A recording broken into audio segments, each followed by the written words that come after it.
This morning, Marilyn Mosby is waiting on her sentencing after being found guilty of perjury. Coming up, a breakdown of the timeline of events that led us to here as another legal battle is still looming. And frustrations building after a person's car was stolen while attending a Ravens game. Coming up, how this plays into a bigger problem we're seeing statewide.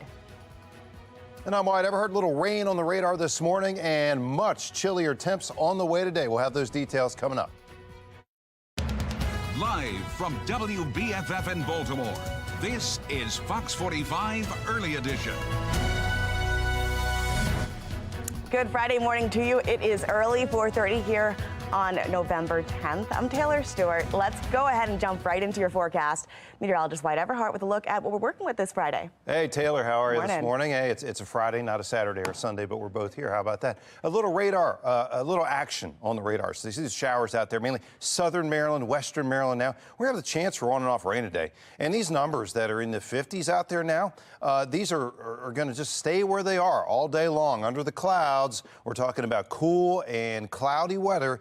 And overall, again, just kind of a cool and gray Friday around here, unfortunately. Now, the sun will come back for the weekend. In the meantime, today, you need that extra jacket and you need to be ready for a shower kind of at any time. We may see a little sun break through, but look how flat those temps are. We basically just stay right around 50 all day long.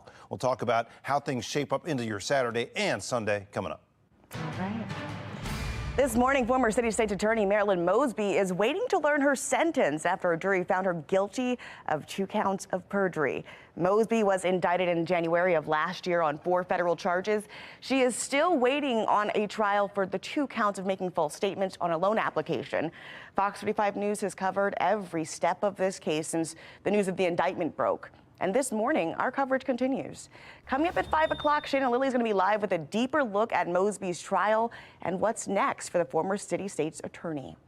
The guilty verdict comes through 665 days after Mosby was first indicted on January 13th in 2022. Mosby addressed the media following the day, proclaiming her innocence. I also need citizens who I am blessed to serve to know that I am innocent of the charges that have been levied against me, and I intend to fight. With every ounce. Now, Mosby has maintained her innocence since the indictment. The trial was supposed to take place in May of 2022, but it was postponed to September of 2022. And then in September, the trial was delayed again. This time, just 2 days before it was set to begin. Now, at that time, the trial was set for March of 2023. The delays came despite Mosby's insistence she wanted a speedy trial. What I'm asking for is that I be tried right now. Oh, we're pushing for trial. Because I know that I'm innocent. So I'm ready to go to trial tomorrow. In 70 days. She said, like, try me as soon as possible, and that's what they're looking to do. Put this on trial right now so I can prove my innocence. In January of this year, Mosby's entire defense team asked to be withdrawn from the case, citing scheduling conflicts. The judge allowed them to leave, and Mosby was appointed a public defender. Then in January, the trial was delayed for a 3rd time to allow Mosby's public defenders to get up to speed on this case. The trial then started a little over a week ago with jury selection on October 31st. This morning in a city in crisis, Baltimore City is inching closer to a grim milestone of 10,000 cars stolen just this year. Between January 1st and November 4th, Baltimore City police data shows 9,512 cars have been reported stolen. I guess you just never really think it's going to happen to you. Now, some Ravens fans are among the latest victims of the stolen car crisis. A woman from Anne Arundel County says she and her father parked in an industrial part of South Baltimore heading to Sunday's game. But when they returned, her dad's Hyundai was nowhere to be seen. You don't really expect to come out your whole car be gone. Definitely pay to park in a lot that's going to be like babysat by the people that you're paying, because there's no matter where you park, it's not safe anymore. The family shared this photo near where the car was stolen as another couple sitting in the grass looks at an SUV's busted out windows. Now, Baltimore police confirm a Hyundai was reported stolen from the area of West Hamburg and Bayard Street on Sunday afternoon. Police also tell us a second car, a Kia Sorento, was damaged on this block in an attempted car theft. If you've got a stolen car story or know someone who's been impacted by the spike in auto thefts, we want to hear about it. Scan that QR code on your screen, tell us what happened, or send us an email at news@foxbaltimore.com. Well, that brings us to our question of the day. Should Maryland lawmakers pass mandatory minimum sentences for all car thefts? So far, 93% of people who voted say yes. You can weigh in right now at foxbaltimore.com/vote. Just click on the Pulse tab. A new FBI headquarters set to be built right here in Maryland. After the break, the controversy behind the ruling and why Virginia's elected leaders are calling for the decision to be reversed. And today we are expected to be cooler with a few showers possibly. Meteorologist Wyatt Everhart will look at how cool those temps will stick around this Veterans Weekend. And as we head to the break here, a quick look at your Lens Stoller traffic network. 535, nothing to report on those roads. Get out there. You're watching Fox 45 Early Edition, all local, all morning.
All right, good morning, everyone. Big theme, not just today, but for the weekend, much cooler air diving in out of the Canadian prairies. And so a cold front will continue to stay stalled offshore, some drier weather on tap, lots of sunshine, but much cooler weather. And for this Friday, just forget about the sun pretty much. We're going to have mostly cloudy skies and a chance for some showers, so be ready for that. The full 7-day forecast coming up in just a few more minutes. All right, making headlines this morning, a new FBI headquarters is set to be built in Greenbelt after more than a decade of consideration in this process. Now, the site will be about 13 miles from Washington, D.C., where it's currently located. The General Services Administration says between Virginia and Maryland, Greenbelt is the cheaper option and offers the greatest transportation and access to FBI employees and visitors. It's unclear when the project will begin. Meanwhile, Virginia's elected leaders are calling for the decision to be reversed, and Senator Mark Warner is urging an investigation into how Maryland was picked for the home of the new FBI headquarters. The head of the FBI is demanding transparency as well. An internal email obtained by the Associated Press claims Director Christopher Wray calls out the General Services Administration for what he calls a potential conflict of interest. Wray explains they originally voted for Virginia as the new agency home, but a single executive overruled and instead picked land in Maryland owned by a former employer. Elsewhere making headlines, Iceland is on alert for a possible volcanic eruption. This follows a series of earthquakes. The Icelandic Meteorological Office reports 1,400 earthquakes over the span of 24 hours, ending around midday yesterday. The activity prompted the Blue Lagoon geothermal spa, a popular tourist destination, to temporarily close. And Iceland, keep in mind, it sits right above a volcanic hotspot. In 2010, ash from an eruption shut down international travel when it caused widespread airspace closure over Europe. Virginia Galactica plans to hold off on space flights next year. The space tourism company plans to cut down the amount of flights at the start of the year, then put them on pause until mid-2024. Virginia Galactica officials say they want to focus on assembly for the new Delta-class spacecrafts. Meanwhile, the company has laid off about 185 employees. That's about 18% of its workforce. It's to cut costs and, quote, realign resources. So do you really need 10,000 steps every day? I'm Liz Bonus, a new study on steps to live longer. We share it just ahead. And soon you will be able to take a dip in the Inner Harbor.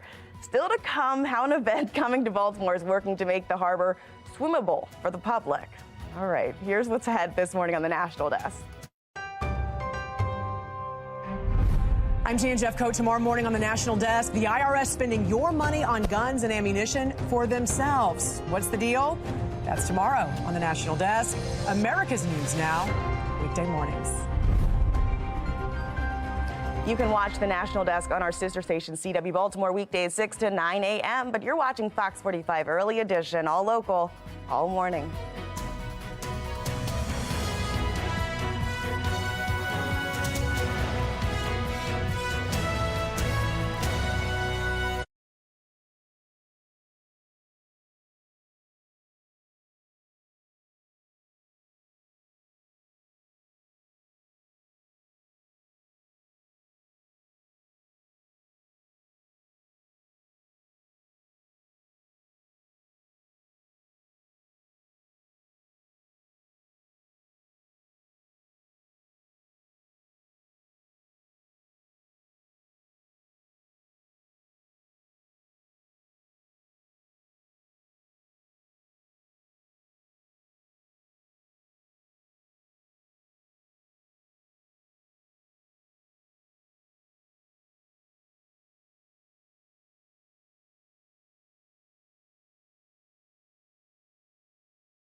Well, according to a new study, the more steps you take, the longer you live. As medical reporter Liz Bonus explains, the number of steps needed may not be as high as we previously thought. Hey there, hello to you. For years, we've heard we should all be getting 10,000 steps a day for good health. And while that may be a good goal, a new study shows even small steps add up. Whether you get them on a track, on a treadmill, or outside as the weather allows. Every step helps you heal in a lot of ways. Movement helps lubricate our joints, so when you have arthritis or when you're just stiff from inactivity, the more we move, the better our joints feel. Medical exercise specialist Karen Sims of Ohio's Tri-Health told me when you step up your number of steps, it helps increase our metabolism, so that's how much energy we're using. The more energy we use, the more energy our body makes. And when you can't step and have to do other exercises, as Warner Allen had to do recently due to a calf injury. I'm a U.S. soccer referee. I travel around the country and basically doing too many games. You have to ease back into building up the number of steps you get every day. But a new summary study in the Journal of the American College of Cardiology shows if you can get just 2,500 steps a day, which is about a mile, you can reduce your risk of dying from heart disease. Get up to 4,000 a day, and you reduce your risk of death from all causes. Our heart is a muscle, so we have to exercise it in order for it to stay strong. After analyzing 17 previous studies of 220,000 participants, researchers did conclude, however, that for every additional 1,000 steps you take each day, your risk of death falls by 15%. The ideal number? 7,000 to 9,000. At 9,000 steps a day, the chance of dying early is reduced 50%, and the risk of cardiovascular disease is lowered by more than 50%. Part of what's recommended is consistency. You can't really bank steps from the day before, but getting some movement every day really matters for overall health. I'm medical reporter Liz Bonus. Back to you. All right, now to your Sports Unlimited news. The Fox NFL Kickoff Sunday starts right here, 11 a.m. on Fox 45. And then at 1 o'clock, the Ravens host the Cleveland Browns right here in Baltimore. We'll finish out your sports-filled weekend with Fox 45 watching the Washington Commanders travel to Seattle to take on the Seahawks. Kickoff for that starts at 4:25. Now taking you live to M&T Bank Stadium as the Flock prepares for its second of 3 games in a row played right here in Baltimore. Now, as we mentioned, this Sunday, the Ravens will host the Browns, and they're hoping to turn their 4-game winning streak into 5. And then on Thursday, Baltimore will host the Cincinnati Bengals. That kickoff is scheduled for 8:15 p.m. Let's take a look at where the AFC North standings are right now. The Ravens taking the top spot with a 7-2 record. And then the Steelers, Browns, Bengals, they're all tied up 5-3. All AFC North teams celebrating Week 9 wins. Wow. Okay, we want to see how you are supporting your team. Hopefully it's the Ravens. Go ahead, send us your pictures and videos. You can scan the QR code on your screen. But let's check in with meteorologist Wyatt Everhart because we're in for this weekend. It's going to be another Ravens weekend. We've got to make sure the spirit's going. Will the weather hold up for the game? I would call it classic football weather, right? Okay. Kind of blue skies, crisp. Yeah. Boy, you look at that, it's like the toughest division in football. I know. I mean, I don't want to jinx anything, but where we are now is so awesome. Yeah, I'm in agreement. Savor it and hope it continues. We are. All right. Look, today, not so nice, right? Yeah. Glad we don't have this for Sunday. Okay. We've got just kind of murky conditions out there. Certainly, as we look at M&T Bank Stadium, certainly the chance for rain is going to be there today, so dress for that or at least have the umbrella handy. 54 degrees right now at BWI. This is about as warm as we get all day long. One of those days where the temps kind of hold and then just keep on falling. That's the overall scenario here. You can kind of see here, basically we've got just a few showers trying to drift in out of the southern part of the state, but overall relatively dry in the city for the moment. But some of these showers will be drifting up as we push toward that early morning commute or perhaps at the bus stop. So again, make sure the kids are able to stay dry with their gear out there. Low mid-50s, the story right now across the entire metro area. Really, again, these numbers that where we are now is where we stay. Just kind of hovering around 50 through the bulk of the day, then temperatures falling off this evening. Kind of a cloudy day, certainly a day with some showers, at least for the first half of the day. I think it dries out a little bit later in the day. A northwesterly wind that's going to pick up today under the clouds. So a little raw out there at times if you're going to be outside for like a prolonged period of time. But other than that, again, you see that wave of showers does begin to clear to the east, except for maybe the eastern shore by about 3 o'clock today. Trending drier. So Friday night plans, dress warm, but looks like we're dry.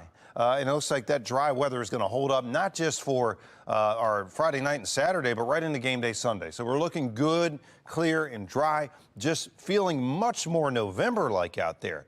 When you consider just how warm it has been, now the pendulum officially swinging the other way. And by the way, you kind of see that reflected here in our future scan high temperatures tomorrow. Mid-50s, not bad, but this is certainly nothing like the warmth we've been seeing. So a big-time warm weather fan, unfortunately, we're going back to true fall weather here. But if you're a cool weather fan, this is fantastic. You've got a nice chill in the air Sunday morning. I suspect some of the ski areas out north and west, toward like Wisp and even Whitetail, may blow some snow Sunday night as we set up into a much more fall-like pattern here as we go into probably at least the next week, potentially 2 to 3 weeks. Drier areas is going to come in behind the shower activity, though. That's the good news for you here. Overall temperatures, again, running much cooler, much more seasonable, but bright and sunny. Coats and sunglasses. How about that? That's your combination for the week ahead. Back to you. All right, thanks, Wyatt. Well, let's go ahead and check your Lens Diller traffic network. As we're looking out on the road, nothing to report. It's a good time to start your commute out here at 450. Family members of hostages taken by Hamas are in D.C. right now. I'm Angela Brown in Washington, D.C., what they're doing to get their family members freed and the faces they don't want you to forget. And this morning, calls growing for accountability when it comes to juvenile crime. Coming up, Fox 45 is pressing some of the state's top leaders on why they aren't taking action now. You're watching Fox 45 Early Edition, all local, all morning.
The president of Israel disputes reports of a potential deal with Hamas to free hostages being held in the Gaza Strip. Whilst there are many people who are third parties or sending optimistic messages to the newsreels, I'm saying outright, according to my knowledge, up till now, there's no real substantial information that is showing any real offer of any process on the table. The president does not make policy like Prime Minister Benjamin Netanyahu does, but he is briefed on the decisions and the intelligence. He tells NBC News there's no viable proposal for Hamas to free the estimated 240 hostages, and he wouldn't say whether Israel's only option to recover them is by a military rescue. The U.S. is working with Israel and Qatar to propose a 3-day humanitarian pause that would let aid into Gaza and possibly release some of the hostages. Taking you live now to Capitol Hill, where family members of the hostages are putting pressure on Congress to do more to bring their loved ones home. The National Desk's Angela Brown has their story. I talked to Liron Berman, his brothers taken by Hamas. He wants to make sure their faces are not forgotten and the U.S. takes action. Ziv on the bottom is the older of the two by 2 minutes, and Gali on top. Gali and Ziv Berman, twins, inseparable, a shared love of European football and a good beer with their big brother Liron. They are working and traveling and having fun. They lived in Kibbutz Faraza in Israel, near the Gaza border. Liron describes life there like this. It was 98% paradise and 2% hell. Hell came October 7th. Hamas terrorists storming over the Gaza border. The destruction, the blood everywhere. Killing and kidnapping Israelis. They were in the same neighborhood, not in the same safe room when they are abducted. But the sad reality is that kidnapped, it's better than funerals. Liron and other family members of hostages are in D.C., putting pressure on U.S. lawmakers to do more. Doris Lieber's son, Guy, also taken. We don't have a list of the hostages. We don't know their condition. I don't have anything. So I need your help. Liron says lawmakers are listening. We got very sympathetic from both parties. Both were telling us that they will do whatever they can. The brothers' last contact? A message to their mom, October 7th, the day of the horrific attack. Liron was planning to visit that day. So you could have been there that day? I was supposed to be there. Me and my family. Liron is hoping his brothers are still together, imagining the moment they are reunited. It will be the happiest day of my life.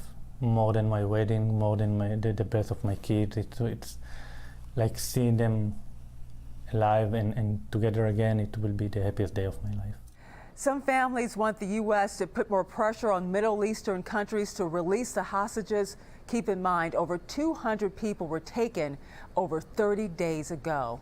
Reporting in Washington, D.C., I'm Angela Brown. Taking live now to the Israeli-Gaza border, as the Israeli government is now demanding explanations from 4 media outlets regarding which report questions their work with Gaza-based photojournalists during the Hamas assault. The Honest Reporting article claims photographers used by the Associated Press, Reuters, and the New York Times, as well as CNN, provided images taken as the attack was going on. AP and Reuters both denying having any prior knowledge of the attack and reiterated their role is to cover breaking news. CNN says it has cut ties with one of the photographers named in the report, even though it had no reason to doubt the journalistic accuracy of his work. FOX45 News is partnering with Majid David Adom for Sinclair Care's humanitarian relief for Israel. The Red Cross affiliate is providing emergency medical aid for all people in Israel. To help out, you can scan that QR code on your screen or go to sinclaircares.com.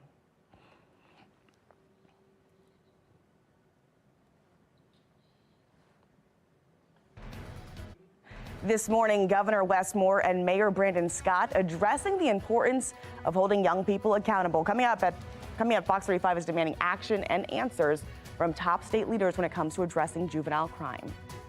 And we've got some showers and much cooler, cloudier weather for this Friday. We'll detail that and the weekend ahead coming up. Live from WBFF in Baltimore, this is Fox 45 Early Edition. At 4:59 on this Veterans Day weekend here, we're celebrating Happy Friday morning. I'm Tom Rogers. I'm Megan Gilland, and we are on the downward trend of that roller coaster here today. I think, yeah, we went up a couple times over the past week. Yeah, it was nice. Yesterday was really nice, and now, yep. And we're also starting to see a little bit of precipitation maybe out there. Meteorologist Wyatt Everhart will look at our forecast. I think everyone was kind of wondering, like, when's the hammer going to drop with November here, right? I think today is where we sort of start that because, you know, never really much past the low 50s. A cool, crisp weekend on tap as well. Let's start off with a check of HD radar. You can see there are some showers out there across much of the state, and that rain is going to continue to push north and east. So on and off rain, certainly good possibility, especially after about 6, 7 o'clock this morning. Look for rain throughout the midday, possibly, at least on an on and off basis. Now, temperatures now are around the low to mid 50s. This is where they stay just about all day long. You know, when you step outside, you're going to notice, wow, it hasn't warmed up at all today. That's because we've got a westerly flow coming in. We'll have the clouds holding tough most of the day, and there's just not going to be much of an opportunity here at all for warm up. In fact, by this evening, temperatures will be sharply falling. And so after topping out in the low 50s this afternoon, quickly falling off late this evening down into the 40s and then eventually into the 30s by daybreak tomorrow. There is some good news with the weekend forecast in terms of sunshine coming back and a bright scenario for the Ravens game. We'll look at all that coming up. Because our parents do deserve more, and we have to make sure there's greater levels of accountability. We have to build a system that works, and I know that that'll be addressed in the General Assembly. This morning, Governor Wes Moore and Mayor Brandon Scott are speaking to the importance of holding young people accountable all across Maryland. It comes as yet another meeting on juvenile justice comes and goes in Annapolis, with again no concrete solution on how to address the crime crisis. Even if the state legislature passes a juvenile crime bill in January, it could be months until Marylanders see the change. This morning, Fox 45 News is pressing some of the state's top leaders on why they aren't taking action now. We're demanding answers from Mayor Brandon Scott and Governor Wes Moore as parents express frustration over not only their children's criminal behavior, but also the juvenile justice system. I say to the parents who are watching their children going through challenges is that their frustration is right, and we have to make sure there's greater levels of accountability. You know, I've been talking about this before it was popular, that we have to build a system of accountability, working with our partners in the state and the governor, now that we actually have a governor that wants to work with the city. Well, coming up in our next half hour, Shannon Lilly will be live with how Fox 45 News is pressing Senator Bill Ferguson on the juvenile crime crisis. And this brings us to our question of the day. Do you think the General Assembly has the best interest of voters or criminals in mind? And as you can see right here, so far, 97% of those who have responded are saying criminals. You can make your voice heard right now by going to foxbaltimore.com/vote. This morning, former City State's Attorney Marilyn Mosby is waiting to learn her sentence after she is found guilty of 2 counts of perjury. Mosby was indicted in January of last year on 4 federal charges. She is still waiting on a trial for 2 counts of making false statements on loan applications. Fox 45 News has covered every step of this case since news of that indictment first broke. The guilty verdict coming nearly 2 years after Mosby was first indicted January 13th of 2022. Mosby addressed the media the following day, proclaiming her innocence. I also need citizens who I am blessed to serve to know that I am innocent of the charges that have been levied against me, and I intend to fight. Mosby has maintained her innocence since the indictment. The trial was supposed to take place in May of 2022, but it was postponed to September of 2022. In September, the trial was delayed again, this time just days before it was set to begin. At that time, the trial was set for March of 2023. The delays came despite Mosby's insistence that she wanted a speedy trial. What I'm asking for is that I be tried right now. Oh, we're pushing for trial. Because I know that I'm innocent. So I'm ready to go to trial tomorrow. In 70 days. She said, "Look, try me as soon as possible," and that's what they're looking to do. Put this on trial right now so I can prove my innocence.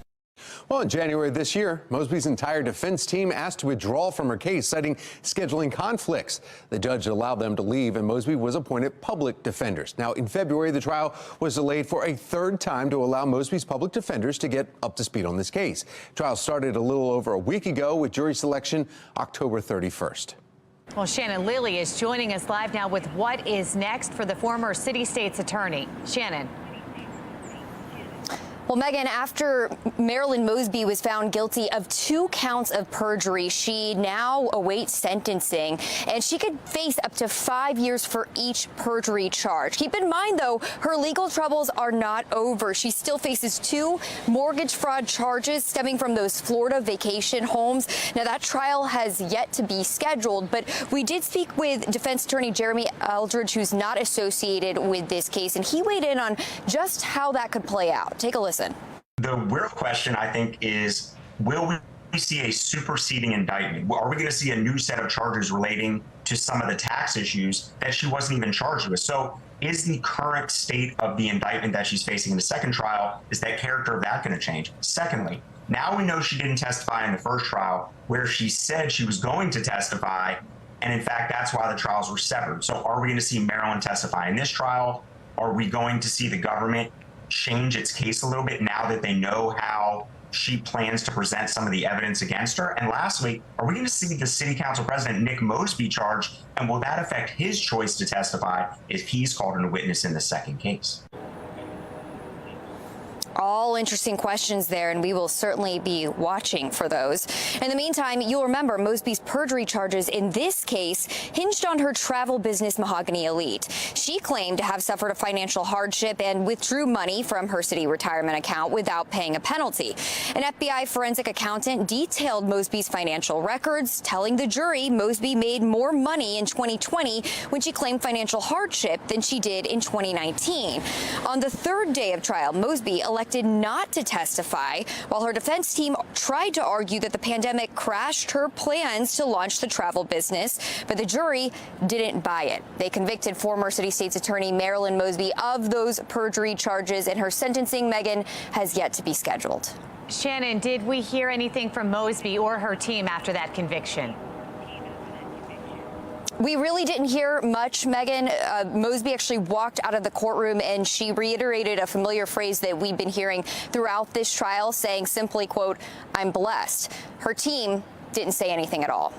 Reporting live, I'm Shannon Lilly, Fox 45 News, Early Edition. All right, Shannon, thank you. Throughout the legal process, Mosby and her defense team often claimed the case was a result of racist prosecution. In February of 2022, her defense team filed a motion to dismiss the case because they claimed that it was racially motivated. Marilyn Mosby is not the only one that's going to be on trial. The U.S. Attorney's Office for Maryland is going to be on trial. The criminal justice system and its attacks on black female progressive prosecutors.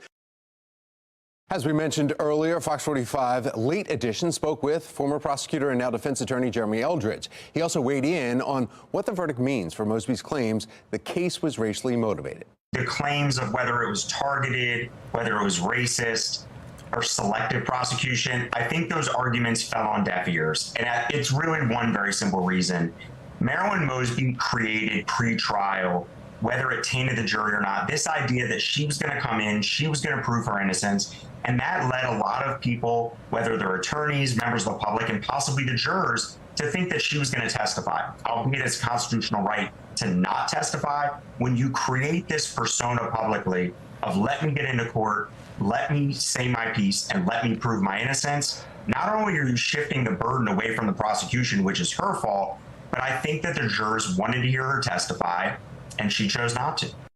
Fox 45 News has been following the Mosby case since the beginning, and we're going to follow it and bring you complete coverage both on air and online. In fact, you can find all of our original reporting right on our website, foxbaltimore.com. Students at Gerstell Academy in Carroll County are hosting their annual Veterans Day ceremony. Coming up next, we're speaking with the Vice President here about today's events. And clouds on the march and a much cooler, cloudier day on the way. We will talk about the changes for your weekend throughout, all coming up right here on Fox 45 Morning News.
Happening today to honor our servicemen and women, Gerstell Academy in Carroll County is hosting its annual Veterans Day ceremony. Olivia Dance joining us live from the school this morning with more on the ceremony and the importance of Veterans Day. Olivia.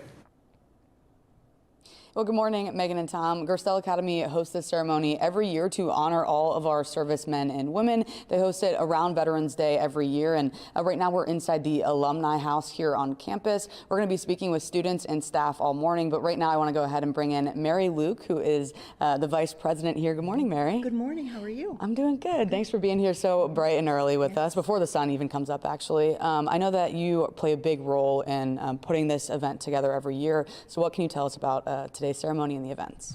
Well, today we honor and celebrate all of our veterans here at Gerstell Academy. It's a very important part of our leadership and our values-based mission. We just take the time to recognize those who serve our country and continue to serve, and it's a really important day for us here on campus. It goes all morning, so we have a flag raising. You'll hear more about that in a moment, and we have students speaking. We even have an admiral coming today to speak with us as well, so we're looking forward to it. Yeah, a full morning of activities. Of course, we'll have full coverage of that. I was here last year, actually, and I know that the weather, it was raining. It had a little bit of an impact on the event. You guys moved some things around. Hopefully that won't be an issue for us today, but are there anything new happening this year? We are honoring our Veteran of the Year, and I'm not able to disclose that person yet because we have not announced it, but that's been an exciting tradition where we honor someone in the Gerstell community for their service as a veteran. Absolutely. So looking forward to seeing who that is later this morning. Thank you so much for joining us. And I know that coming up, we're going to be speaking with students and more staff. In just about 30 minutes, we're actually going to speak with the master of today's ceremony. And then, as Mary mentioned, at 9 o'clock, we'll take you live for the annual flag raising. But for now, reporting live in Carroll County, I'm Olivia Dance, Fox 45, Early Edition. Thank you, Olivia. The new FBI headquarters is set to be built in Maryland. Coming up after the break, controversy behind the ruling and why Virginia's elected leaders are calling for the decision to now be reversed. And frustration building after a person's car was stolen while attending a Ravens game. Coming up, how this plays into a bigger problem that we're seeing nationwide. It's 5:13. You're watching Fox 45 Early Edition, all local, all morning.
Well, trending now, the new FBI headquarters is set to be built in greenbelt after more than a decade of the consideration process. The site will be about 13 miles from Washington, D.C., where it's currently located. The General Services Administration says between Virginia and Maryland, greenbelt is the cheaper option and offers the greatest transportation access to FBI employees and visitors. It's unclear when the project will start.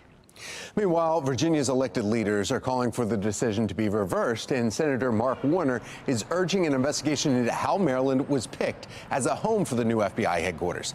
Ahead of the FBI demanding transparency as well, an internal email obtained by the Associated Press claims Director Christopher Wray calls out the General Services Administration for what he calls a potential conflict of interest.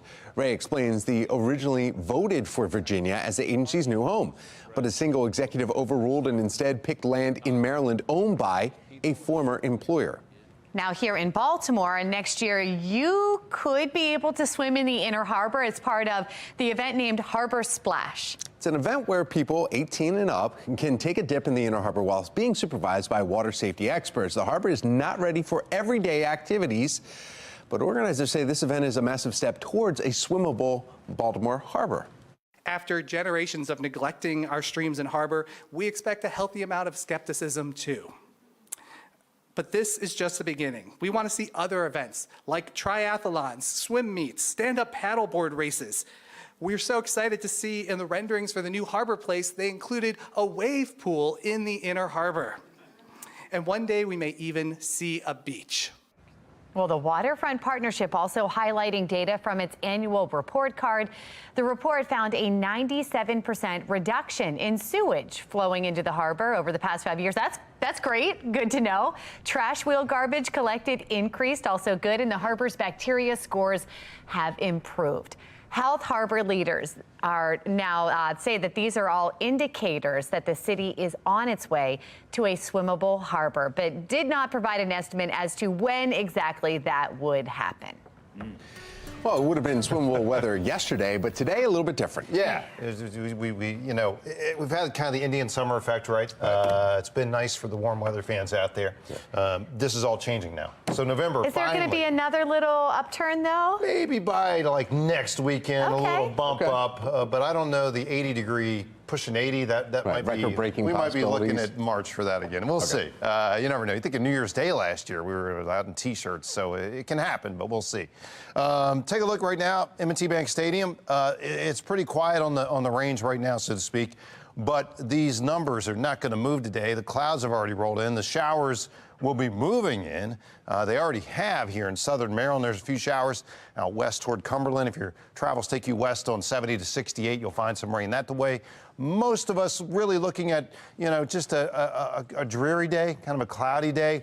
This is not a lot of rain. I'll probably maybe pick up a quarter of an inch. Best chances for rain, between about, like, say, 10 a.m. and 3 p.m. today. Otherwise, it's low 50s on the board. And later today, it'll still be low 50s on the board. The clouds and a northwesterly breeze all adds up to a day that the temperatures just won't move much, if at all. Clouds holding tough through most of the day as well. Not a lot of sunshine. That's really been the key, Part of the weather pattern over the last several days. We had the unseasonably warm days last week, or through the early part of this week, I should say. It's not quite last week yet. Sunshine was a big factor there. We're not going to have the sun today. If anything, we're going to have clouds and rain, again, peak chances through the midday. It does clear out by the evening, so your Friday night plans are looking better. There's no E there, by the way. I don't know why we keep showing. It's H-A-R-T.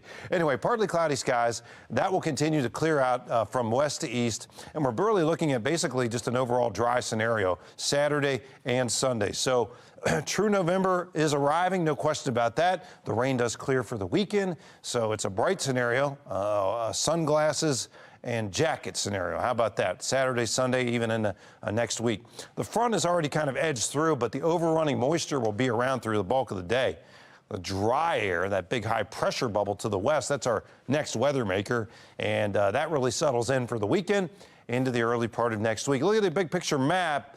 Yeah, cooler air beginning to punch a little further south here across the north part of the country, so there's not a lot of warm air left on the map compared to, let's say, last week. Overall, the trend here is for seasonably cool weather, 50s, maybe we get back to the 60s low 60s, at least toward the end of next week.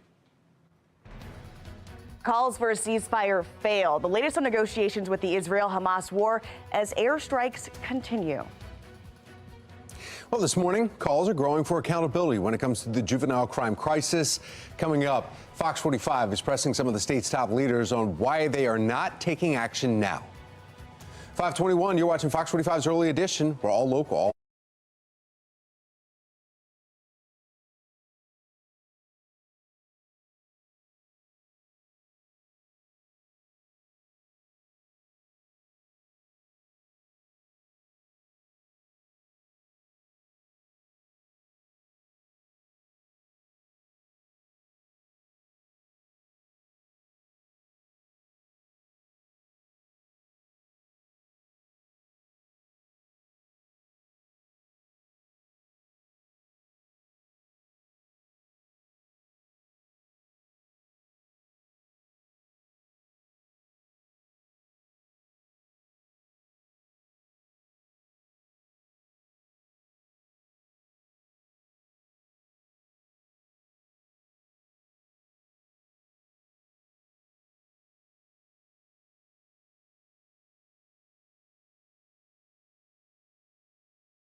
Topping your election 2024 headlines here, West Virginia Senator Joe Manchin will not seek re-election next year. The Democrat occupies a swing seat in West Virginia, creating an opportunity for Republicans to pick up a seat next year.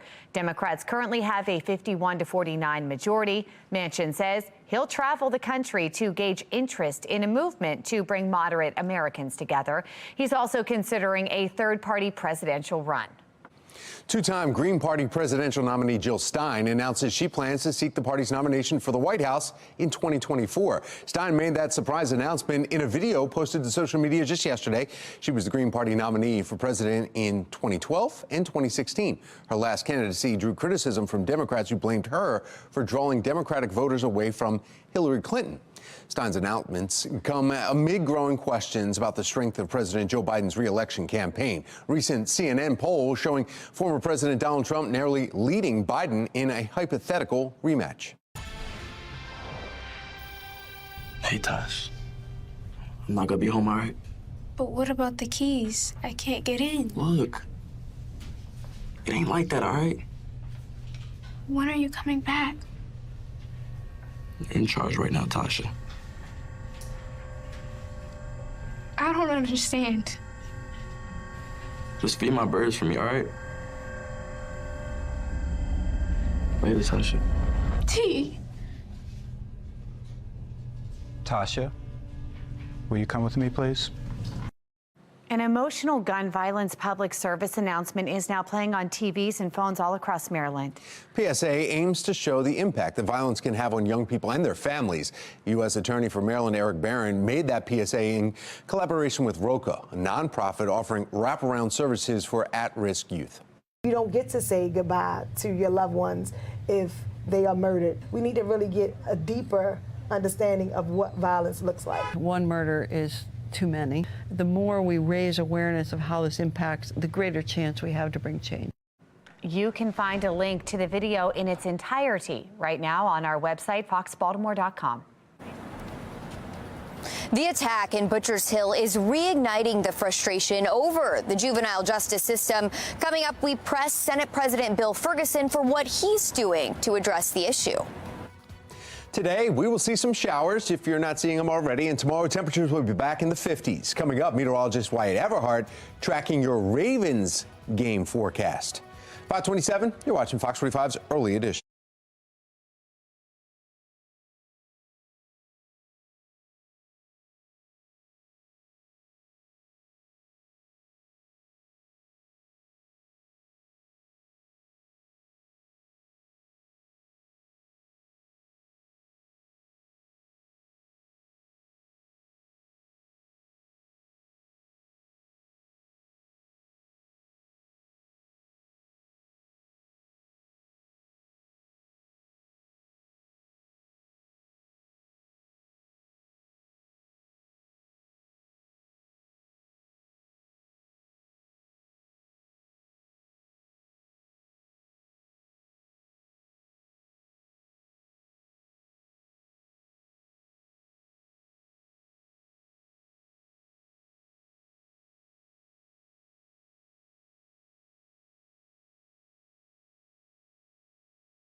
Live from WBFF in Baltimore, this is Fox 45 Early Edition.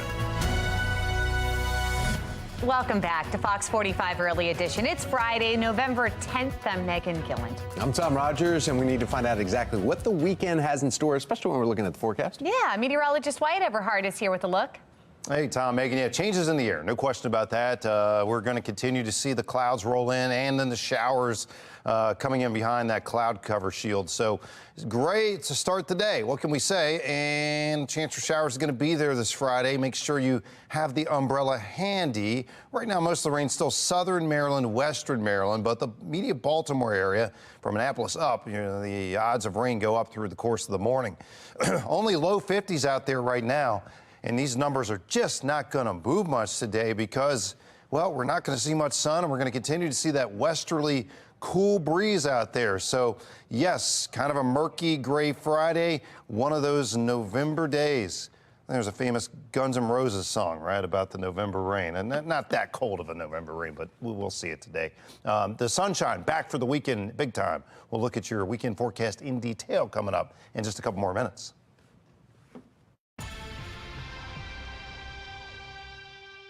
It's not just getting a law passed, it's getting enacted, signed in the law, and then the process of the law taking place and being enforced. It's so bad that you even have the parents of the juveniles in question starting to tell us, we have no options. We need you to detain our kids so we have some kind of control here. At a stalemate over how to handle youth crime after holding a second hearing in 2 months on juvenile justice. Now, many are crying out for help, questioning if there's time to wait, even if the state legislature passes a juvenile crime bill in January. It may be months until Marylanders see any change. Throughout the state, frustration continues to grow with Maryland's youth crime laws. Police say it's hard to hold juveniles accountable. In Montgomery County, police arrested a 13-year-old after he was seen on video allegedly shooting at a car driving through an apartment parking lot in Silver Spring. Most of our offenders now we're finding are juveniles, and we can't interrogate them anymore with the Juvenile Act. So, they're in the system and they're back on the street. They're repeat offenders. Police are still looking for at least 3 other teen suspects in that shooting. In Baltimore City, a 12 and 14-year-old are arrested and accused of assault and attempting to steal this woman's car, who they're beating on right there. This happened in Butchers Hill. They were released to their parents after a call from DJS just 2 hours later. That assault prompting a firm letter from City Councilman Zeke Cohen to Baltimore Police and the Department of Juvenile Services. Cohen calling the investigation an operational failure. 4 state lawmakers signed off on that letter from Cohen. Among those is Senate President Bill Ferguson. We have Shannon Lilly joining us live with our questions for the Senate President about addressing juvenile violence. Shannon. Well, we know, Megan, that Senate President Bill Ferguson himself has been under fire for his failure to act on the juvenile crime crisis. But now he's pointing the finger in a way and condemning the police department as well as the Department of Juvenile Services for their handling of that assault case in Butchers Hill last week. So we sent Senate President Bill Ferguson some questions we're going to pull up right here on your screen. We asked, why did you submit a letter scolding city police and DJS when your office hasn't taken official action to hold juveniles accountable? Do you plan to hold juveniles accountable? What is your plan to address the juvenile crime crisis? Do you believe in tougher penalties to hold juveniles accountable? Are you planning to call a special session to address juvenile crime? Now, so far, neither the senator nor his office has responded.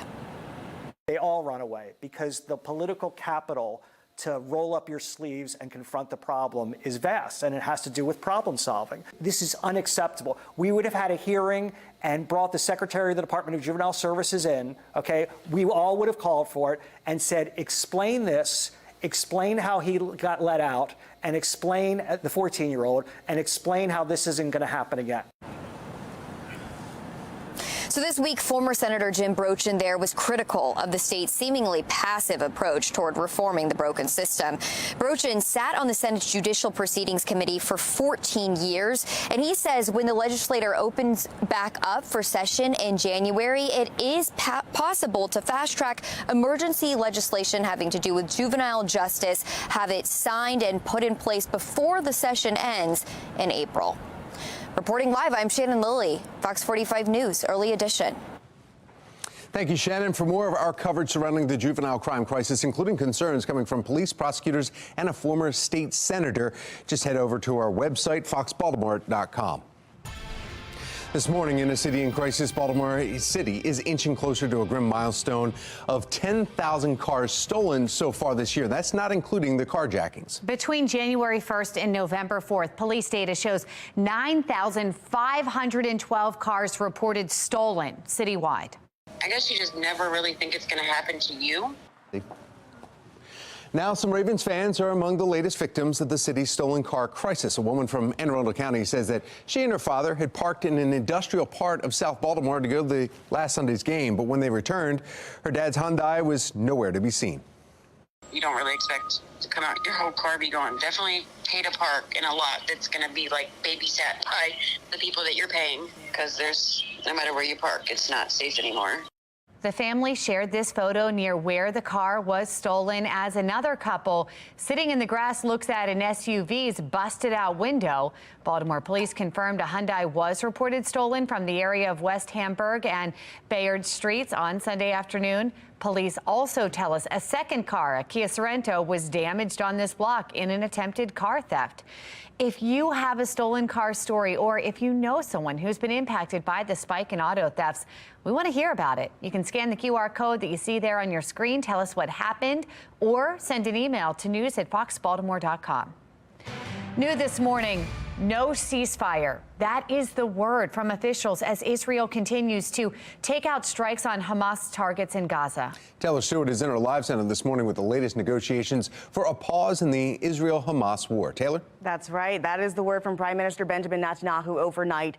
Starting off the live look now over the Israel-Gaza border following the rejection of a deal to stop airstrikes until every last hostage is released by Hamas. This comes as explosions continue to pound parts of northern Gaza, with people inside that region saying there's a desperate need for humanitarian aid and supplies. Take a look.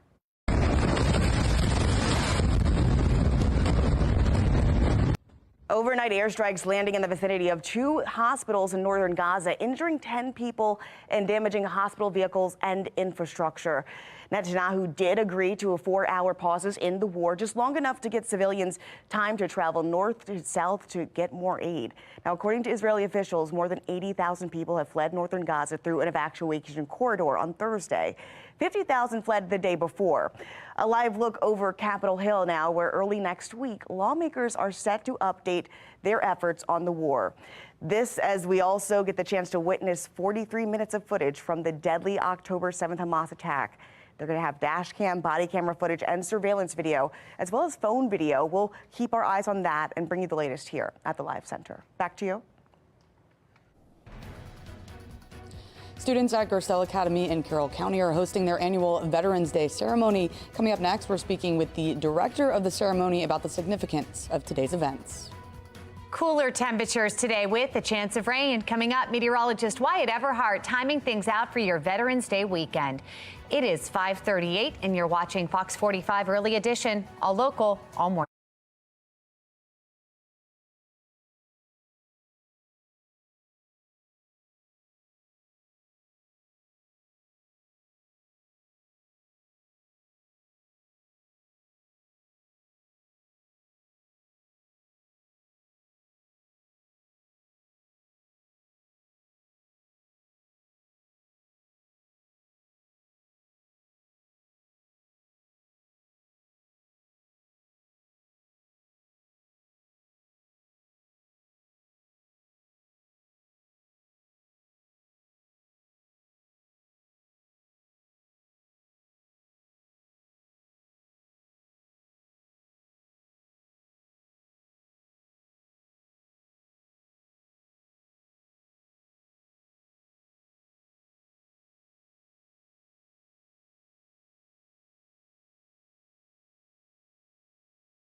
Well, today we honor the men and women who are serving our country, and today Gerstell Academy is holding its annual Veterans Day ceremony. We have Olivia Dance. She is live at the school this morning ahead of today's ceremony. Olivia, good morning.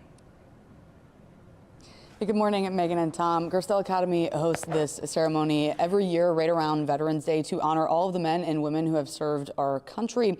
Right now we are inside the Alumni House here on campus, and we're going to be speaking with students and staff all morning. Right now, though, I want to go ahead and bring in Mr. Cameron Casey, who is the director of the ceremony. Good morning. Good morning, Olivia. Thank you so much for being here with us. Can you tell us a little bit about the significance of today's events? Sure. As you know, around the country, we're celebrating Veterans Day tomorrow, but today is our chance to remind the students that many of the privileges or many of the rights that we see as privileges are because of brave men and women like this who showed leadership, honor, and courage by serving our country, whether it was overseas or working tirelessly at home.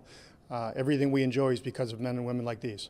Absolutely, very well said. And I know that we have a full morning of events. We're going to be taking all of that live on our show, but can you kind of run us through the morning? I know we have a big event starting at 9 too. Sure. So weather permitting, 9 a.m. is when we'll see a flag raising ceremony right here in front of the building. And then we would bring everybody indoors to our Pataracus gym for what we call a leadership circle. We'll have presenters, 8th grade students. We'll give speeches and audiovisual presentations. If necessary, we'll also incorporate a presentation of the colors into that ceremony. Absolutely. Well, thank you so much for speaking with us so early this morning, and hopefully weather will permit so that we can see that flag raising live outside. Thank you so much, and I'll send it back to you guys. Thank you, Olivia. A government shutdown looming once again. Coming up, what needs to be accomplished on Capitol Hill this week to avoid it. And today we are gearing up for a big sports weekend right here on Fox 45. After the break, from college to pro, the games you won't want to miss all weekend long. It is 5:43 as M&T Bank is lit in green for Veterans Day. You're watching Fox 45 Early Edition.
Turning now to football. We are gearing up for another sports-filled weekend that you can watch right here on Fox 45. Week 11 of college football around the nation kicks off tomorrow. And that means after this weekend, there are only 2 weeks left in the regular season. Oh, yeah, starting with big noon kickoff at 10 Saturday morning. Then at noon, you can watch Michigan, who currently ranks 3rd, take on the 10th-ranked Penn State in Happy Valley. After that game, Utah will be heading to Washington to take on the Huskies. That game starts at 3:30, and then at 7 o'clock, West Virginia, Oklahoma, who ranks 17th, they kick off despite the Mountaineers not being ranked, whereas the Sooners are 17th. The teams are tied for Big 12 standings this season. Then to round out the night, USC and Oregon meet for the first time since 2020. Kickoff is at 10:30. Then stick around for Fox NFL kickoff on Sunday. It starts at 11 a.m. right here on Fox 45. At 1 o'clock, the Ravens host the Cleveland Browns. It's happening right here in Baltimore. And to finish out your sports-filled weekend with Fox 45, watching the Washington Commanders travel to Seattle to take on the Seahawks. Kickoff for that game, 4:25. Now, taking you live to M&T Bank Stadium, it's green for veterans as the Flock prepares for its second of 3 games in a row, played right here in Baltimore City. As we mentioned, this Sunday, the Ravens will be hosting the Browns. They are hoping to turn their 4-game winning streak into 5. Then Thursday, Baltimore will be hosting the Bengals. That kickoff is at 8:15. Well, we want to see how you are supporting your team this season. To send us your pictures and videos, pretty easy. All you have to do is scan that QR code that you see right there on your screen. That will take you to foxbaltimore.com/chime in, and it is all powered by Stackla.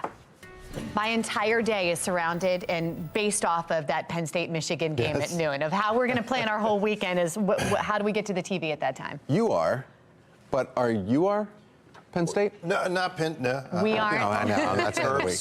It's a lot of meteorologists, though, that go there. I tell you, you really, when you live in the South and the SEC, it's like you can spend a whole Saturday, just watching game after game. Quadruple header on Fox, I think. So we've got a good weekend here on Fox for all this. And then you got the NFL on Sunday, of course, right? Ravens here, and I mean, it's just going to be all football all weekend long. It feels like football. Low 50s out there.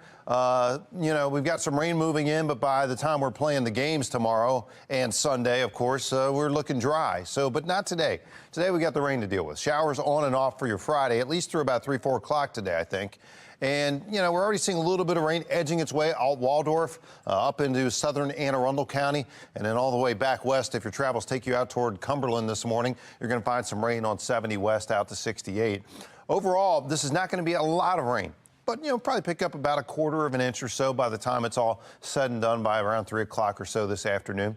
Temperature-wise, look at this, low 50s, right?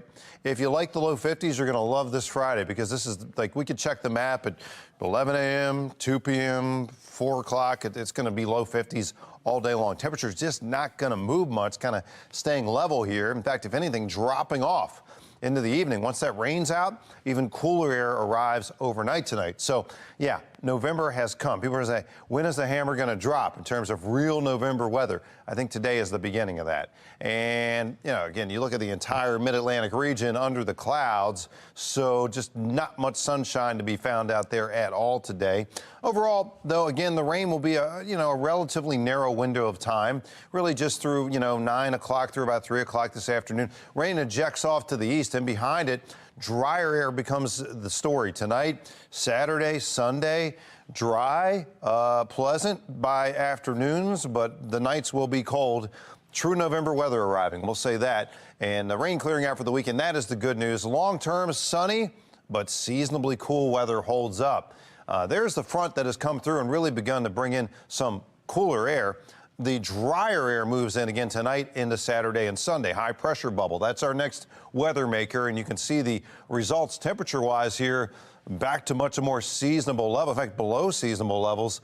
Only mid-50s on your Saturday, and much the same after a very crisp start with a frost on Sunday morning. We'll see 50s for the Ravens game around here, but again, nothing exceptional temperature-wise here in terms of a warm-up. There it is. Veterans Day looks good for everyone out there for Saturday. Same thing Sunday. Bright conditions into early next week, but those seasonable temps holding up. Back to you. All right, thank you, Wyatt. Let's take a look now at your Lens Solar Traffic Network. As you can see, some of the cameras around the region here, and no major issues that we report through these cameras. Some of the president's closest family members summoned to Capitol Hill to testify in the House GOP's impeachment inquiry. I'm Kayla Gaskins in Washington with a look at those subpoenas coming up. This morning, Marilyn Mosby waiting on her sentencing after being found guilty of perjury. A breakdown of the timeline of events that led us to now as a legal battle is still looming. 5:51 is your time.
Making headlines this morning, we are days away from a potential government shutdown, and so far House Speaker Mike Johnson has yet to reveal a spending plan. The House GOP has also pulled 2 spending bills this week, citing lack of votes for both. They want to pass 12 appropriations bills to avoid a shutdown, but are discussing the possibility of settling on what is being called a laddered continuing resolution.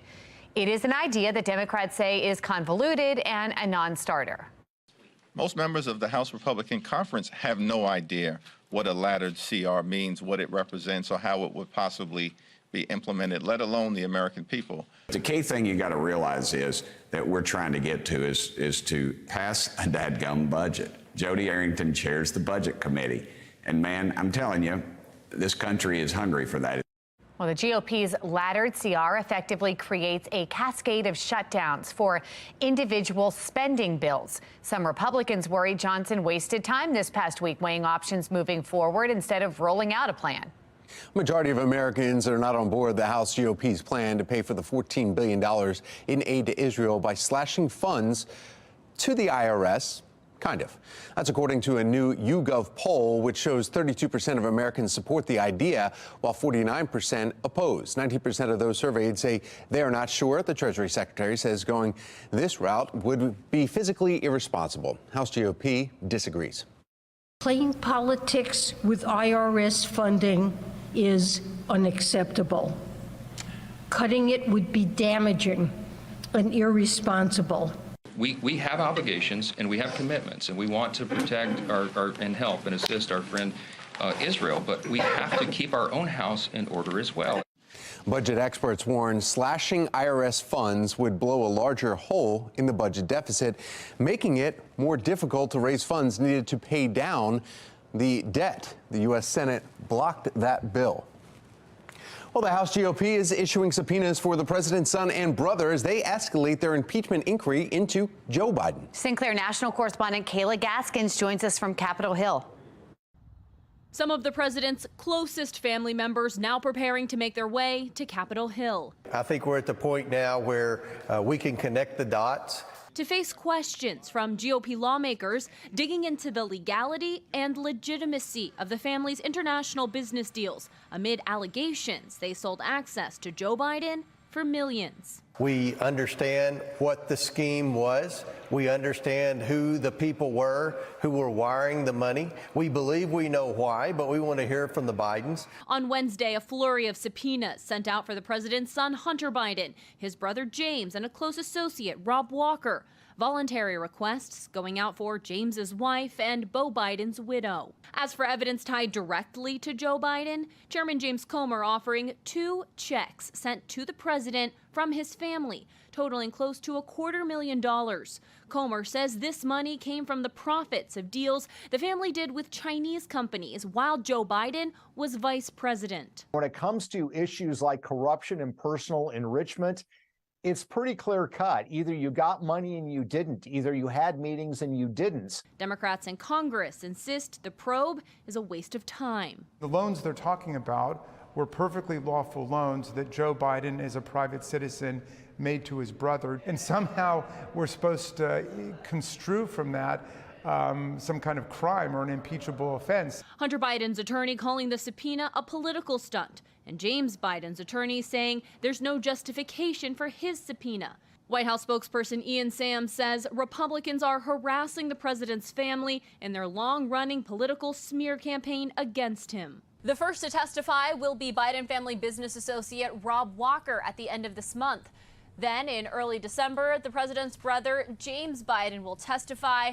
And third will be Hunter Biden, testifying on December 13th. In Washington, I'm Kayla Gaskins. Former Baltimore City State's Attorney Marilyn Mosby has been convicted of perjury. Coming up, what's next for her as her legal battle rages on. New this morning, Israel's prime minister now allowing humanitarian pauses for Palestinians to flee. Why he's saying no to a ceasefire. And I'm Wyatt Everett. Tracking showers as they move into the Baltimore area and much cooler air for the weekend. We detail all of it right here on Fox 45 Morning News. Live from WBFF in Baltimore, this is Fox 45 Morning News. You know, well, coming up on 6 o'clock on this Friday, and my goodness, Friday morning, and it looks like we are going to have a great Veterans Day weekend here. I'm Tom Rogers. I'm Megan Gilland. We have meteorologist Wyatt Everhart taking a look at that forecast for us. Yeah, a lot of people with the holiday today, the federal holiday. I think we're talking about kind of a gray, showery scenario, but for actual Veterans Day tomorrow, it looks really nice, just crisp and cool. Let's take a look at the overall setup here. Cloud cover rolling in out of the west with our weather maker arriving. This is a frontal boundary with overrunning moisture. Means showers coming into southern Maryland and from the west, all due into Baltimore here a little later this morning. So have the umbrella ready, have the rain slicker ready if you're going to be out and about on this Friday.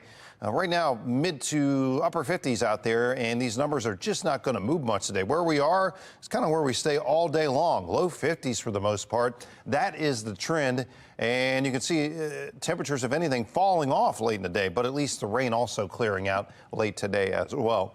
We'll talk much more about the scenario as we go from Saturday into Sunday and into next week. Lots of different changes on the way for November. It's coming up. Thank you, Wyatt. This morning, former city state's attorney Marilyn Mosby is waiting to learn her sentence after she was found guilty on 2 counts of perjury. Mosby was indicted in January of last year on 4 federal charges. She's still waiting on a trial for 2 counts of making false statements on loan applications. Fox 45 News has covered every step of this case since the news of the indictment broke.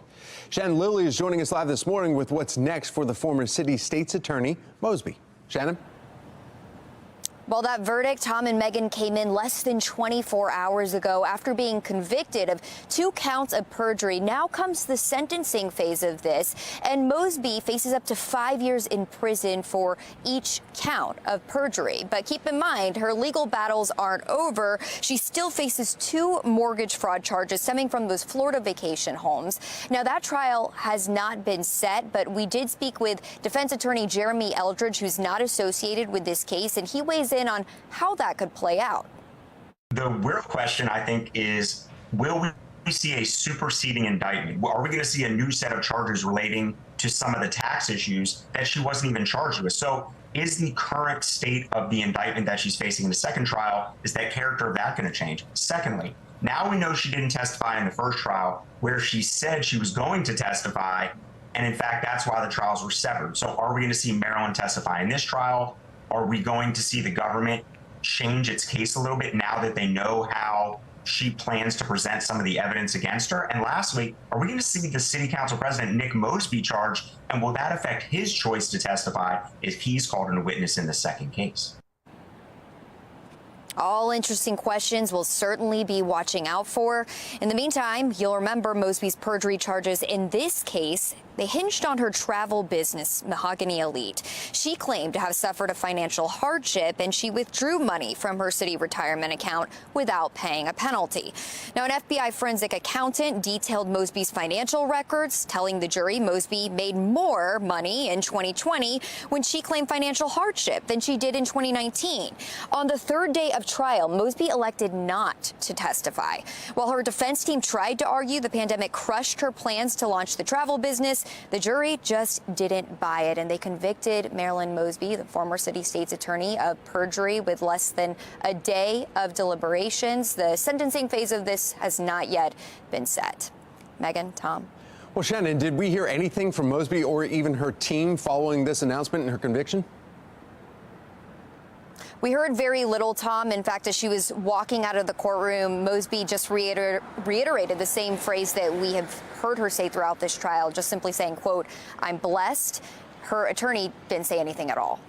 Reporting live, I'm Shannon Lilly, Fox 45 Morning News. Shannon, thank you. The guilty verdict comes 665 days after Mosby was first indicted on January 13th of 2022.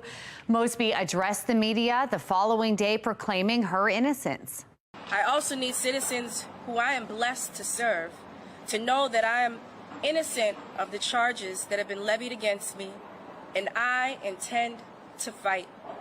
Well, Mosby has maintained her innocence since this indictment. The trial was supposed to take place May of 2022, but it was postponed to September of that same year. Then in September, the trial was delayed again, this time just days before it was set to begin. At that time, the trial was set for March 2023. Delays came despite Mosby's insistence that she wanted a speedy trial.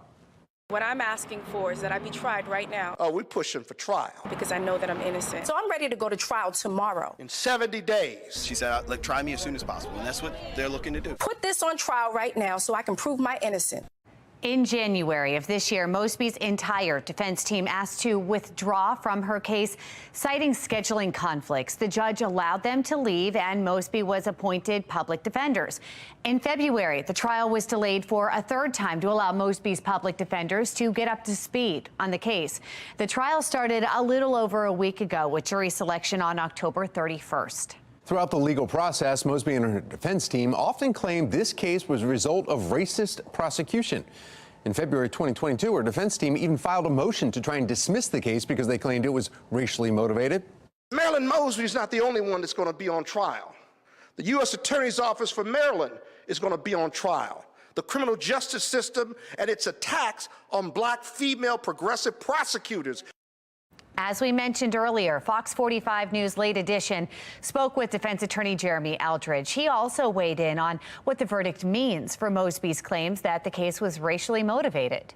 the claims of whether it was targeted, whether it was racist or selective prosecution, I think those arguments fell on deaf ears. And it's really one very simple reason. Marilyn Mosby created pre-trial, whether it tainted the jury or not, this idea that she was going to come in, she was going to prove her innocence. And that led a lot of people, whether they're attorneys, members of the public, and possibly the jurors, to think that she was going to testify. Albeit it's a constitutional right to not testify. When you create this persona publicly of let me get into court, let me say my piece, and let me prove my innocence, not only are you shifting the burden away from the prosecution, which is her fault, but I think that the jurors wanted to hear her testify, and she chose not to. Fox 45 News has been following the Mosby case since the beginning, and we will follow it and bring you complete coverage on air and online. You can find all of our original reporting on our website, foxbaltimore.com. This morning is Gerstell Academy's annual Veterans Day ceremony. Coming up next, we're speaking with several students about the significance of today's ceremony.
Well, happening today, to honor our servicemen and women, Gerstell Academy in Carroll County is hosting its annual Veterans Day ceremony. Olivia Dance is joining us live from the school with more on the ceremony and the importance of honoring our veterans. Olivia. Hey, good morning, Megan and Tom. Right now we're inside the Alumni House here on campus, and I want to immediately bring in some students right now. This is Bodie. He's a senior here. Good morning. Good morning. A little bit earlier than school start time, so I appreciate you being here with us. Can you just tell us about the significance of today and the importance of honoring veterans and the sacrifice they make? Yeah, so it's very important that we honor our veterans because, you know, they go out and they protect our borders. They protect Americans living overseas as well and some of our outposts around the globe. And so it's important that we thank them and honor them because they you know, take time out of their lives to serve our country and protect our freedoms that we hold so dear here. Absolutely. Very well said. Thanks for speaking with us. Now I'm going to walk over here. We have Madison, also a senior. Good morning. Good morning. Why do you think it's important for students like yourself, young people, to honor our veterans and know the sacrifice and be aware of the sacrifices that they make? Yeah, I think we as young people do honor the sacrifices that veterans make, but I think sometimes it can be difficult for us to personally connect with the veterans since we've never had the experience of living through a wartime. So that's why I think it's so important for us to honor the veterans that come today and hear their stories personally so that we can have that connection with them and hear their sacrifices. Absolutely. Thank you so much. And I know that you guys will be interacting with some veterans later on this morning. Lastly, we have Matthew over here, also a senior. You're going to tell us a little bit about the guy in this photo right here, right? Yep. So Gerstell has a lot of different portrait leaders which provide examples to the students of good leadership throughout history and throughout different walks of life. Many of these portrait leaders are veterans, just like General Chuck Yeager here. And Chuck Yeager not only is a great example for all students because of his courage and dedication to serving his country, but personally, to me, as someone who's interested in aviation, Chuck Yeager showed a lot of courage being the first man to break the sound barrier in the Bell X-1 aircraft that you see in the portrait over there. And as someone who is going into a field where there's a lot of innovation, but that innovation requires a lot of courage, looking to people like Chuck Yeager and seeing that courage in his life and knowing that I can do the same thing is a really great example for me and for a lot of other people out there. Absolutely. That's awesome that he can be such an inspiration to you, and congratulations to all of you on your senior year. Coming up in just about 30 minutes, we're going to speak with even more students. We'll be here all morning, and also at 9 o'clock, we'll take you live to the annual flag raising. Back to you guys. Some well-deserved honors there. Olivia, thank you. Businesses, meantime, celebrating our veterans as well, both today and tomorrow. Denny's is celebrating all who served in the military with a free Grand Slam breakfast. That is today until noon. IHOP dishing out free red, white, and blue pancakes or a pancake combo tomorrow from 7 a.m. to 7 p.m. And then other Veterans Day treats on Saturday include a free donut at Dunkin', free boneless wings and fries at Buffalo Wild Wings, a free donut and coffee at Krispy Kreme, a free tall 12-ounce hot or iced coffee at Starbucks, and we're probably just skimming the surface here of some of the options out there for you veterans. Yeah, that's incredible. Former Baltimore City State's Attorney Marilyn Mosby found guilty on 2 counts of perjury. Up next, political commentator weighing in on the sentence that she could face. And the war in Israel rages on, with the prime minister ignoring calls for a ceasefire. Why he says it won't happen until all the hostages are released. It is 6:13. You're watching Fox 45 Morning News, all local.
6:15, and this morning, no ceasefire. That's a word from officials as Israel continues to take out strikes on Hamas targets in Gaza. Taylor Stewart in our live center with the very latest negotiations for a pause in the Israel-Hamas war. What's going on, Taylor? That's right, you guys. A live look right now over the Israel-Gaza border, and you can see folks traveling across here. As we learn, Prime Minister Benjamin Netanyahu rejected a deal to stop airstrikes in exchange for the release of hostages. He wants every single hostage out until he says that can happen. Explosions are continuing to pound northern parts of Gaza. People in the crossfire just waiting for their chance to escape and increasingly desperate for humanitarian assistance in the region. Take a look.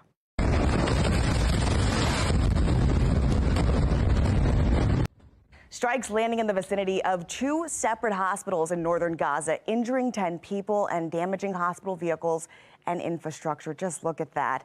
Netanyahu did agree to 4-hour pauses in the war, though, just long enough to give civilians time in the north to travel south for aid. According to Israeli officials, more than 80,000 people fled northern Gaza through an evacuation corridor on Thursday. 50,000 fled the day before that. A live look now over Capitol Hill this morning, where early next week, lawmakers are going to update us on the war effort. They'll also get the chance to witness 43 minutes of footage from the deadly October 7th Hamas attack. It's going to have dash camera footage, body camera footage, surveillance video, and cell phone video. We'll, of course, be looking out for that here at the Live Center. Tom? Thank you, Taylor. Fox 45 is partnering with Magen David Adom for Sinclair Cares, humanitarian relief for Israel. The Red Cross affiliate is providing emergency medical aid for everyone in Israel. If you'd like to help out, you can scan the QR code you see right there on your screen, or you can just go to sinclaircares.com. 6:17, and we have been taking a look at the forecast here. I'm hoping for like giant gusts of wind to get the leaves just done. Just blow them over to the neighbor's yard? Well, they always come to our yard, which is fine, but we've been mulching them, and then there's another one. So if we could just have a giant wind come through, get them all down, and we'll take care of it. Meteorologist Wyatt Everhard, he blew in today, and we're going to see that? Not like high wind today, but don't worry, it'll be breezy this weekend. All right, Maybe we'll if knock we take some more leaves down, the leaf blower on the trees. Yeah, just start. Some of those neighborhoods, I mean, they got like the trucks out with the grinders and everything. Yeah. It's like big time leaves coming down out there over the last really 3 to 4 days. But this weekend that'll pick up a little bit. Certainly feeling more like November and the time of year when the leaves come down. 52 right now, BWI. And wind is calm at the moment, but expecting that to pick up a little bit out of the west today. Rain to the west in the state, rain to the south in the state. Baltimore itself, relatively dry, but ultimately some of the shower activity is going to pass over the heart of the state here. So we do look for some showers and the possibility of needing that umbrella through the day today. Not a lot of rain, maybe a quarter of an inch or so, but still some shower activity ahead of some cooler, drier air punching in. And by the way, with all the cloud cover today and the rain cooling, these low 50s you see this morning, that's it all day long, hovering around 50 degrees, then dipping into the 40s overnight tonight. So that is certainly going to feel much more November-like than we have been. And overall, the cloud cover, again, holding tough for the bulk of the day. We will look for the rain to pick up a little bit midday, then pass and drift east as we go into the afternoon. Drier air back out here toward Pittsburgh, that punches into the state as we go tonight into the early part of the day on Saturday. And then we're talking about widespread sunshine. Saturday, Sunday, just feeling much more like November. So the rain clearing in time for the weekend, but sunny and seasonably cool conditions will hold, not just this weekend, but really into the bulk of next week. Front is through, overrunning moisture still yet to come, but you see that it's going to take a while for that drier air to really get into Maryland. So here's the trend: drier, sunnier conditions into early next week, but staying crisp and cool out there for both Veterans Day and the Ravens on Sunday. Thank you, Wyatt. Baltimore City's former state's attorney found guilty on both counts of perjury by a greenbelt jury. Well, the first phase of a 2-part federal indictment against Marilyn Mosby, Baltimore's once highest prosecutor. What does this mean for her upcoming trial on making false statements on loan applications? Joining us this morning for this week's Washington Wrap, political commentator Armstrong Williams. Good morning, Armstrong. Good morning, Tom. Well, you know, a date for sentencing has not yet been set. Mosby's potentially facing 5 years in prison for each of these perjury counts. Do you think she'll get any prison time for this? Yes. You know, she unfortunately invited this investigation with the Inspector General. She wanted a speedy trial, but when you look at the evidence, the fact that she claimed that she spent 70 days in Florida just to get a lower interest rate, the fact that she had a business that never operated, where she was on record with a newspaper in Baltimore saying it was not operational. So how can you ask for relief for something that never exists? And then you have people struggling barely to make it on $20,000 and $30,000 a year. She's paid almost $250,000 a year. The jury just did not buy it. And you cannot play the race card in this as she's done before, because guess what? You had 5 black women on the jury. So obviously it was unanimous, and the verdict came back the next day. It was pretty quick.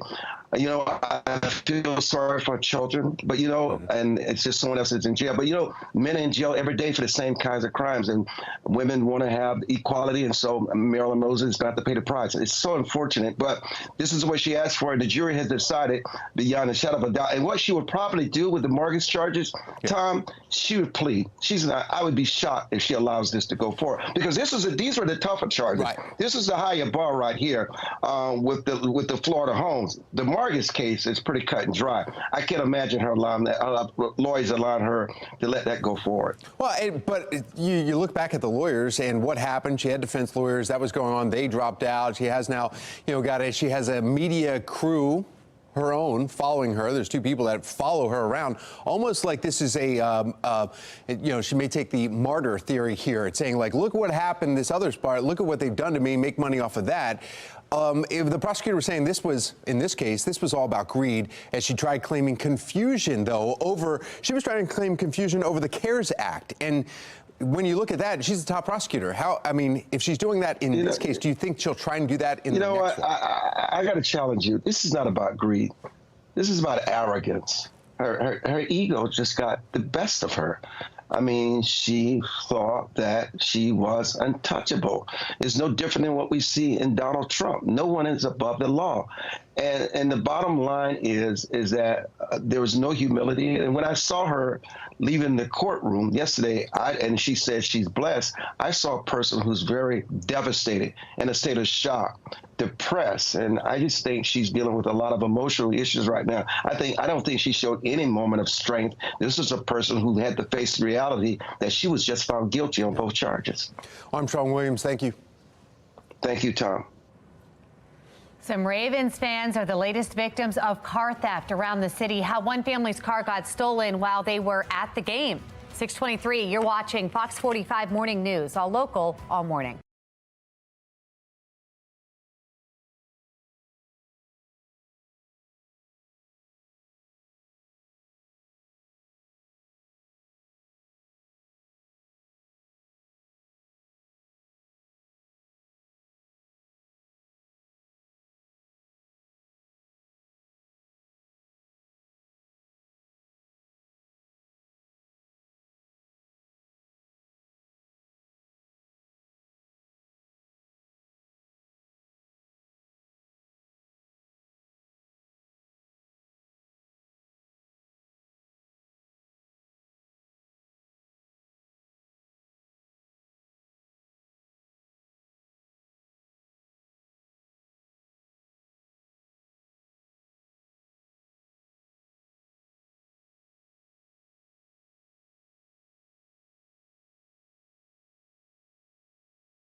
This Fox 45 News segment is sponsored by Sony Music Entertainment and Sony Electronics.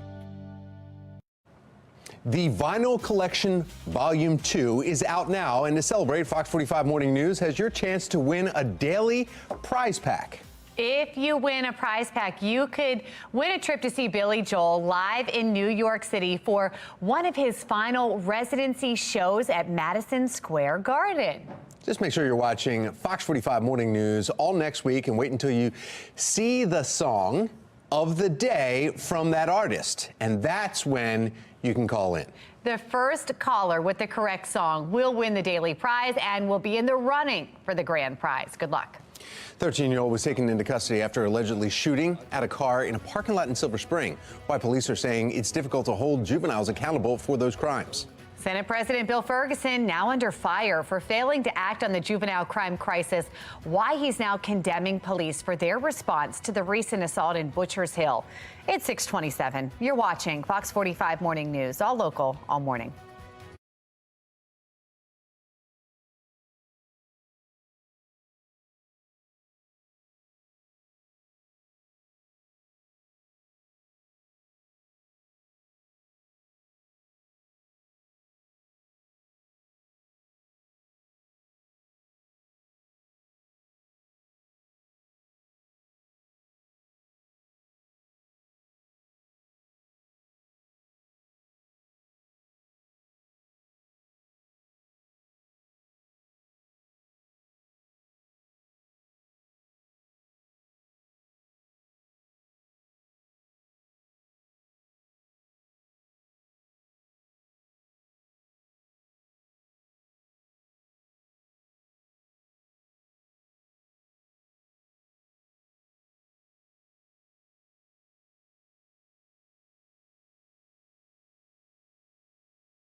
Live from WBFF in Baltimore, this is Fox 45 Morning News. Welcome back to Fox 45 Morning News. It is Friday, November 10th. I'm Megan Gilland. I'm Tom Rogers. We need to find out exactly what is in store for this weekend. A lot of sports going on. Meteorologist Wyatt Everhart, feeling like football weather out there. Definitely. I mean, much more November-like, right? And the chance for rain is going to be there today, but I think we're looking better as we go into the course of the weekend, at least. So let's take a look at the setup. You can see some action on the radar right now. That rain will continue to push in from both southern Maryland and western Maryland. So rain chances going up as we go toward midday today. No question about that. The low 50s, which are quite cool out there this morning, are set to just stay exactly where they are through the day. Temperature is just not going to move under the clouds and with the showers. So here's the trend. More of the same. Kind of murky today. Definitely chances for rain through the midday. Cooling off this evening. The good news for the weekend is the sunshine does make a return. We'll talk about that and the trend for the week ahead. It's all coming up just a couple more minutes. Well, thank you, Wyatt. Now let's take a look at your Lynn Stoller Traffic Network. And one of the cameras around the Beltway here, really no issues to report. There's one incident that's happened, and that is 95 South, right before you get to White Marsh Boulevard. There's one vehicle there. There's no cameras, but people are starting to tap their brakes there. That vehicle now with emergency responders in the median. So if you're heading southbound there, you'll see that in the median, and that's what's making people slow down. It's not just getting a law passed, it's getting enacted, signed in the law, and then the process of the law taking place and being enforced. It's so bad that you even have the parents of the juveniles in question starting to tell us, we have no options. We need you to detain our kids so we have some kind of control here. State lawmakers are at a stalemate over how to handle youth crime after its second hearing in 2 months on juvenile justice. Now many are crying out for help, questioning if there is time to wait. Even if the state legislature passes a juvenile crime bill in January, it could be months until Marylanders see the change. Now, throughout the state, frustration continuing to grow with Maryland's youth crime laws. Police say it's difficult to hold juveniles accountable. In Montgomery County, police arresting a 13-year-old after he was seen on video allegedly shooting at a car that was just driving through an apartment parking lot in Silver Spring. Most of our offenders now we are finding are juveniles. And we can't interrogate them anymore with the Juvenile Act. So, they're in the system and they're back on the street. They're repeat offenders. Police are still looking for at least 3 other teen suspects in that shooting you saw in the video. In Baltimore City, a 12 and 14-year-old are arrested and accused of an assault and attempted car theft in Butchers Hill. They were released to their parents after a call from DJS 2 hours later. That assault prompted a firm letter from City Councilman Zeke Cohen to Baltimore Police and the Department of Juvenile Services. Cohen calling the investigation an operational failure. 4 state lawmakers signed off on that letter from Cohen. Among those is Senate President Bill Ferguson. Shannon Lilly is joining us live with our questions for the Senate President about addressing juvenile violence. Shannon? Well, we know, Tom, that Senate President Bill Ferguson himself has been under fire for failing to act on the juvenile crime crisis. But now he's pointing the finger in a way and condemning the Department of Juvenile Services and police for their handling of that assault case that happened in Butchers Hill last week. So we reached out to the Senate President and we asked him these questions we're going to pull up here on your screen. We asked, why did you submit a letter scolding city police and DJS when your office hasn't taken official action to hold juveniles accountable? Do you plan to hold juveniles accountable? What is your plan to address the juvenile crime crisis? Do you believe in tougher penalties to hold juveniles accountable? Are you planning to call a special session to address juvenile crime? Now, so far, neither the senator nor his office has responded. They all run away because the political capital to roll up your sleeves and confront the problem is vast, and it has to do with problem solving. This is unacceptable. We would have had a hearing and brought the Secretary of the Department of Juvenile Services in, okay? We all would have called for it and said, explain this, explain how he got let out, and explain the 14-year-old, and explain how this isn't going to happen again. So this week, former Senator Jim Brochin there was critical of the state's seemingly passive approach toward reforming the broken system.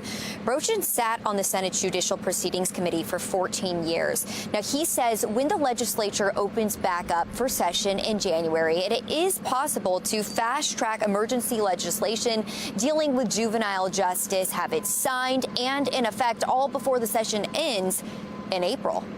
Reporting live, I'm Shannon Lilly, Fox 45 Morning News. All right, Shannon, thank you. For more coverage surrounding the juvenile crime crisis, including concerns from police, from prosecutors, and a former state senator, you can head to our website, foxbaltimore.com. This morning, in a city in crisis, Baltimore City is inching closer to the grim milestone of 10,000 cars stolen so far this year. Between January 1st and November 4th, police data shows that 9,512 cars were reported stolen citywide. I guess you just never really think it's going to happen to you. Well, now some Ravens fans are among the latest victims of the city's stolen car crisis. A woman from Anne Arundel County says that she and her father parked in an industrial part of South Baltimore to go to last Sunday's game. But when they returned, her dad's Hyundai was nowhere to be seen.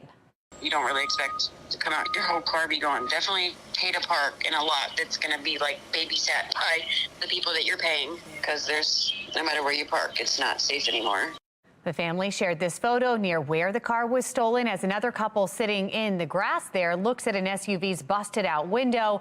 Baltimore police confirmed a Hyundai was reported stolen from the area of West Hamburg and Bayard Streets on Sunday afternoon. Police also tell us a second car, a Kia Sorento, was damaged on the block in an attempted car theft.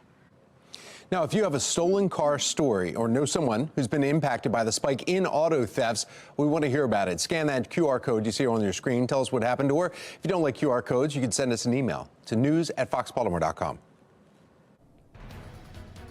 This morning, Gerstell Academy is hosting its annual Veterans Day ceremony. Coming up next, we're speaking with several students about the sacrifice that veterans make.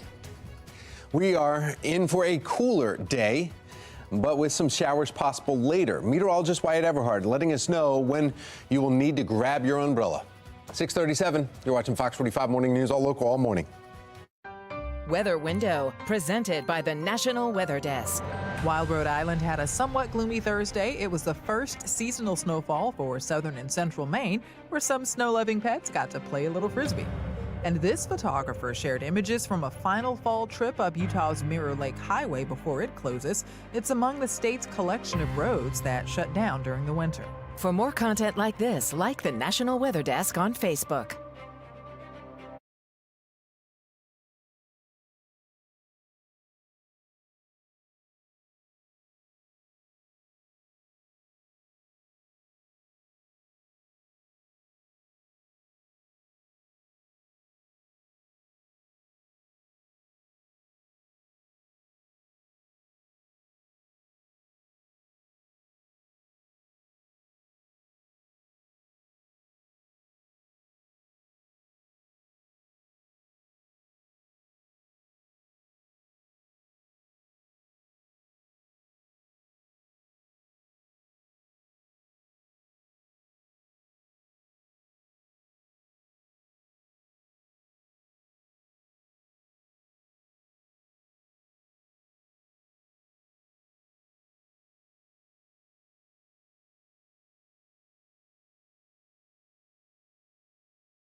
.640, and today we are honoring the men and women who are serving our country, and today Gerstell Academy is holding its annual Veterans Day ceremony. Olivia Dance is live at the school this morning ahead of that ceremony. Olivia, how's it going out there?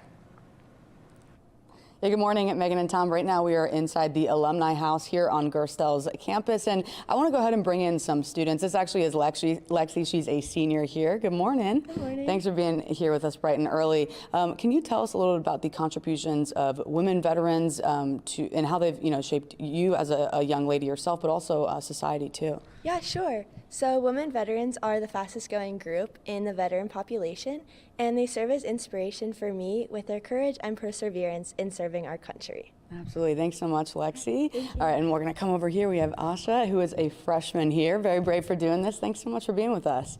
Okay, so obviously you being a young student yourself, how can what veterans have done for society help shape what young people do? And also, why is it important for young people to know about the sacrifices that veterans make?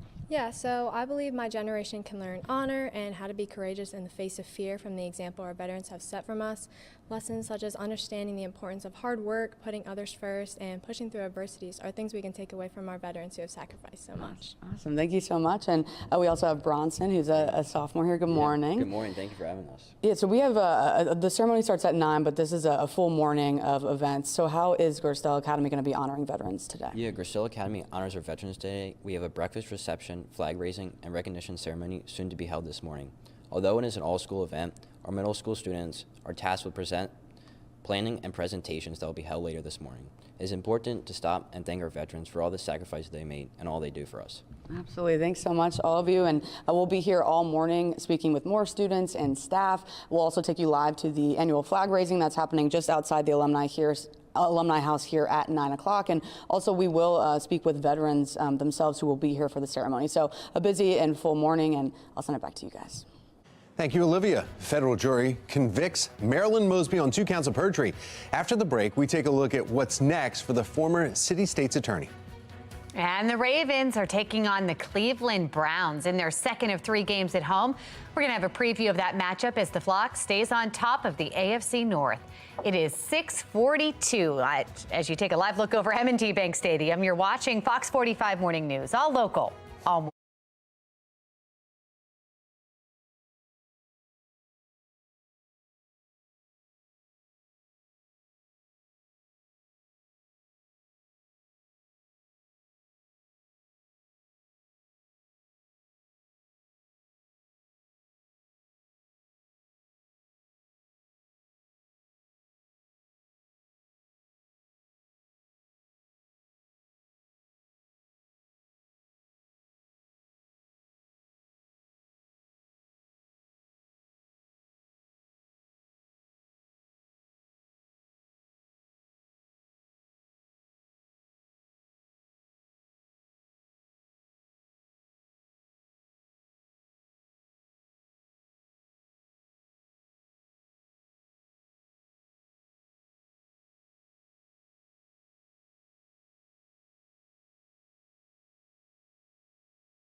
Verdict is in the federal perjury trial against former city state's attorney Marilyn Mosby.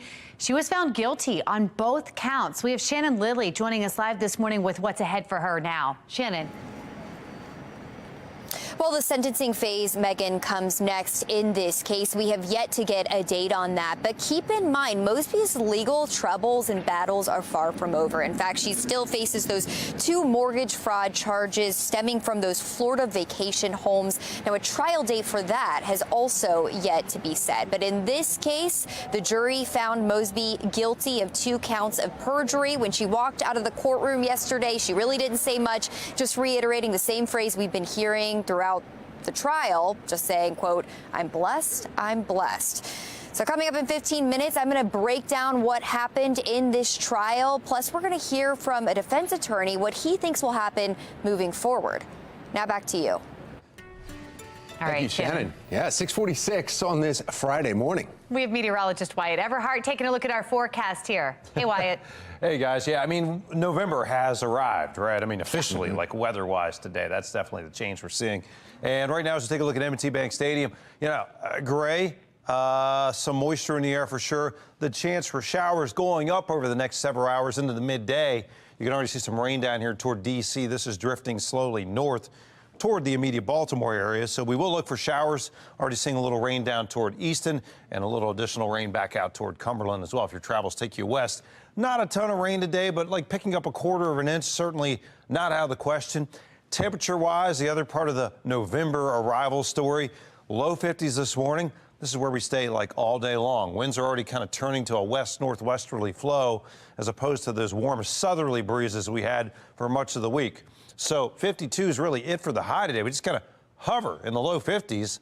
And I will say this, things improve weather-wise late day in terms of clearing skies. We're going to be under the clouds this morning through the midday and early afternoon. And the chance for rain with those clouds certainly there, peaking toward, I'll say, between about 10 o'clock and 2 o'clock this afternoon.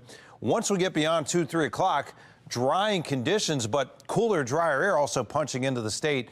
That's going to make for, again, just a cool, clear start on Saturday and Sunday as well. Lots of sunshine. So true November has arrived.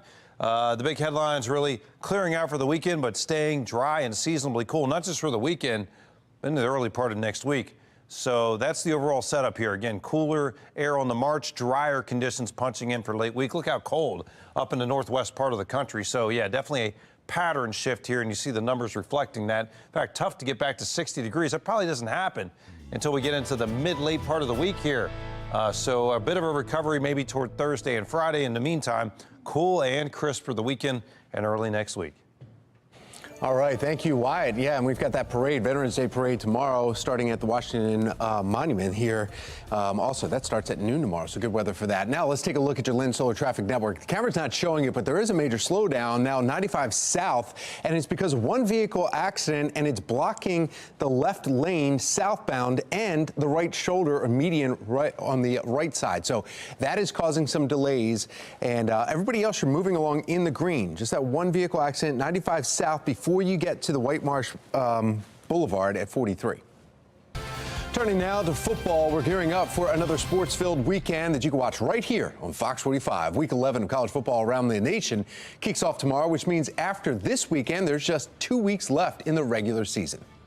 And starting with big noon kickoff at 10 a.m. Saturday. Then at noon, you can watch Michigan, who currently ranks 3rd, taking on Penn State, who ranks 10th in Happy Valley. Great game there. After that game, Utah will be heading to Washington to take on the Huskies. That game starts at 3:30 there. Then at 7, we've got West Virginia and Oklahoma, who ranks 17th, by the way, kicking off. Despite the Mountaineers not being ranked where the Sooners are 17th, the teams are tied for the Big 12 standings this season. Then to round out the night, we've got USC at Oregon. That game at 10:30. This is their first time since 2020 playing. Then make sure you stick around for Fox 45 and Fox NFL Kickoff Sunday. That starts at 11 right here on Fox 45. Then at 1 o'clock, Ravens host Cleveland Browns in Baltimore. Then finishing out your sports-filled weekend with Fox 45, watching the Washington Commanders travel to Seattle to take on the Seahawks. Kickoff will be at 4:25. Now taking you live to M&T Bank Stadium as the Flock prepares for its second of 3 games in a row played right here in Baltimore. And as we mentioned, this Sunday, the Ravens will host the Browns. They are hoping to turn their 4-game winning streak into 5 now. Then on Thursday, Baltimore will host the Cincinnati Bengals. Kickoff is at 8:15 p.m. Let's take a look at where the AFC North stands right now. Ravens taking the top spot with 7-2 record. You see it. And then Steelers, Browns, and Bengals are all tied with 5-3. All AFC North teams are celebrating Week 9 wins. Veterans Day, of course, is this weekend, tomorrow, 11/11. And what better way to commemorate it than with a patriotic birthday? Coming up in our 9 o'clock hour, Marine Corps is celebrating its 248th birthday, giving some holiday joy to kids. Definitely time to raise a glass to our veterans here today as we celebrate tomorrow. Yeah, let's enjoy a coffee break.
Making headlines this morning in Washington state, thousands of cars are stolen every day, driving up the costs of parts, repairs, and auto insurance.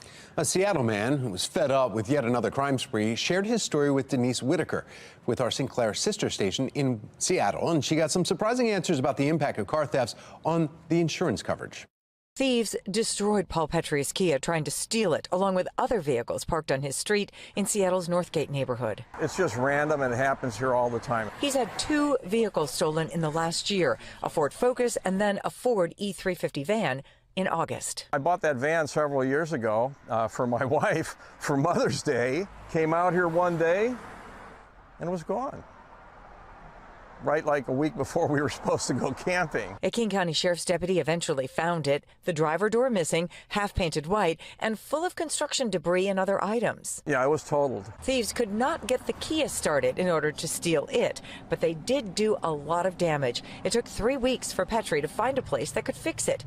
The general manager tells me 60 to 70% of the damage they're fixing at Extreme Motorsports is from theft. I've taken care of probably at this shop over 1,100 claims in just this last year, just due to the theft recovery. Kenton Bryan with the Northwest Insurance Council tells me many insurance companies are now upside down, meaning for every dollar they collect in premiums, they're paying out $1.25 to $1.40 in claims. An insured has a claim and has had multiple claims in a short period of time, say 3 years or so. An insurer might add a 10 or 20% surcharge to their policy for a period of time to sort of recoup some of the cost. Brian confirmed for me that a handful of insurers are no longer insuring Kias or Hyundais because they are so easy to steal. But he assured me that there are still plenty of companies out there willing to provide insurance, though it may cost a little bit more.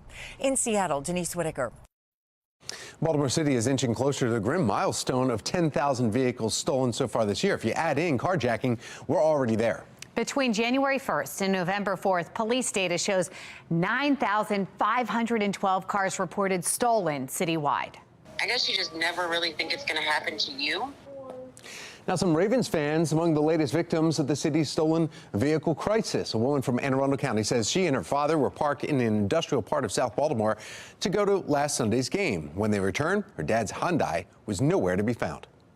You don't really expect to come out, your whole car be gone. Definitely pay to park in a lot that's going to be like babysat by the people that you're paying, because there's, no matter where you park, it's not safe anymore. The family sharing this photo near where the car was stolen as another couple there was sitting in the grass looking at an SUV's busted out window. Police confirmed a Hyundai was reported stolen from this block on Sunday, also saying a second car, a Kia Sorento, was damaged on the block in an attempted car theft. Police say more than 38% of those arrested for car theft are juveniles, and many of them arrested multiple times for the same crime. But only 2/3 of those suspects are reported to the Department of Juvenile Services, and just 5% end up serving any time with DJS facilities.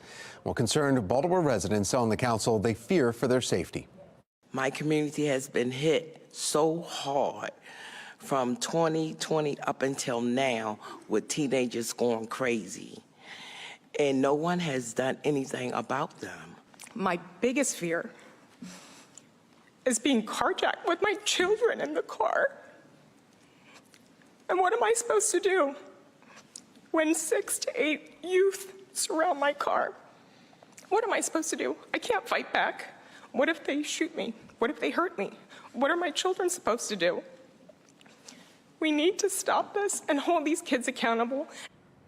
If you have a stolen car story, or if you know someone who's been impacted by the spike in auto thefts, we want to hear about it. You can scan the QR code on your screen, tell us what happened, or send an email to news@foxbaltimore.com. Former Baltimore City State's Attorney Marilyn Mosby has been convicted of perjury. Coming up, what's next in her legal battle as that rages on. This morning, Gerstell Academy is hosting its annual Veterans Day ceremony. Coming up next, we're speaking with the head of the upper school, whose son is currently in the military.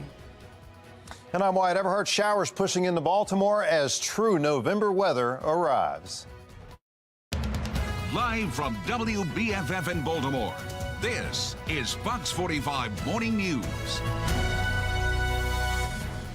6:59 on this Friday morning. I want to thank Vision Towing. Had a nice meeting with them. They are watching us, and they, pleasant experience with them. I got to meet them, and then got to meet the mechanics at Padonia Auto too. So they were also great. It's a good day for you. It was a lot of fun with the car industry. So it was, it was a lot of fun. Always nice when they can help you Charlie, out. thank you. Yeah. All right.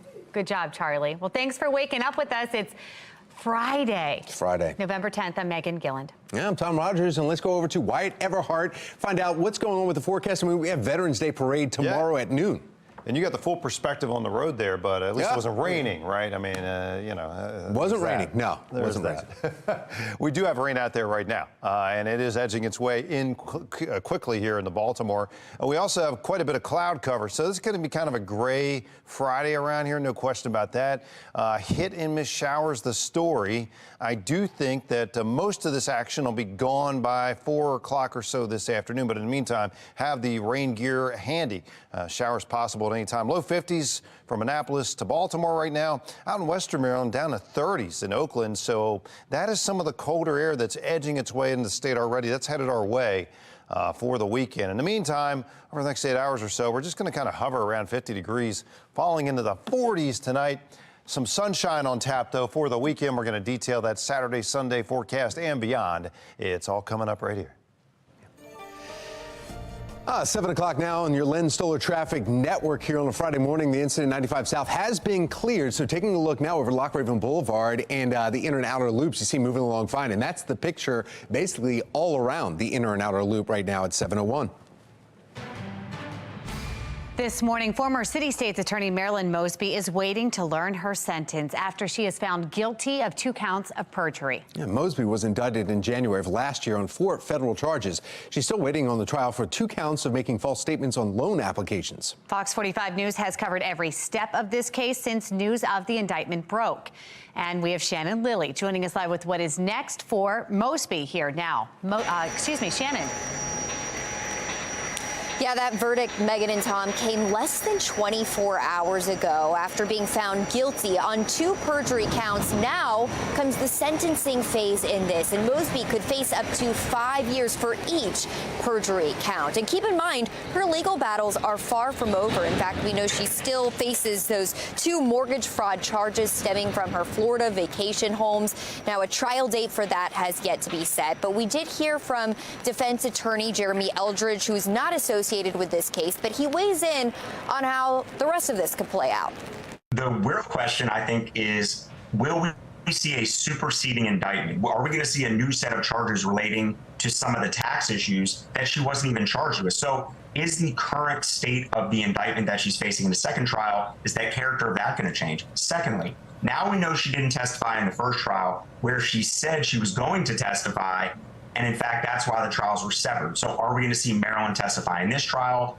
Are we going to see the government change its case a little bit now that they know how she plans to present some of the evidence against her? And lastly, are we going to see the city council president, Nick Mosby, charged? And will that affect his choice to testify if he's called in a witness in the second case? All interesting questions that we'll certainly be watching for. In the meantime, you'll remember Mosby's perjury charges in this case, well, they hinge on her travel business Mahogany Elite. She claimed to have suffered a financial hardship and withdrew money from her city retirement account without paying a penalty. An FBI forensic accountant detailed Mosby's financial records, telling the jury Mosby actually made more money in 2020 when she claimed financial hardship than she did in 2019. Now, on the 3rd day of trial, Mosby elected not to testify. While her defense team tried to argue the pandemic crushed her plans to launch the travel business, the jury just didn't buy it, and they convicted former Baltimore City State's Attorney Marilyn Mosby on those perjury counts. That all happened in less than a day of deliberations. As of now, though, Megan and Tom, her sentencing date has not been set. Shannon, did we hear from Mosby or her team following that conviction? We heard very little, Megan. In fact, as Mosby was walking out of the courtroom, she did reiterate the same phrase or statement that she's been saying throughout this trial, and that's simply, quote, "I'm blessed, I'm blessed." Her attorney didn't say anything at all. Reporting live, I'm Shannon Lilly, Fox 45 Morning News. Thank you, Shannon. The guilty verdict coming nearly 2 years after Mosby was first indicted January 13th of 2022. Mosby addressing the media the following day, proclaiming her innocence. I also need citizens who I am blessed to serve to know that I am innocent of the charges that have been levied against me, and I intend to fight. Mosby has maintained her innocence since the indictment. The trial was supposed to take place, if you remember, in May of 2022. It was postponed to September of 2022. Then in September, the trial was delayed again, and this time just days before it was set to begin. At the time, the trial was set for March of 2023. But the delays came despite Mosby's insistence that she wanted a speedy trial. What I'm asking for is that I be tried right now. Oh, we're pushing for trial. Because I know that I'm innocent. So I'm ready to go to trial tomorrow. In 70 days. She said, "Look, try me as soon as possible," and that's what they're looking to do. Put this on trial right now so I can prove my innocence. Well, in January of this year, Mosby's entire defense team asked to withdraw from her case, citing scheduling conflicts. The judge allowed them to leave, and Mosby was appointed public defenders. In February, the trial was delayed for a third time to allow Mosby's public defenders to get up to speed on the case. The trial started a little over a week ago with jury selection October 31st. Well, throughout the legal process, Mosby and her defense team often claimed that the case was a result of racist prosecution. In February of 2022, her defense team filed a motion to dismiss the case because they claimed that it was racially motivated. Marilyn Mosby is not the only one that's going to be on trial. The U.S. Attorney's Office for Maryland is going to be on trial. The criminal justice system and its attacks on black female progressive prosecutors.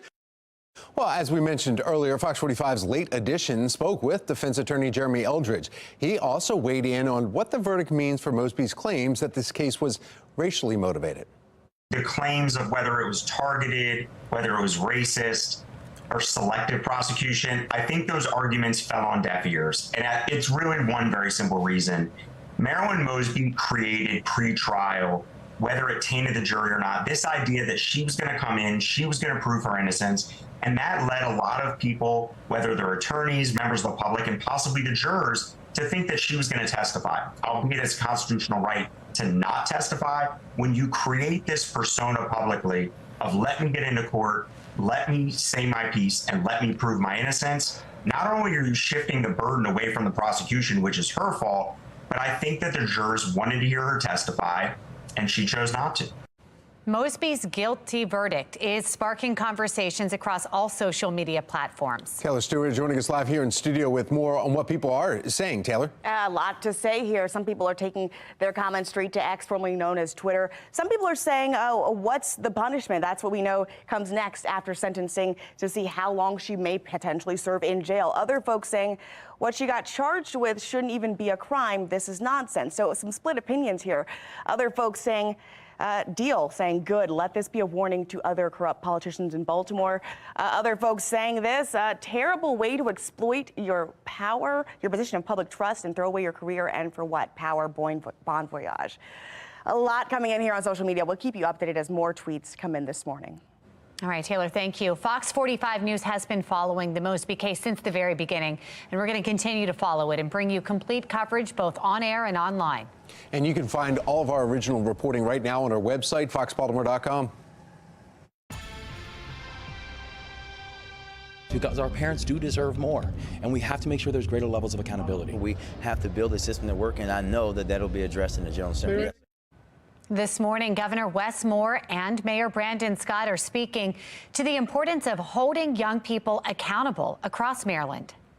Now, this comes as yet another meeting on juvenile justice comes and goes in Annapolis, with, again, no concrete solutions on how to address the crime crisis. Even if the state legislature passes a juvenile crime bill in January, it could be months until Marylanders see change. This morning, Fox 45 News is pressing some of the state's top leaders on why they aren't taking action now. Now, we are demanding answers from Mayor Brandon Scott and Governor Wes Moore as parents express frustration over not only their children's criminal behavior, but also the juvenile justice system. I say to the parents who are watching their children going through challenges is that their frustration is right, and we have to make sure there's greater levels of accountability. You know, I've been talking about this before it was popular, that we have to build a system of accountability, working with our partners in the state and the governor, now that we actually have a governor that wants to work with the city. Coming up in our next half hour, Shannon Lilly will be live with how Fox 45 News is pressing Senator Bill Ferguson on the juvenile crime crisis. Happening today, Gerstell Academy in Carroll County is honoring servicemen and women by hosting their Veterans Day ceremony. Olivia Dance joining us live from the school with more on the ceremony and the importance of Veterans Day. Olivia. Hey, good morning, Megan and Tom. Right now we're inside the Alumni House here on campus, and I want to go ahead and bring in Mr. Abbott. He is the head of the upper school here. Good morning. Good morning. Thank you so much for joining us. I know that Veterans Day is particularly important to you. Your son is currently serving in the military. Can you tell us a little bit about his experience? Yes. Well, 2020 during COVID, he left in June, so that was a different experience. The whole basic camp was different, but seeing him go from different bases and connect, he has such a passion for serving others, and to see that in action is just tremendous as a parent, and then also as head of the upper school, to see our students serve our country is a tremendous honor. You must be so proud of them. Absolutely. Awesome. Well, thank you so much, Mr. Abbott. And I want to go ahead and bring in Riley, who also, you're very impressive. You just committed to West Point for lacrosse. Congratulations. Yes, thank you. And you're going to be reading this poem, Is It the Soldier, for us now. I'll let you take it away. It is the soldier. It is the soldier, not the minister, who has given us freedom of religion. It is the soldier, not the reporter, who has given us freedom of the press. It is the soldier, not the poet, who has given us freedom of speech. It is the soldier, not the campus organizer, who has given us freedom of protest. It is the soldier, not the lawyer, who has given us the right to a fair trial. It is the soldier, not the politician, who has given us the right to vote. It is the soldier who salutes the flag, who serves beneath the flag, and whose coffin is draped by the flag, who allows the protesters to burn the flag. Charles M. Province. Thank you so much. Really, really powerful poem there. I want to go ahead and bring in Tyson, who is another student here. Good morning. Good morning. Okay, so obviously we see the poem on this this frame here, but we have some other portraits as well, and I'll step out of the frame. If you could just go ahead and explain kind of this importance of these and the significance of them all throughout Gerstell. First, Gerstell Academy has over 180 leadership portraits that students have to study. Students study them in order to learn the adversity they had to went through and the challenges that they had to face in order to understand. And you guys are studying these year round? Yes. Very impressive. And I know that we'll learn more about some of these portraits coming up in just a little bit. We also have the annual flag raising that's happening at 9 o'clock just outside of the Alumni House. And we'll also be speaking with some veterans as well. So thank you so much to all of you, and I'll send it back to you guys. All right, Olivia, thank you. Here's a look at the stories making headlines here at this hour. Parents, police, and prosecutors all across the state are terrified of juvenile crime, pleading for change. Fox 45 News pressing city and state leaders on why tough talk has not led to any action. Now that daylight saving time has come and gone, our nights are happening entirely in the dark. The dangers that pedestrians are now facing and what drivers need to remember when they are behind the wheel. 7:12 is the time. You're watching Fox 45 Morning News, all local.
The sun is now setting just before 5 o'clock, and that means our entire evening is now happening in the dark. If you haven't noticed, that drive home from work, walking the dog, the quick workout outside.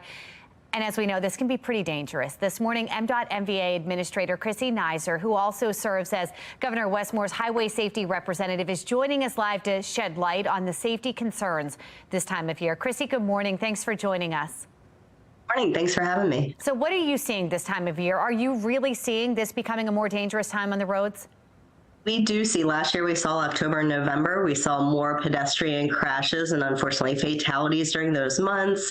Obviously, visibility is just an issue for everybody. And so important to follow those tips in terms of if you're a pedestrian, make sure you're visible, make sure you're in a crosswalk, make eye contact with the driver if you're crossing the road, just to make sure that they see you. But as a driver, look out for those vulnerable pedestrians. Take that second look, make sure your speed is reasonable. That's something we're certainly seeing, and obviously the higher your speed, the more dangerous for pedestrians. And I think it's catching some people off guard. You're forgetting that it's getting dark so early, so you might have forgot the bright colored clothing, and now suddenly you're on the side of the road wearing black. Exactly. And so just something to plan for in advance, to think about. We want to obviously look out for each other to make sure everybody's safe. Obviously, a pedestrian does not have any protection around them. And so if they are struck, it's incredibly dangerous. You don't want that. In addition to that, I know we did an interview yesterday talking about deer out on the road. Are you seeing reports of that as well? Definitely are. Obviously, it's a busy time for deer, and so we need to take that extra time. Again, speed is really important. That's one of the main causes of crashes and fatalities on our roadways. So slow down, and you can make sure that you're having more visibility. Along those lines, Chrissy, if you see a deer that's kind of impeding traffic in the middle of the road, who do you call? Certainly, if there's an obstruction in the roadway, State Highway Administration or the Transportation Authority can help with that. They've got the numbers on the signs on the side of the road in terms of moving, because those can be incredibly dangerous if somebody doesn't see something in the roadway and unfortunately it strikes it. So yeah, you want to notify the authorities and obviously law enforcement if there's an emergency. Some helpful tips, good reminders again as we're going to a different time of year. Before I let you go, Veterans Day tomorrow. I know you guys are honoring our men and women who have served. We are. We're closed today in observance of Veterans Day, but we'll be open back up tomorrow for business as normal with our appointments. And for our veterans, we'll be giving them a small token of appreciation, a mug, to thank them for their service. We're obviously so grateful for all of our veterans, and we have a great partnership with Veterans Affairs Department. So just thank you to all our veterans who've served and to their families. We ditto that. Chrissy, thanks for joining us this morning. Thank you. 7:18 is the time on this Friday morning. We need to find out with all the events that are happening for Veterans Day this weekend. The parade tomorrow at noon. We need to find out exactly what it's going to be like. Meteorologist Wyatt Everhart joining us with our forecast. How's it looking? I think it's looking great for all the vets out there.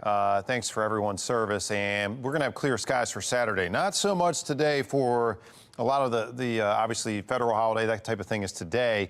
But for the actual calendar holiday tomorrow for Veterans Day, we will have the sun back. Today, not much. Mostly cloudy skies. Generally looking at on and off rain here as well, possible through the midday. I don't think it's going to be a heavy soaking rain, but some on and off showers certainly possible. You're going to be out and about. Definitely have either an umbrella, rain slicker, that kind of thing. Something handy in case you get caught in a brief downpour. Total rain totals today are not going to be all that much, a quarter of an inch on the high side.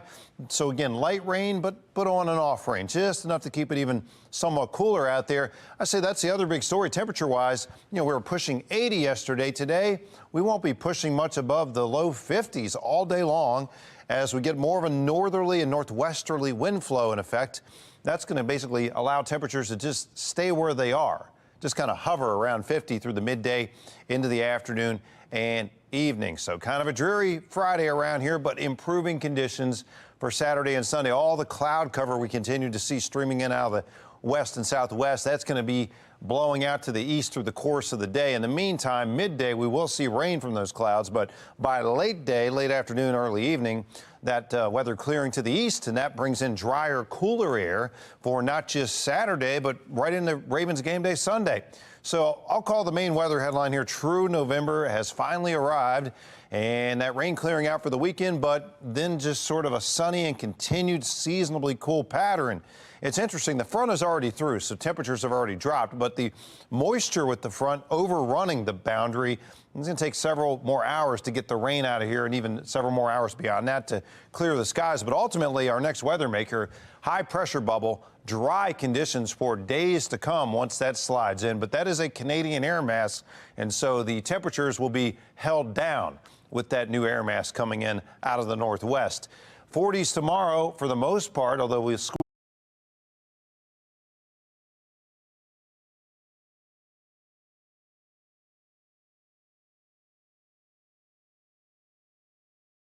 into the 50s late in the afternoon. And then as we look at Sunday morning, a widespread frost across the area. Very cold start first thing Sunday, although we'll bounce back into the 50s with all the sunshine for our Ravens game day Sunday as the Browns come into town. Here's a look at it for you again. Showers clearing for the weekend, some sunshine for Veterans Day and for Sunday. Lots more sunshine early next week. It takes a while for temperatures to recover even to 60 degrees, maybe by Wednesday or so on that. This Fox 45 news segment is sponsored by Sony Music Entertainment and Sony Electronics. Well, the Vinyl Collection Volume 2 is out now, and to celebrate Fox 45 Morning News, there's a chance for you to win a daily prize pack. If you win a prize pack, you could win a trip to see Billy Joel live in New York City for one of his final residency shows at Madison Square Garden. Just make sure you're watching Fox 45 Morning News all of next week, and wait until you see, don't hear it, but see a song of the day. That's when you call in. The first caller with the correct song that they see will win the daily prize and be in the running for the grand prize. 3 Orioles are in the running for the Silver Slugger Award. So, who's taking home some hardware for the Birds? That's coming up on Sports Unlimited. For 15 years, Ellicott City Lights has been lighting up the neighborhood around Christmas time. We're going to talk to the man who's behind it all, coming up on Fox 45 Morning News, all local, all morning long.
7:25, and that's right, we're talking about November 10th. So is it too early to set up lights? Nope. It's not for this next guy or for this lady right here. Mark Clark, live in Ellicott City with how he is setting up for a Christmas show spectacular.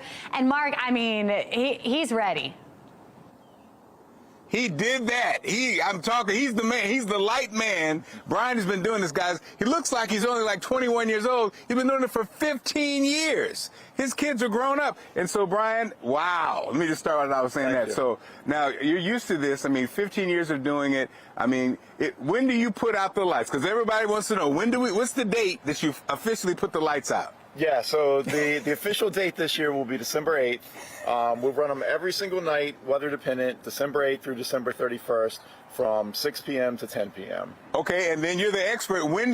Tell us all, when do we take our lights down? We take them down starting January 1st. They all start coming down. January 1st. You heard it official from the man. So, Brian, I mean, this is amazing. We're going to be spending time with you this morning, see your family. And again, what is your favorite light? This is amazing, but what's your favorite light cluster or your favorite thing? And guys, by the way, these are all, he makes them himself. He doesn't buy them. He makes up the contraptions and puts them together. What's your favorite? Yeah, so by far my favorite is actually the dance floor. So we have the light up dance floor, like old school 70s style disco, and all the kids love to come and watching them play on it and dance and everything. That's definitely my favorite part. The biggest thing that we have is the snowman, which is about 30 feet tall, 20,000 lights on it. Made that last year, so that's another thing I see it. Yeah, my goodness, can you see that now? So, guys, as we could, all dads is confirmed. He's a better dad than we are. So, I guess back to the drawing board. Back to the drawing board. They have pumpkins out though too, so they didn't pass up Thanksgiving. Right. They got it all represented. Brian, they're commenting about your pumpkins being out too. So it's mixed together. So, guys, we're going to meet Brian's family.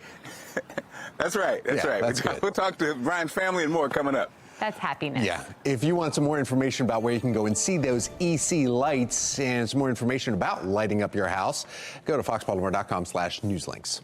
Well, we are going to see temperatures in the 50s today, but could we expect rain? Question mark. Meteorologist Wyatt Everhart tracking the potential for some wet weather. That's ahead in his full forecast. The attack in Butchers Hill last week is reigniting frustrations over the juvenile justice system. Coming up, we press Senate President Bill Ferguson about what he's doing to address the issue. You're watching Fox 45 Morning News, all local, all morning.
Live from WBFF in Baltimore, this is Fox 45 Morning News.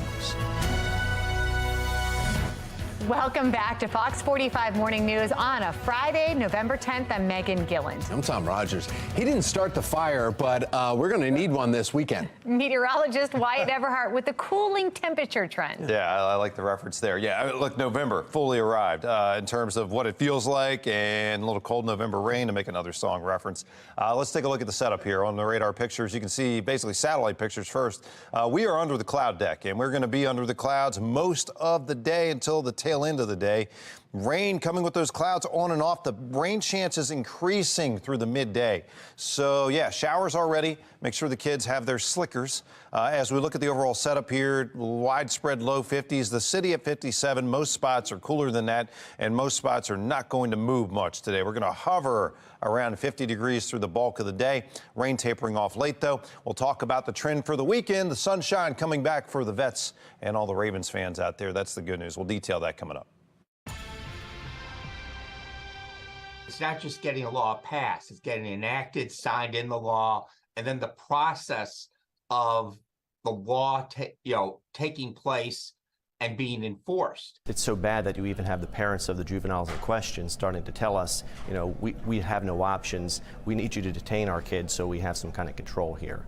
Well, state lawmakers are at a stalemate over how to handle youth crime after holding a second hearing in just 2 months on juvenile justice. Now, many are crying out for help, questioning if there's time to wait. Even if the state legislature passes a juvenile crime bill in the beginning of January, it may be months until Marylanders see any change. Throughout the state, frustration continues to grow with Maryland's youth crime laws. Police say that it's hard to hold juveniles accountable. In Montgomery County, police arrested a 13-year-old after he was seen on video here allegedly shooting at a car driving through an apartment parking lot. This is in Silver Spring. Most of our offenders now we're finding are juveniles, and we can't interrogate them anymore with the Juvenile Act. So, they're in the system and they're back on the street. They're repeat offenders.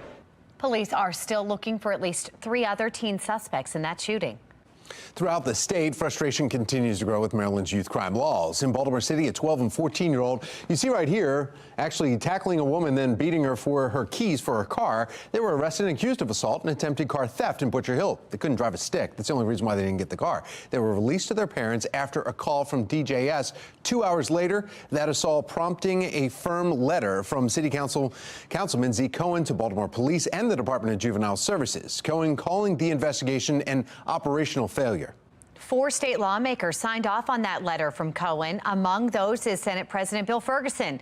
Shannon Lilly joining us live with our questions for the Senate President about addressing juvenile violence. Shannon. Well, we know, Megan, that Senate President Bill Ferguson himself has been under fire for failing to act on the juvenile crime crisis. And now he's pointing the finger in a way and condemning police and the Department of Juvenile Services for their handling of that assault that happened in Butchers Hill last week. So we reached out to the Senate President and we asked him these questions right here on your screen. We asked, why did you submit a letter scolding city police and DJS when your office hasn't taken official action to hold juveniles accountable? Do you plan to hold juveniles accountable? What is your plan to address the juvenile crime crisis? Do you believe in tougher penalties to hold juveniles accountable? And are you planning to call a special session to address juvenile crime? So far, neither the senator nor his office has responded. They all run away because the political capital to roll up your sleeves and confront the problem is vast, and it has to do with problem solving. This is unacceptable. We would have had a hearing and brought the Secretary of the Department of Juvenile Services in, okay? We all would have called for it and said, explain this, explain how he got let out, and explain the 14-year-old, and explain how this isn't going to happen again. So this week, former Senator Jim Brochin there was critical of the state's seemingly passive approach toward reforming the broken system. Brochin sat on the Senate's Judicial Proceedings Committee for 14 years, and he says when the legislature opens for session in January, it is possible to fast-track emergency legislation dealing with juvenile justice that could be both signed and in effect before the session ends in April. Reporting live, I'm Shannon Lilly, Fox 45 Morning News.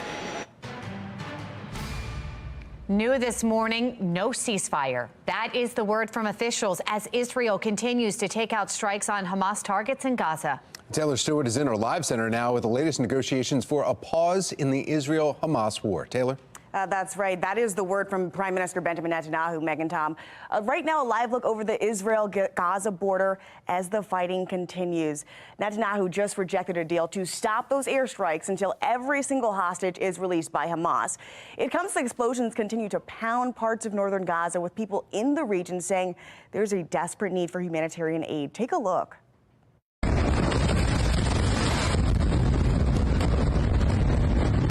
Those airstrikes raining down in the vicinity of 2 hospitals in northern Gaza, injuring at least 10 people, damaging hospitals, vehicles, and infrastructure.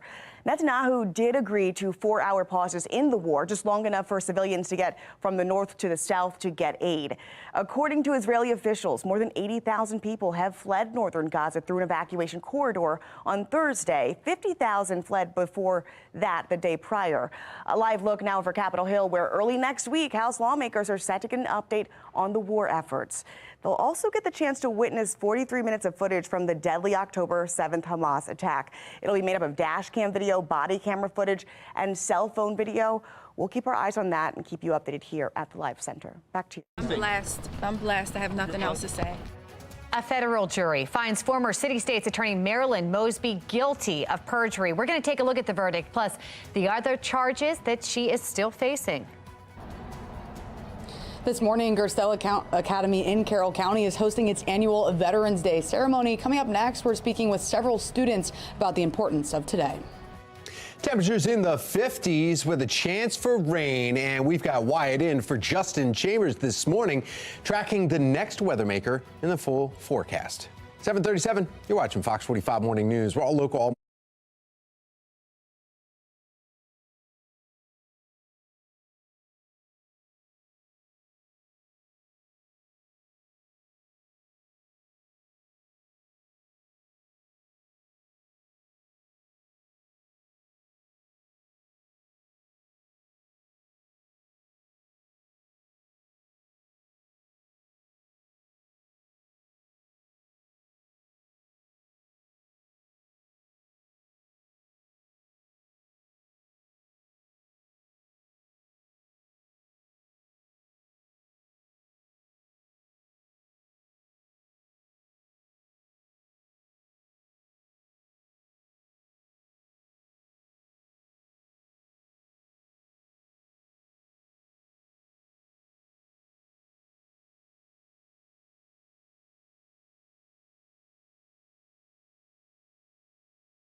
Happening today, Gerstell Academy in Carroll County is honoring servicemen and women, and they're hosting their annual Veterans Day ceremony. Yeah, Olivia Dance is joining us live from the school, and she's been talking with a bunch of students, showing their respect and also getting a life lesson in the process. Olivia. Yeah, good morning, Megan and Tom. Last time you saw us, we were inside the alumni house here on campus. Now we're outside. Students are starting to arrive for the start of school, and the ceremony will get started shortly after that. Right now, though, I want to go ahead and bring in Remy, who is a senior here. Congratulations on your senior year, and good morning. Good morning. All right, so you're going to tell us a little bit about the history of Veterans Day. What can you tell us that you've learned?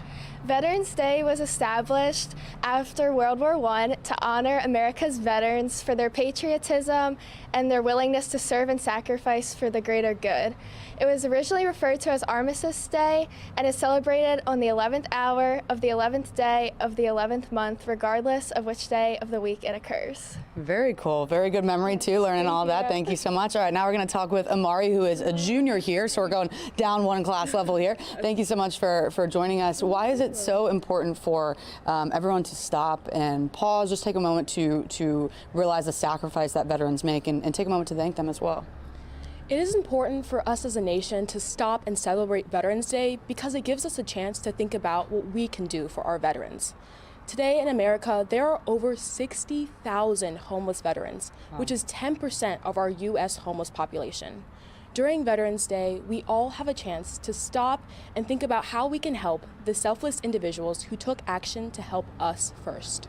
Oh, that's a pretty crazy fact. Thank you so much for sharing that, Amari. And now we're going to speak with Matthew, a sophomore here. And you're the reason that we're actually outside right now, because you're going to tell us about the light pole banners that Kenny's going to pin off and show that we see them all across campus here. Can you tell us about what those are and the importance of them? Right. So here at Gerstell Academy, students strive to express appreciation towards others.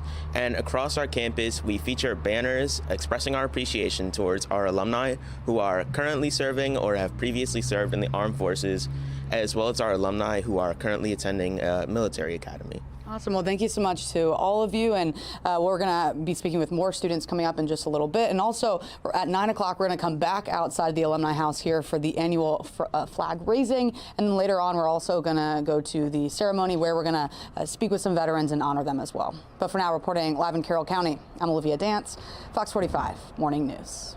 Well-deserved honor and ceremony. Olivia, thank you. Also happening today, the Veterans Classic taking place at the U.S. Naval Academy. Its 10th annual basketball event honoring veterans of all service branches.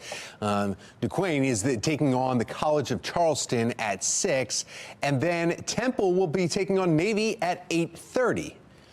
Well, week 10 of the NFL is here. In our 9 o'clock hour, see who Patrice goes up against in this week's Pigskin Predictions. November is National Diabetes Month. Coming up right after the break, diabetes drug that's raising some red flags in the medical community.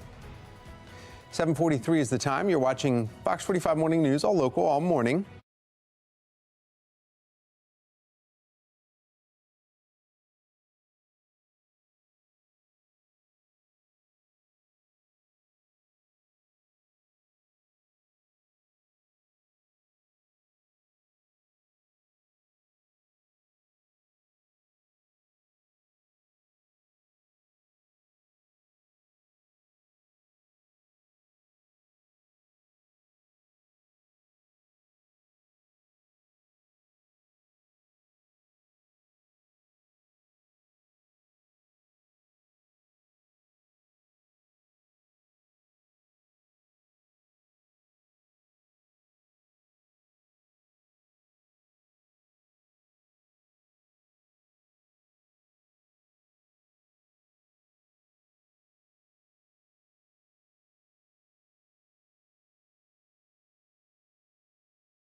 This Fox 45 News segment is sponsored by the University of Maryland School of Medicine.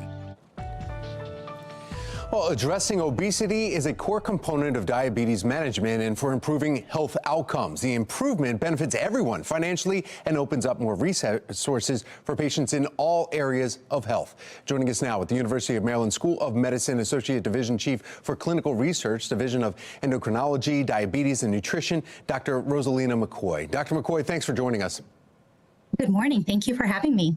So let's talk about, there's been some major advancement, especially with prescription drugs when it comes to diabetes, weight loss. Tell us a little bit more about studies that are now coming out. You know, managing weight is really foundational to diabetes. Weight loss can help reverse diabetes in its early stages. And when someone already has diabetes, it's essential to controlling diabetes and blood sugars and preventing diabetes complications. So there's many drugs that are available now for the treatment of diabetes, and many help people lose weight. So it's essential when we care for people with diabetes that we use medications that not only lower blood sugars, but also help them lose weight.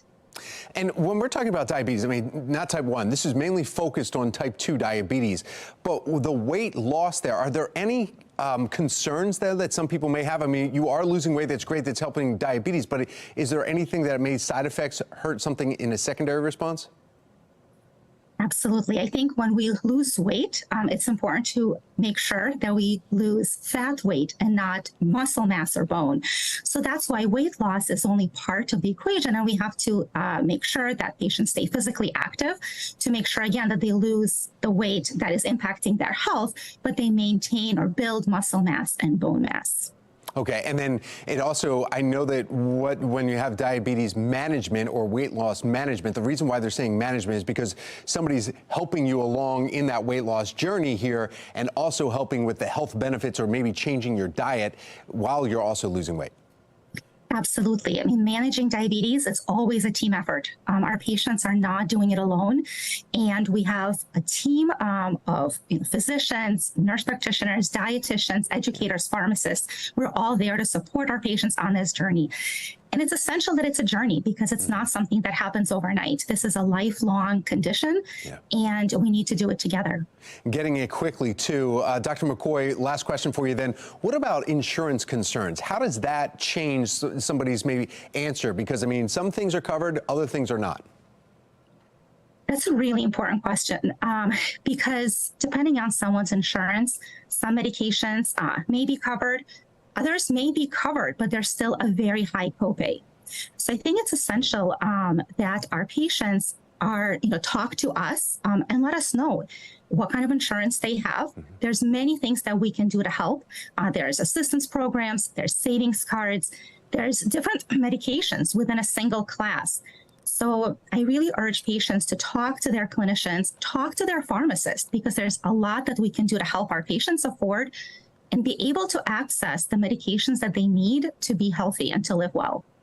With the University of Maryland School of Medicine, Dr. McCoy, thank you so much. We appreciate your expertise. Thank you.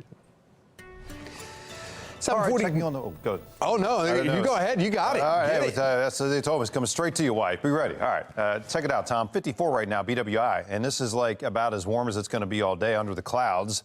And with some showers out there, take a look. HD radar showing a scattering of light rain showers. It's not going to be a soaking type of rain today, but on and off light rain. You'll need the slicker or the umbrella if you're out and about for any length of time, probably. Low 50s across the board here, even some 40s on the map. And these numbers really just not going to move much under the clouds with some rain cooling. And we do look for that overall trend to continue to stay basically unchanged here through the day. Hovering around 50, down into the mid-40s late this evening. A cloudy sky will be the story throughout the day. However, I do anticipate some late-day clearing as that weather maker continues to push steadily east. So drier air wrapping in on the back side of this boundary means clearing skies tonight and a crisp, sunny scenario for Veterans Day Saturday as well as Ravens game day Sunday. That's the overall pattern. Cool and rainy for today, but then cool and dry for the rest of the weekend into early next week. Future scan temperatures, you can see the numbers running only into the, we'll call it low to mid 50s tomorrow, then down into the low 30s tomorrow night. A frosty start on your Sunday morning. Here's the 7-day forecast. You can see the trend basically for sunshine throughout the next 5 or so days after today, that is. And the temperatures continue to run cool only into the 50s through about Tuesday of next week. All right, Wyatt, thank you. Turning now to Sports Unlimited. It's the award that honors offensive excellence in Major League Baseball, and an Oriole hasn't won it since Cedric Mullins, and that was in 2021. Yeah, Silver Slugger is awarded annually the best player at their respective position in both the American and National Leagues. Anthony Santander, Adley Rutschman, Gunnar Henderson, they were all finalists for the award, with 2 of the 3 taking home honors in their categories. Rutschman is a catcher, Henderson a utility player. Rutschman hit 277 with 20 home runs and 80 RBIs, while Henderson hit 28 home runs, 82 RBIs. This is the first time multiple Orioles won the award the same season since 2013. There's trouble on the Las Vegas Strip after the break. Why the Sphere has lost hundreds of millions of dollars in revenue. Plus, we're minutes away from the release of 2024 Grammy nominations, the frontrunners for Album and Song of the Year. Plus, who could win this year's Best New Artist? There's only one thing to get us singing this morning. A little bit of caffeine. Yes. A lot of it. Let's take a coffee break.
Trending now. In just about 4 minutes, we're going to learn the nominations for the 2024 Grammy Awards. Now, there are already predictions swirling, and no surprise here, Taylor Swift, expected to dominate most of the categories. Really? Swift is predicted to walk away with Album and Song of the Year, but not without a fight from other big names like Olivia Rodrigo, Miley Cyrus, Morgan Wallen. There's a lot of names. Morgan Wallen would be my choice. After a year that saw a lot of rising new talents, Best New Artist expected to be a tight race this season. According to Rolling Stone, Ice Spice and Gracie Abrams will be the 2 top contenders. But is Travis Kelce going to be there? Sorry, I am curious. Oh, yeah, I'm not now. That was too soon. All right, Sorry. taking a live look over Las Vegas Sphere, right? As the Sphere Entertainment Group reports nearly $100 million revenue loss in the quarter ending September 30th, one day after its venue opened. It's such a cool thing, though. The announcement comes a week after the Securities and Exchange Commission reported the company's chief financial officer resigned. Sphere Entertainment also says it has made $8 million since opening. Now, the company is reporting about $4 million came from the show and event revenue. The rest came from displaying ads. Which makes sense. It's huge. Well, a dreary day ahead. We've got temperatures in the 50s, a chance for showers, but it's Friday. Meteorologist Wyatt Everhart letting us know how the rest of the weekend is looking, especially that home Ravens game. The full forecast coming up. It's beginning to look a lot like Christmas. Ellicott City Lights gets us in the mood for Christmas. We're going to talk to the family to put it all together. Coming up on Fox 45 Morning News, all local, all morning long.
Former Baltimore City State's Attorney Marilyn Mosby has been convicted of perjury. What's next for her as her legal battle continues? New this morning, Israel's prime minister now allowing humanitarian pauses for Palestinians to flee. Why he's saying no to a ceasefire. And we're tracking showers and much more November-like temperatures through the outlook. We detail that straight ahead.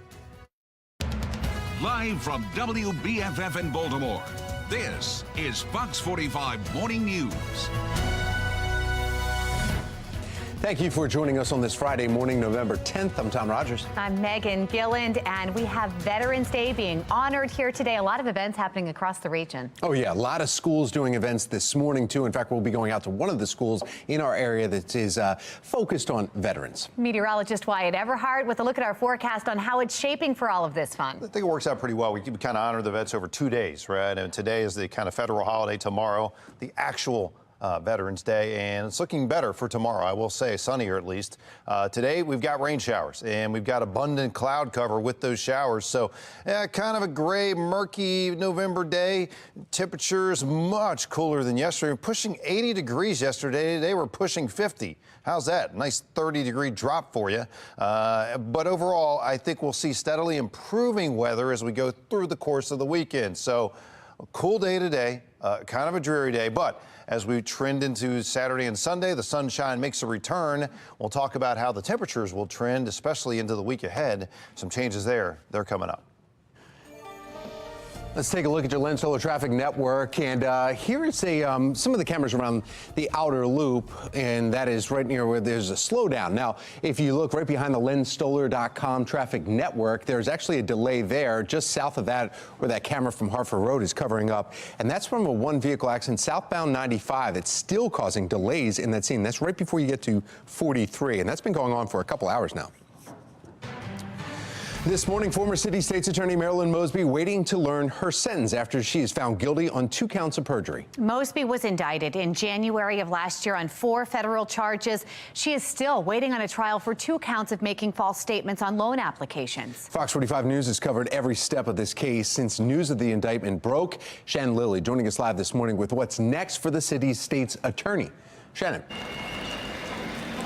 Well, that verdict, Tom and Megan, came less than 24 hours ago. After being found guilty of those 2 perjury counts, now comes the sentencing phase in this. And Mosby faces up to 5 years in prison for each perjury count. Keep in mind, her legal troubles aren't over either. We know she still faces those 2 mortgage fraud charges stemming from her vacation homes in Florida, but a trial date for that has not yet been set. We did hear from a defense attorney who's not associated with this case, Jeremy Eldridge, and he weighs in on how that could play out. The real question, I think, is will we see a superseding indictment? Are we going to see a new set of charges relating to some of the tax issues that she wasn't even charged with? So is the current state of the indictment that she's facing in the second trial, is that character of that going to change? Secondly, now we know she didn't testify in the first trial where she said she was going to testify. And in fact, that's why the trials were severed. So are we going to see Marilyn testify in this trial? Are we going to see the government change its case a little bit now that they know how she plans to present some of the evidence against her? And lastly, are we going to see the City Council President Nick Mosby charged? And will that affect his choice to testify if he's called in a witness in the second case? All interesting questions that we'll certainly be watching for. In the meantime, you'll remember Mosby's perjury charges in this case. Well, they hinged on her travel business Mahogany Elite. She claimed to have suffered a financial hardship and withdrew money from her city retirement account without paying a penalty. An FBI forensic accountant detailed Mosby's financial records, telling the jury that Mosby made more money in 2020 when she claimed that financial hardship than she did in 2019. Now, on the 3rd day of this trial, Mosby elected not to testify. While her defense team tried to argue the pandemic crushed her plans to launch the travel business, the jury just didn't buy it. They convicted former City State's Attorney Marilyn Mosby of perjury. That decision came after less than a day of deliberations. But as far as sentencing, Tom and Megan, we are still waiting to hear when that will take place. Shannon, what, if anything, did Mosby or her team say following this reading? Well, we really did not hear much, Tom. In fact, after Mosby walked out of the courtroom, she reiterated a familiar phrase that we've been hearing from her throughout this trial, simply just saying, quote, "I'm blessed, I'm blessed." Her public defender remained silent. Reporting live, I'm Shannon Lilly, Fox 45 Morning News. All right, Shannon, thank you. That guilty verdict comes 665 days after Mosby was first indicted on January 13th, 2022. Mosby addressed the media following day, proclaiming her innocence. I also need citizens who I am blessed to serve to know that I am innocent of the charges that have been levied against me, and I intend to fight. Mosby has maintained her innocence since the indictment. The trial was supposed to take place May of 2022, but it was postponed until September of that year. Then in September, the trial was delayed again, this time just days before it was set to begin. At that time, the trial was set for March of 2023. The delays came despite Mosby's insistence that she wanted a speedy trial. What I'm asking for is that I be tried right now. Oh, we're pushing for trial. Because I know that I'm innocent. So I'm ready to go to trial tomorrow. In 70 days. She said, like, try me as soon as possible, and that's what they're looking to do. Put this on trial right now so I can prove my innocence. In January of this year, Mosby's entire defense team asked to withdraw from her case, citing scheduling conflicts. The judge allowed them to leave, and Mosby was appointed public defenders. In February, the trial was delayed for a third time to allow Mosby's public defenders to get up to speed on the case. The trial started a little over a week ago, with jury selection October 31st. Fox 45 News has been following the Mosby case since the beginning. We'll follow it and bring you complete coverage both on air and online. You can find all of our original reporting on our website, foxbaltimore.com. This morning, Gerstell Academy is hosting its annual Veterans Day ceremony. Coming up next, we're speaking with several students about the importance of today. And overall temperatures trending cool through the day, only low 50s. Will that improve at all for the weekend? We detail that right after this.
.09 and happening today, students across the state of Maryland are honoring our servicemen and women. Gerstell Academy in Carroll County is hosting its annual Veterans Day ceremony. Olivia Dance joining us live from the school now with more on that ceremony about to get underway here. Olivia, good morning.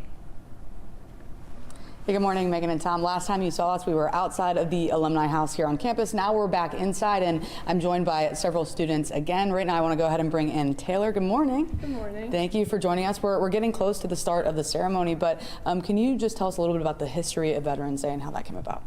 Veterans Day started in 1954 in order to account for all veterans in all wars. It started as a day to reflect upon the heroism of those who died in our country's service and was originally called Armistice Day. It fell on November 11th because that is the anniversary of the signing of the armistice that ended World War I. Awesome, very good. Awesome memorizing all that, and it's important for people to know the history of Veterans Day. Right now, I want to go ahead and bring in Travis as well. Good morning. Good morning. All right, so you have a book here. This is the Book of Knowledge. Can you tell us about this and the importance of it to Gerstell? The Book of Knowledge provides us with information regarding like principles, attributes, the philosophy, diversity statement, and there's a Book of Knowledge, and this is the foundation of almost everything we learn at Gerstell. Awesome, very cool. Thank you for sharing that with us. And one more student, we have BB over here. Good morning. Good morning. All right, so obviously the Veterans Day ceremony involves all of the students here at Gerstell, including the middle schoolers. Tell us a little bit about how the middle school students are involved and how they learn leadership through today's ceremony. Yeah, so our middle school students learn to develop their presentation and project management skills throughout the process for today's Veterans Day ceremony. They're responsible for things such as the flag raising ceremony, greeting veterans and guests, and the presentation for today's veterans. In preparation, they also revise their public speaking skills, which is a vital skill for a leader to have. Awesome. Well, thank you so much for joining us. And you mentioned the annual flag raising ceremony. That is happening at 9 o'clock. We will take that live on our show. But an update, due to the weather, it was supposed to be just outside the Alumni House, but now it has moved. It will be inside. So we will be inside for that flag raising ceremony. But thank you so much to all of you, and I'll send it back to you guys. Olivia, thank you. A new report from Truth in Accounting calls Maryland a, quote, sinkhole state. Up next, why some are worried about finances in our state. It's 8:12 and you're watching Fox 45 Morning News, all local, all morning.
Developing now, a new report from the nonpartisan organization Truth in Accounting reveals the fiscal condition of each state. And take a look.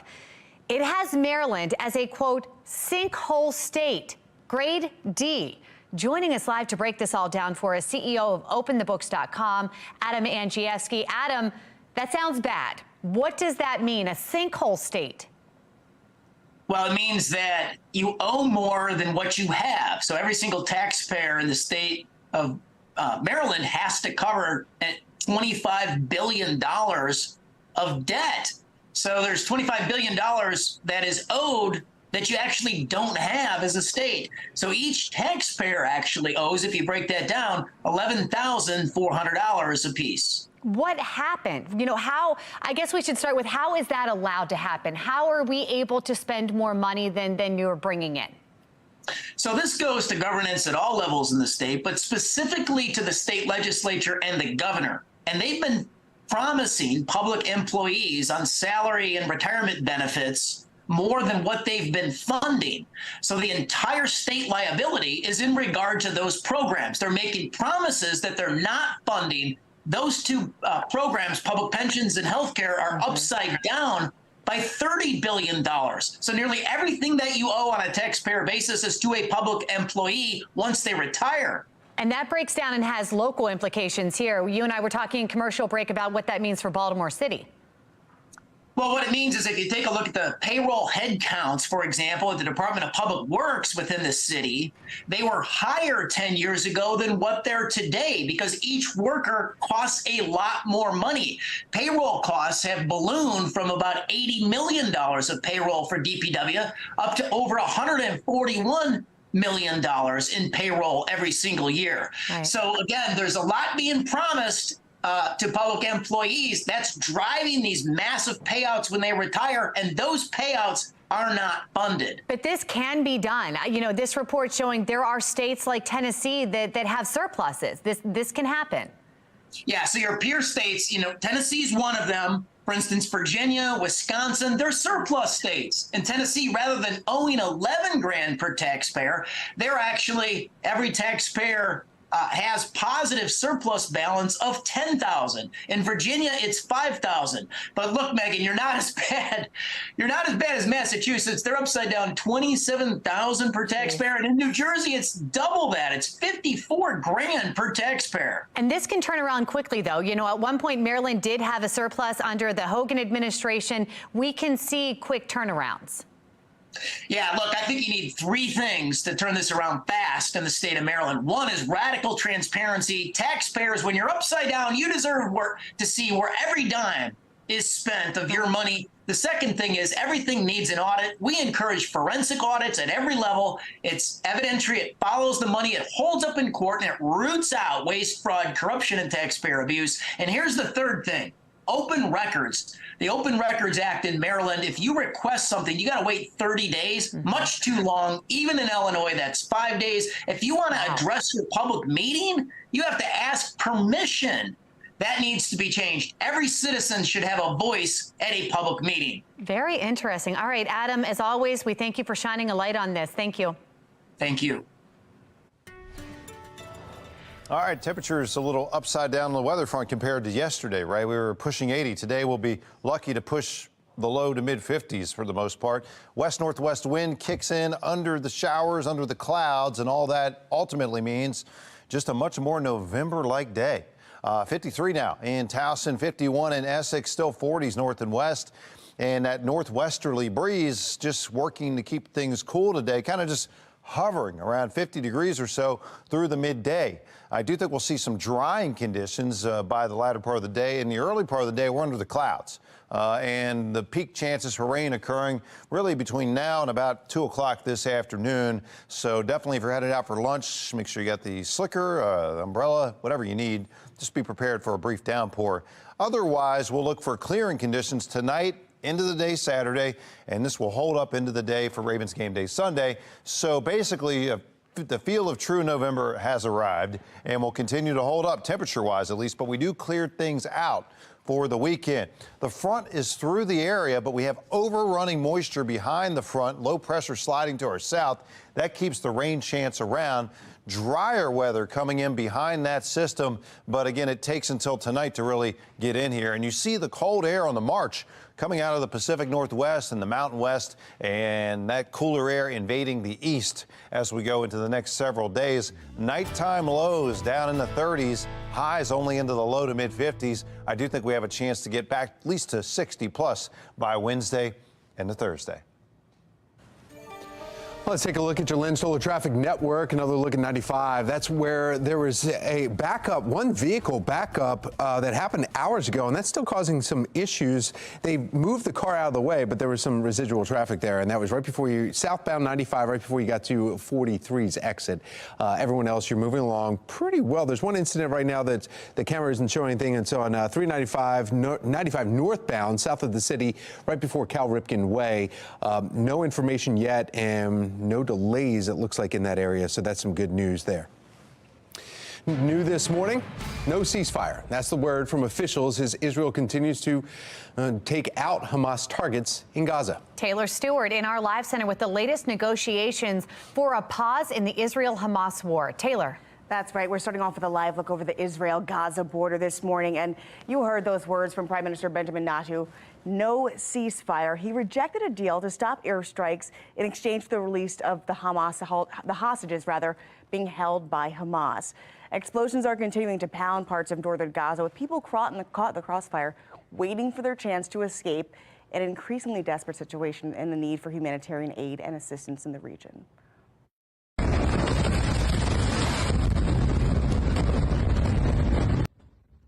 Those strikes landing in the vicinity of two separate hospitals in northern Gaza, injuring 10 people, damaging hospitals, vehicles, and infrastructure. Netanyahu did agree to a 4-hour-long pause, long enough to get civilians time to get from the north to the south to get the necessary aid. Israeli officials say that more than 80,000 people have since fled northern Gaza through an evacuation corridor as of Thursday. 50,000 fled the day before. A live look now over Capitol Hill, where early next week, lawmakers are going to give an update on the war effort. They'll also get the chance to witness 43 minutes of footage from the deadly October 7th Hamas attack. They'll have dash camera, body camera footage, surveillance video, and cell phone video to help them outline all that happened that day. We'll keep you updated as that video comes out here at the Live Center. All right, Taylor, thank you. Some Ravens fans are the latest victims of car theft around the city. How one family's car got stolen while they were at the game. 8:22. Even with the rain coming down, Ellicott City Lights makes it a joyous occasion. We're going to talk to the family that built this thing up for over 15 years. Coming up on Fox 45 Morning News, all local, all morning long.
No need for a blue Christmas this year, unless it's blue Christmas lights, maybe. Mark Clark is live in Ellicott City with a light display sure to get you ready and in the Christmas spirit. Good morning, Mark.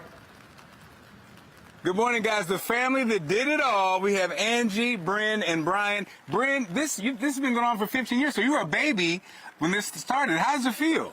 I mean, it feels pretty cool. I mean, I grew up with it my whole life, so it just feels normal.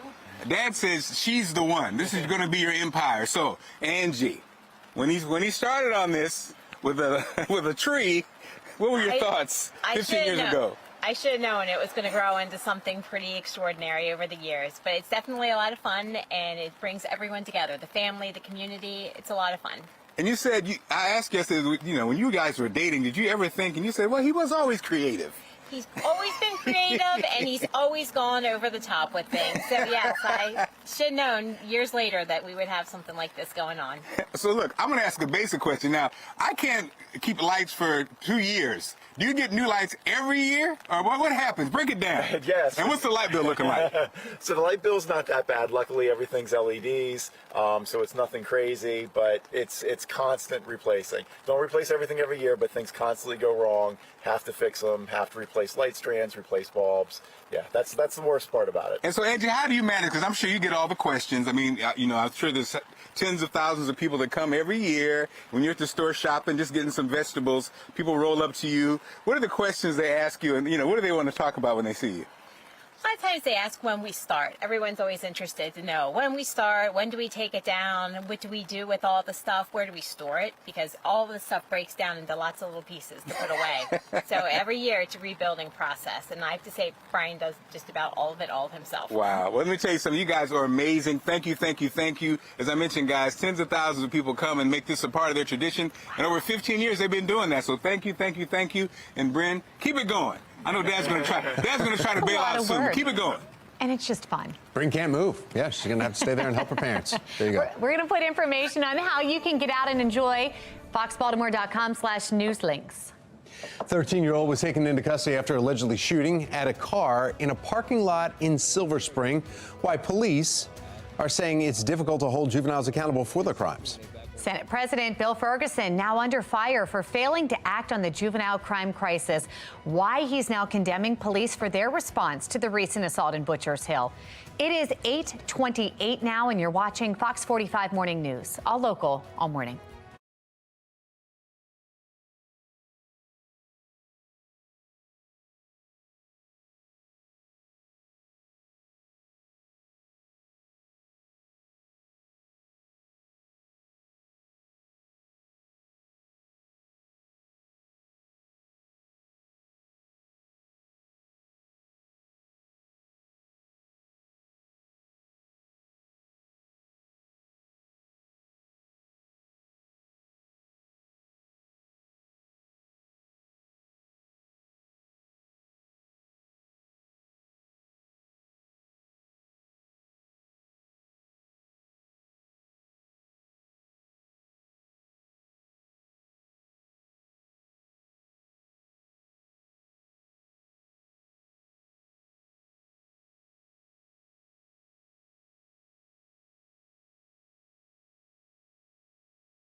Live from WBFF in Baltimore, this is Fox 45 Morning News.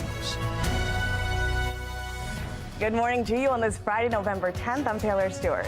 I'm Tom Rogers, and right now we have a birthday celebration. There's a couple people in the studio getting mic'd up, and we're going to be talking about the 248 years old. Woo, and they look good for 248. Yeah, they do. They do. I know. They do. Hoorah. Yeah. My goodness. All right. Yeah, we got to find out exactly what this weekend's going to be like because we are talking about some veterans. Yep, our weekend guy is here, meteorologist Wyatt Everhart, with a look at our forecast. Yeah, absolutely, guys. And I think for today, for kind of the federal holiday, a little dreary, right? Veterans Day. But as we look at the actual day tomorrow, sunshine back. So that's going to be great for all the Veterans Day festivities out there. Cloudy skies, that's the story today. We've got rain coming in under those clouds. Radar showing some showers streaking across central Maryland, Baltimore, and all the way out west to Morgantown, West Virginia right now. So on and off we'll go with the precip early on today. Temperatures really not going to move much. We stay in the low 50s. And in fact, out in western Maryland, we're down in the 40s, even 30s. So look, cooler air is marching in. No question about that. Staying kind of dreary and cloudy through the day. We'll talk more about how things set up throughout the second half of the weekend into early next week. Some changes there. They're coming up. It's not just getting a law passed, it's getting enacted, signed in the law, and then the process of the law taking place and being enforced. It's so bad that you even have the parents of the juveniles in question starting to tell us, we have no options. We need you to detain our kids so we have some kind of control here.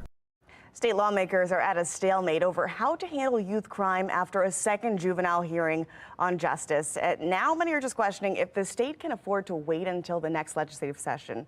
Now, even if lawmakers pass a juvenile crime bill in January, it could take months for Marylanders to see the change.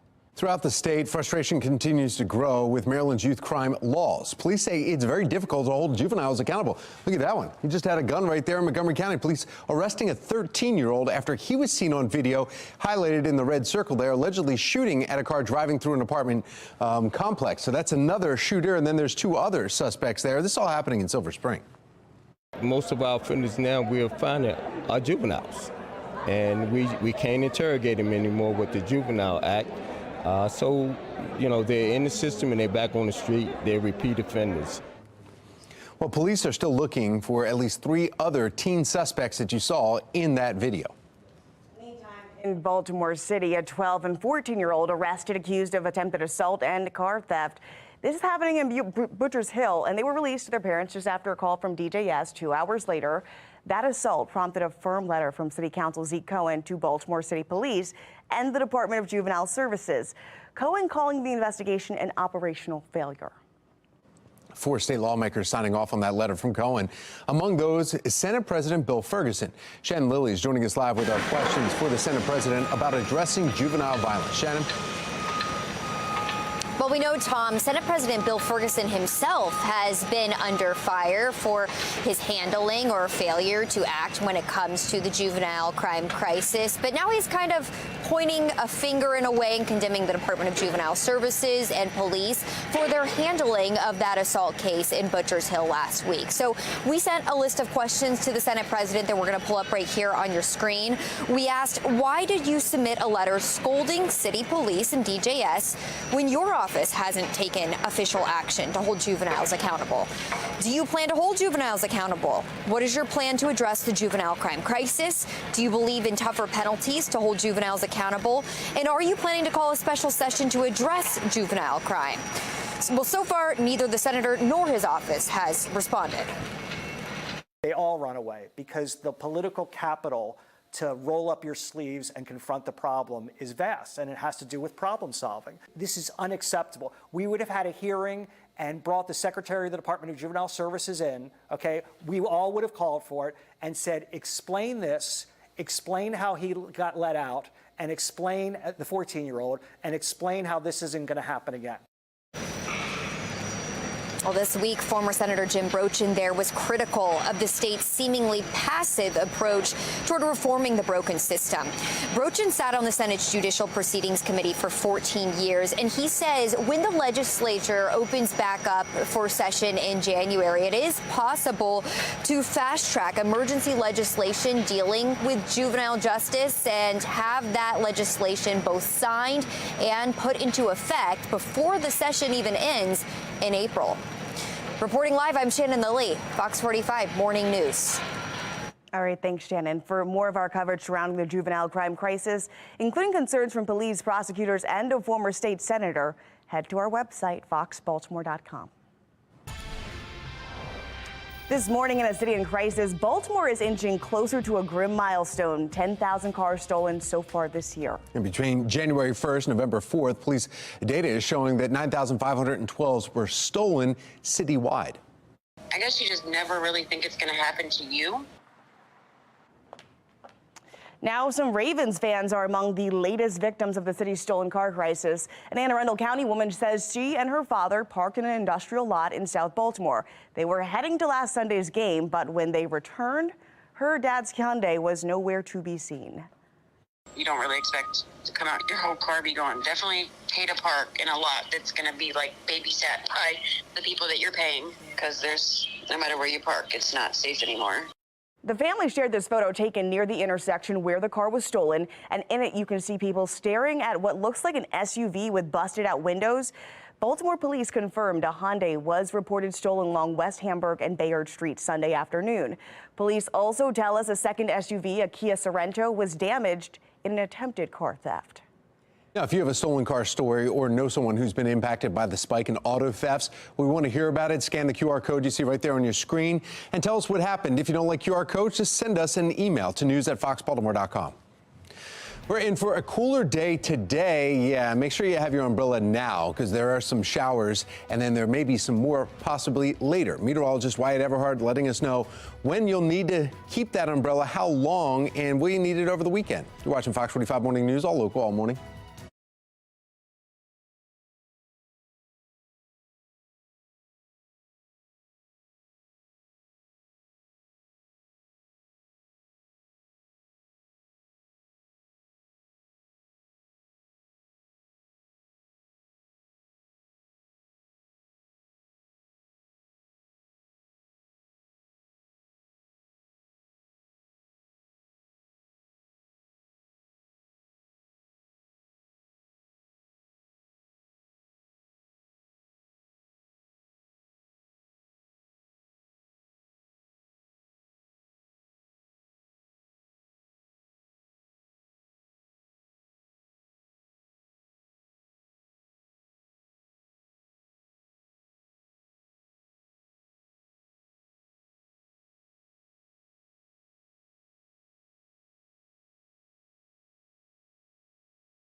Well, today, all across the state, all across the country, we're honoring our men and women who are serving in our country today. One local school here, Gerstell Academy, is also holding annual Veterans Day ceremony. Olivia Dance is out there this morning ahead of the ceremony. You've been talking to a lot of folks.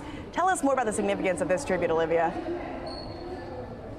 Yeah, good morning, Taylor and Tom. Right now we have moved inside. We're waiting for the annual flag raising ceremony to begin at 9, and I'm really excited. Right now I'm actually joined by Admiral Tom Marfiak. Good morning. Thank you so much for joining us. Hey, good morning. You have a lot of experience, and it's such an honor to be able to sit here and talk with you. How many years did you serve, and what was that experience like? Well, as I was saying, I graduated from the Naval Academy with the class of 1966. Our first job, so to speak, out of the academy was Vietnam, which was for most people in the United States was hardly even on the horizon. So many of us went off to the South Pacific, South China Sea, and so on, where I spent the next several years voyaging about. And then I came back from that and decided I was going to try to give it a whirl, and stayed in the service. Many of my classmates did not. And so I made a career of destroyers and leading young men through all the things it takes to keep the fleet moving. I retired in 1999 as the Navy's senior two-star admiral, and went off to run a nonprofit for a while. In the intervening 33 years, I've commanded frigates and cruisers and destroyers, and rode aircraft carriers, and worked with forces from the Pacific to the Atlantic, from the Mediterranean to the Black Sea, and so on, and got to work my way through various places in Washington, from the White House to the Pentagon. So I can't say enough about it. I got to go fast and fire a lot of missiles and see some fantastic parts of the world. Well, thank you so much for your service. I see that you served until 1999. It's such an honor to be able to speak with you, and I'm looking forward to hearing more of your stories in just a little bit. But thank you so much again, and I'll send it back to you guys, Taylor and Tom. Thank you, Olivia. Veterans Day, of course, is 11/11, which means it's tomorrow, but we're celebrating it all weekend long. What better way to commemorate it than with a patriotic birthday? After the break, here in studio, we have Marine Corps celebrating their 248th birthday, and they're doing it, though, here in studio with something special. You know, birthdays normally come with gifts. They're showing how they give gifts back out. Another gift for us here in Baltimore. The Flock still on top of the AFC North, and next the Ravens take on the Cleveland Browns at home. A preview of that matchup, that's just ahead on Fox 45 Morning News, all local, all morning.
This Fox 45 news segment is sponsored by your Baltimore area Honda dealers.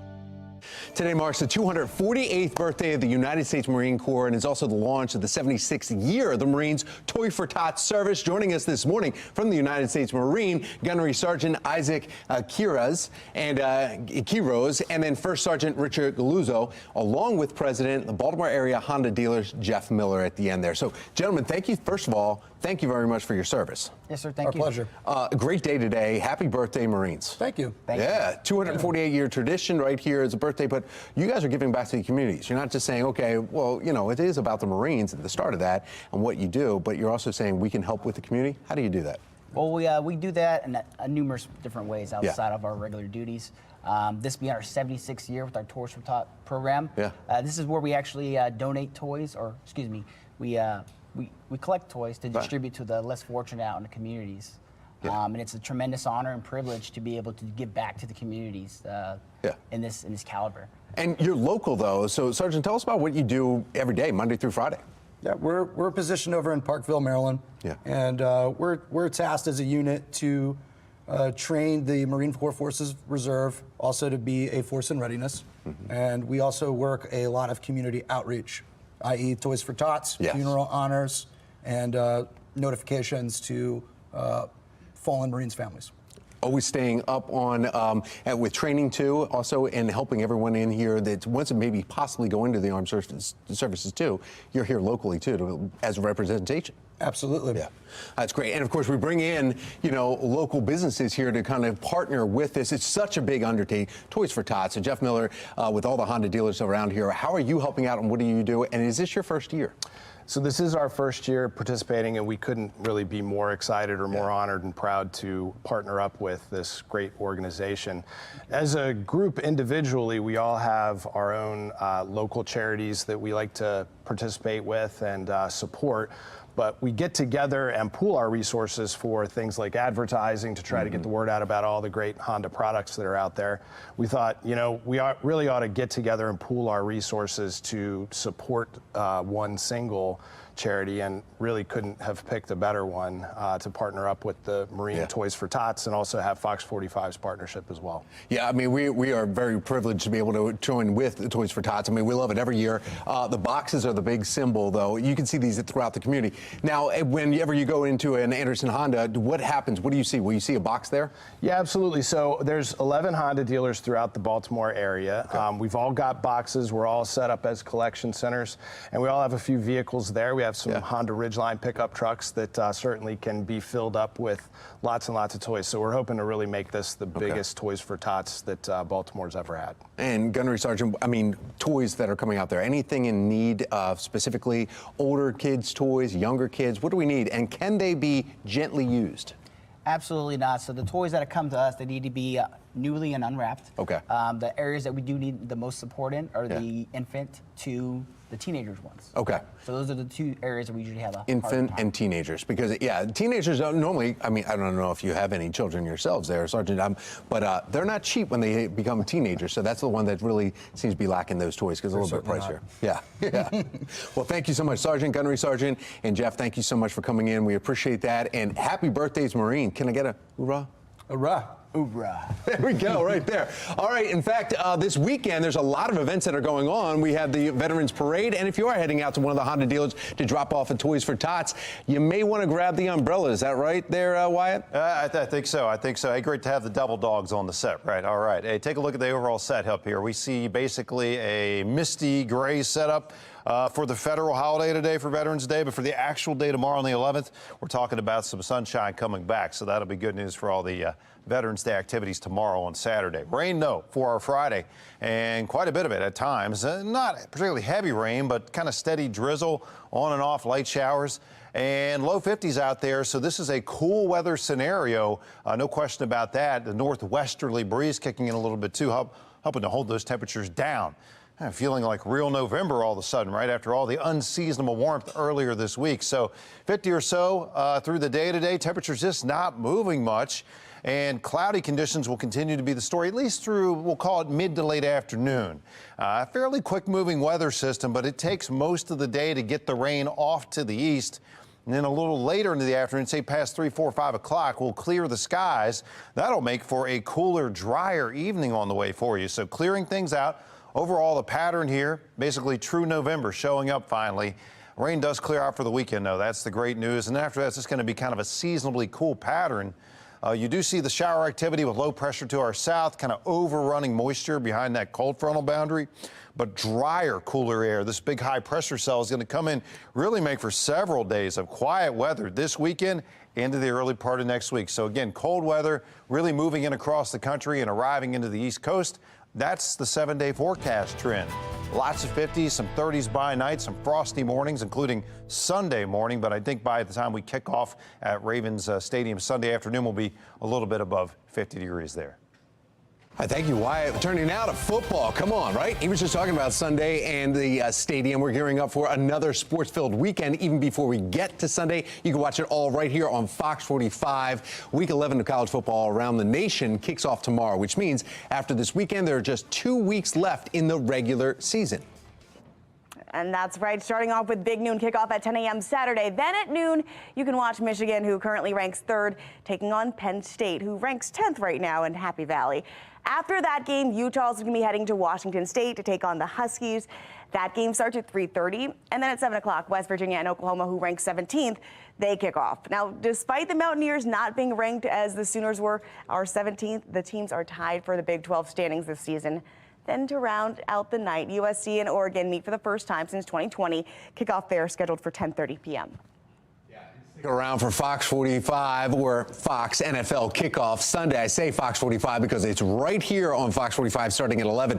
At 1 o'clock, Ravens will be hosting Cleveland Browns. Great game. That's all happening in Baltimore.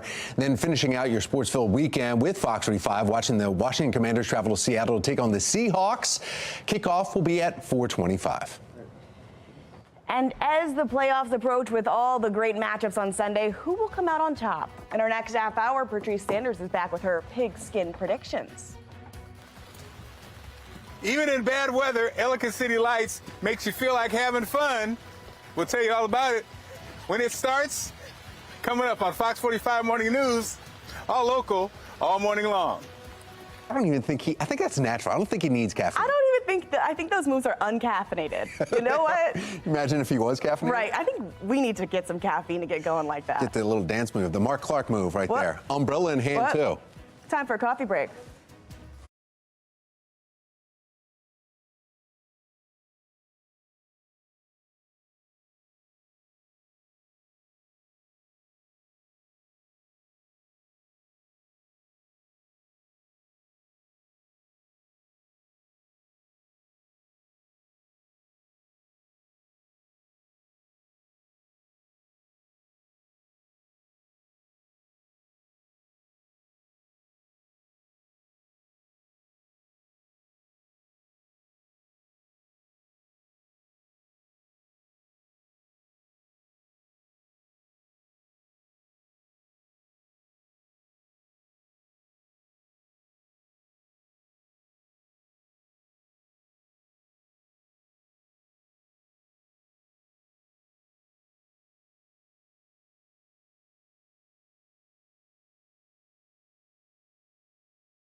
Now to your morning business report. The Baltimore Business Journal is reporting that Delta hotels at the Inner Harbor have closed.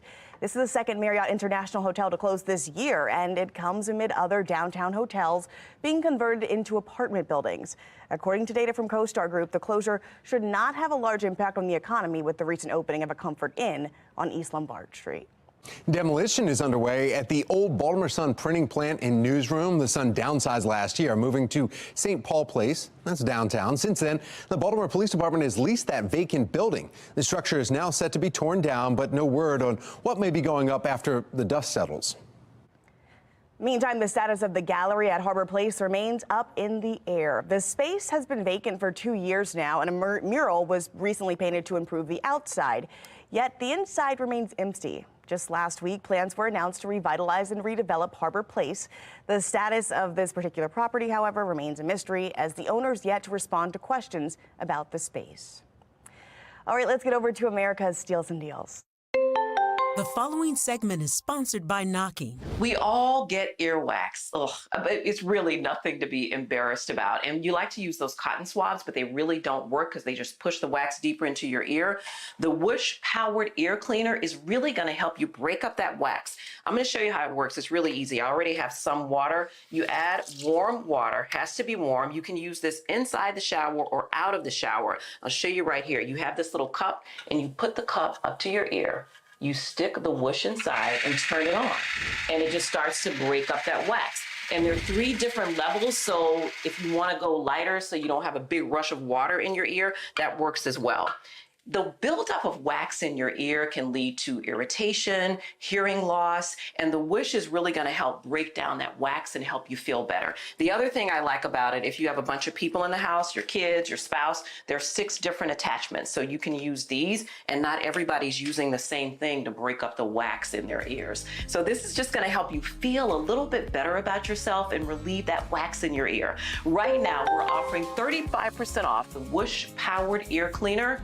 It's such a great deal. You want to head over to asadeals.com for this exclusive offer.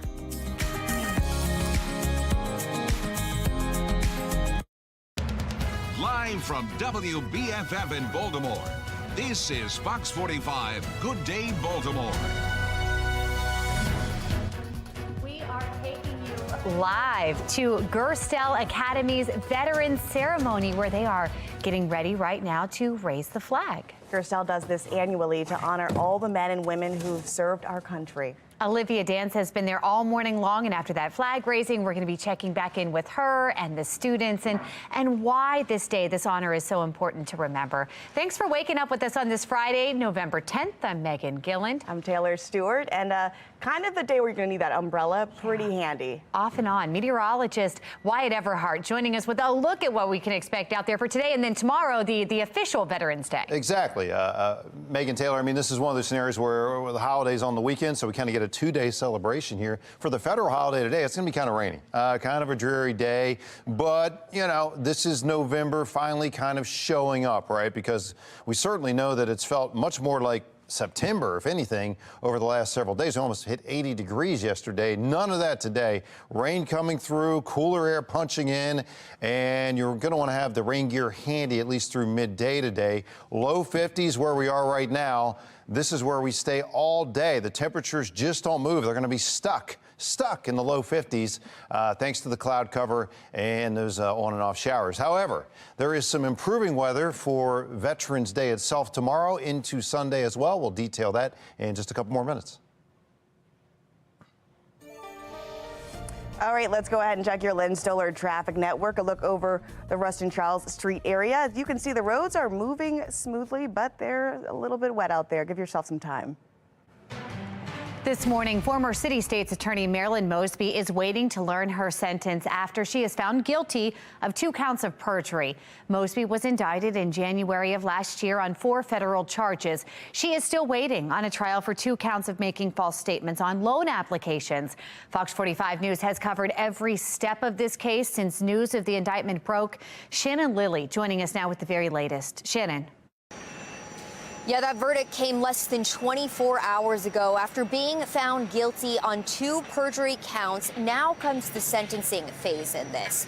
Mosby faces up to 5 years in prison for each perjury count. And keep in mind, her legal troubles are not over. In fact, she still faces 2 mortgage fraud charges stemming from those Florida vacation homes. That trial has yet to be scheduled. But we heard from defense attorney Jeremy Eldridge, who is not associated with this case, and he weighs in on how that could all play out. The real question, I think, is will we see a superseding indictment? Are we going to see a new set of charges relating to some of the tax issues that she wasn't even charged with? So is the current state of the indictment that she's facing in the second trial, is that character of that going to change? Secondly, now we know she didn't testify in the first trial where she said she was going to testify. And in fact, that's why the trials were severed. So are we going to see Marilyn testify in this trial? Are we going to see the government change its case a little bit now that they know how she plans to present some of the evidence against her? And lastly, are we going to see the city council president, Nick Mosby, charged? And will that affect his choice to testify if he's called in a witness in the second case? All interesting questions we'll certainly be watching for. In the meantime, you'll remember Mosby's perjury charges in this case, well, they hinged on her travel business, Mahogany Elite. She claimed to have suffered a financial hardship and withdrew money from her city retirement account without paying a penalty. An FBI forensic accountant detailed Mosby's financial records, telling the jury Mosby actually made more money in 2020 when she claimed that financial hardship than she did in 2019. On the third day of trial, Mosby elected not to testify, while her defense team tried to argue the pandemic crushed her plans to launch the travel business. The jury just didn't buy it. They convicted former Baltimore City State's Attorney Marilyn Mosby of perjury. That decision came after less than a day of deliberations. The sentencing phase of this has not yet been set. Shannon Lilly, Fox 45 News. Now, this guilty verdict comes nearly 2 years after Mosby was first indicted in January of 2020. Now, in 2022, rather, Mosby addressed the media following that day, proclaiming her innocence. I also need citizens who I am blessed to serve to know that I am innocent of the charges that have been levied against me, and I intend to fight. Mosby has maintained her innocence since that original indictment. The trial was supposed to take place May of 2022, if you remember. It was postponed to September of 2022. Then in September, that trial was delayed again, this time just days before it was set to begin. At that time, the trial was set for March of 2023. The delays came despite Mosby's insistence that she wanted a speedy trial. What I'm asking for is that I be tried right now. Oh, we're pushing for trial. Because I know that I'm innocent. So I'm ready to go to trial tomorrow. In 70 days. She said, look, try me as soon as possible. And that's what they're looking to do. Put this on trial right now so I can prove my innocence. Well, in January of this year, Mosby's entire defense team asked to withdraw from the case, citing scheduling conflicts. The judge allowed them to leave, and Mosby was appointed public defenders. Then in February, the trial was delayed for a third time to allow Mosby's public defenders to get up to speed on this case. The trial started a little over a week ago with jury selection on October 31st. Throughout the legal process, Mosby and her defense team often claimed that the case was a result of racist prosecution. In February of 2022, her defense team filed a motion to dismiss the case because they claimed it was racially motivated. Marilyn Mosby is not the only one that's going to be on trial. The U.S. Attorney's Office for Maryland is going to be on trial. The criminal justice system and its attacks on black female progressive prosecutors. Now, as we mentioned earlier, Fox 45 Late Edition spoke with former prosecutor and now defense attorney Jeremy Eldridge. He also weighed in on what the verdict means for Mosby's claims that the case was racially motivated. The claims of whether it was targeted, whether it was racist, or selective prosecution, I think those arguments fell on deaf ears. And it's really one very simple reason. Marilyn Mosby created pre-trial, whether it tainted the jury or not, this idea that she was going to come in, she was going to prove her innocence. And that led a lot of people, whether they're attorneys, members of the public, and possibly the jurors, to think that she was going to testify. Albeit it's a constitutional right to not testify. When you create this persona publicly of let me get into court, let me say my piece, and let me prove my innocence, not only are you shifting the burden away from the prosecution, which is her fault, but I think that the jurors wanted to hear her testify, and she chose not to. A lot of reaction coming in. Let's take a look at what some of you are saying about Mosby's guilty verdict, starting with Sean here, who says Marilyn Mosby destroyed the city of Baltimore. I'd give her capital punishment for what she's done. Just one of the reactions coming in. We actually want to head out to Gerstell Academy in Carroll County, where we are getting word the Veterans Day flag ceremony is underway. Let's listen in.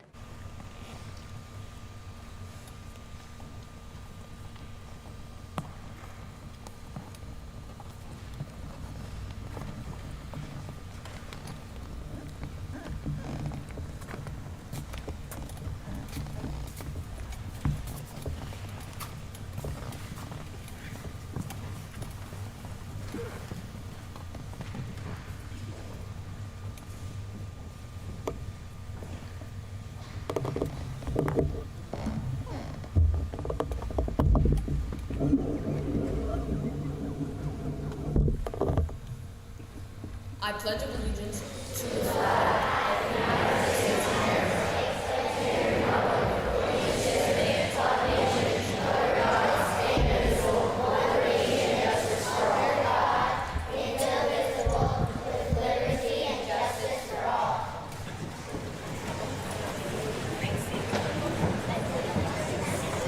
Please remain standing.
Again, live from Gerstell Academy there.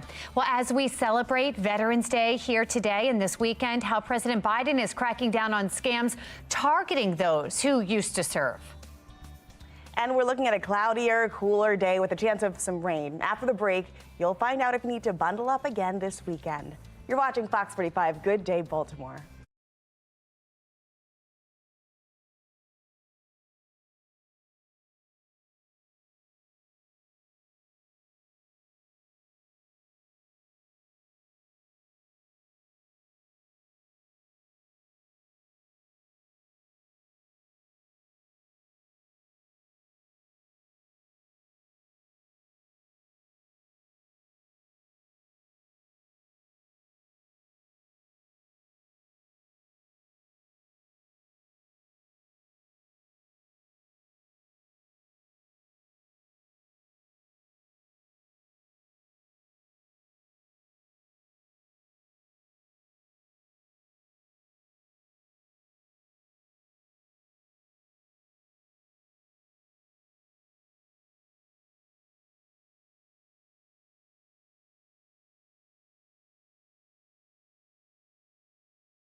On this Veterans Day, the White House is rolling out new actions to crack down on scams targeting veterans. National correspondent Atra Alnashar joining us live from Capitol Hill with the details. Atra, this is terrible.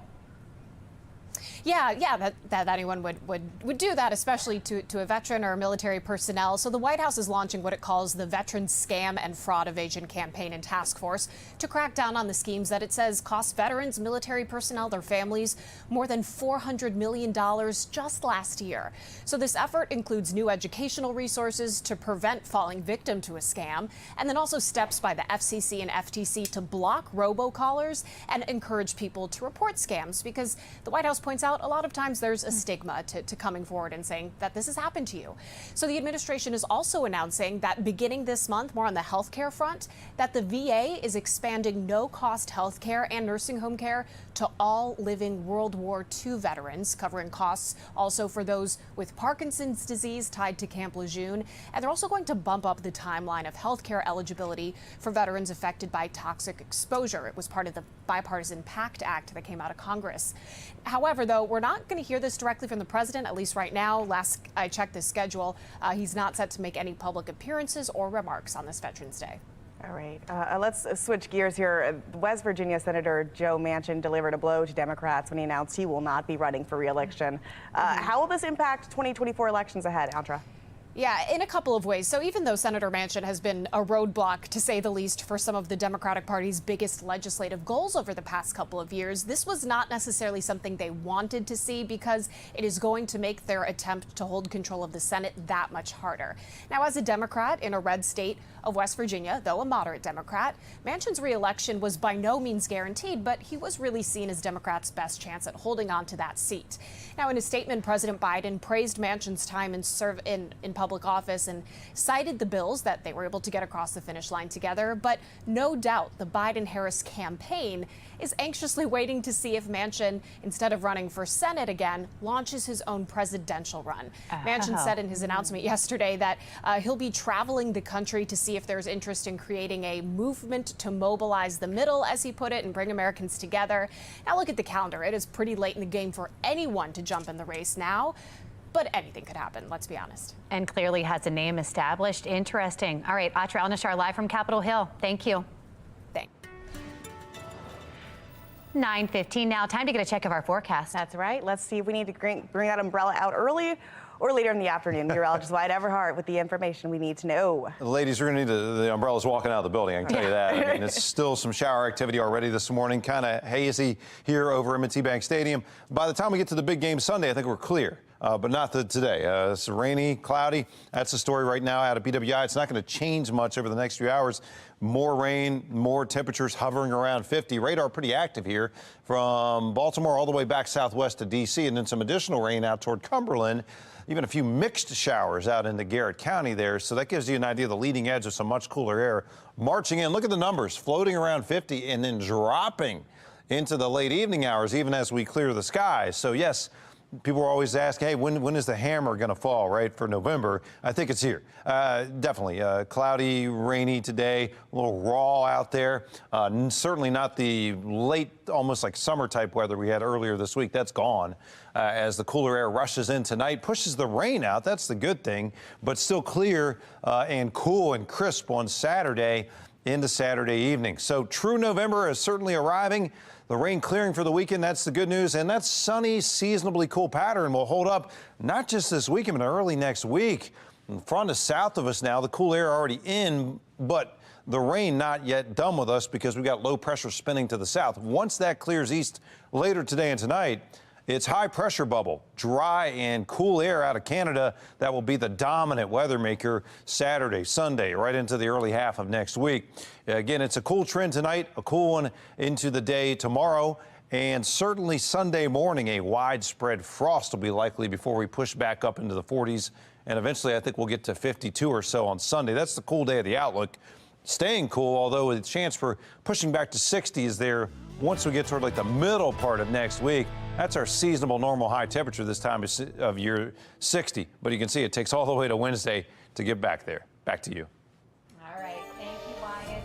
Taking a look Our Len Stoller Traffic Network. Now we have a look from Towson and Lock-Raven Boulevard here. Roads pretty clear, no incidents, but you can see we've got those raindrops on the camera, something to be mindful of as you're heading out this morning. Some slick conditions out there. This morning, negotiations for a ceasefire ending in a stalemate. Israeli Prime Minister Benjamin Netanyahu rejecting calls for a 5-day ceasefire with Hamas in return for hostages.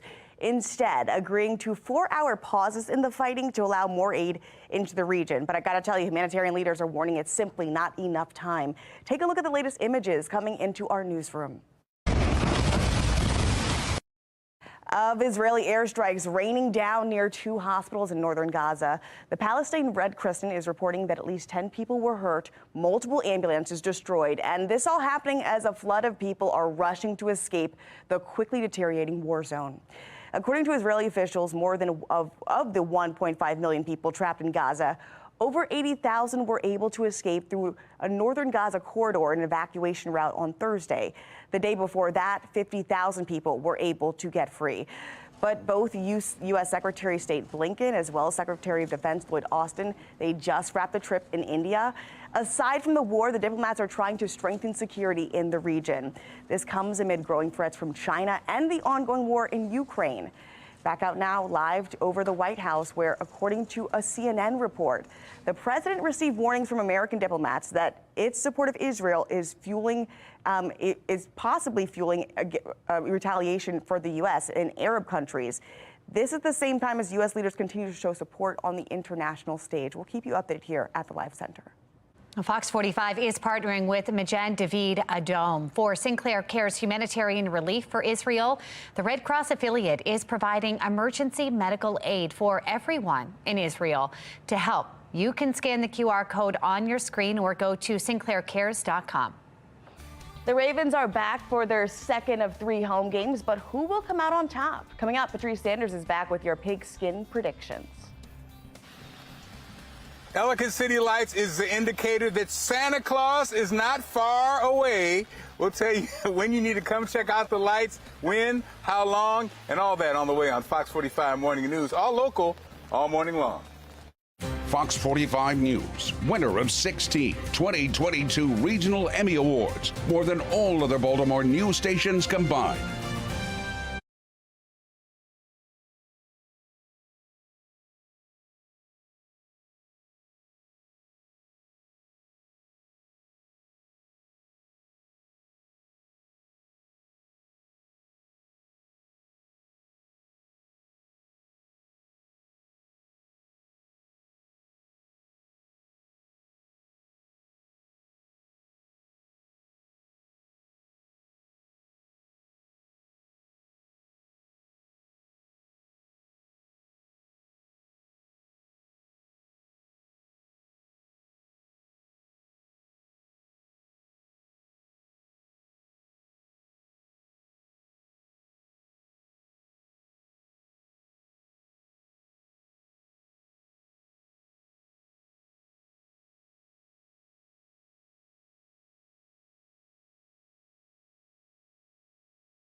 happening right now. Governor Wes Moore is in Greenbelt addressing the new FBI headquarters. He is joined by state legislators that you see there. Let's go ahead and listen in.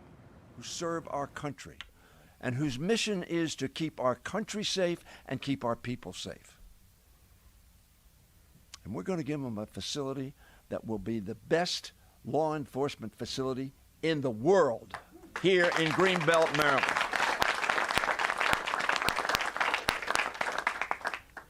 I'm proud to stand here, obviously. This is a huge victory. Bob Mueller, the director of the FBI, 14 years ago in 2009, came into my office. He said, our building is falling down. Our people are at risk who work here. The people who walk around our building are at risk. And it was designed for a law enforcement agency that no longer exists. We're in a new era. And we need a building that accommodates the way we do the work that we now do. And that's what this building is going to do right here in Greenbelt, Maryland.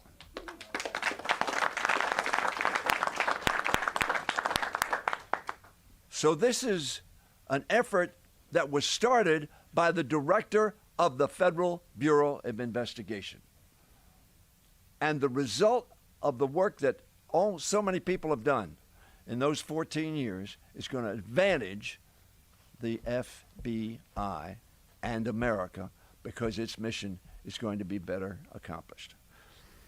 The FBI needed a site in the region that was secure. Again, you are listening in live here. This is a news conference addressing the new FBI headquarters in Greenbelt. Obviously, Representative Steny Hoyer speaking there, state leaders Ben Cardin and Chris Van Hollen behind them. And then right to the left there, you see the governor, Wes Moore, standing by as well, again, addressing that this is going to happen in Maryland. There was some controversy over whether it would be in Virginia. Right. Virginia state leaders trying to still argue against that it should be moved. But for now, this is Greenbelt, and Maryland lawmakers are happy. Seems so. Seems so.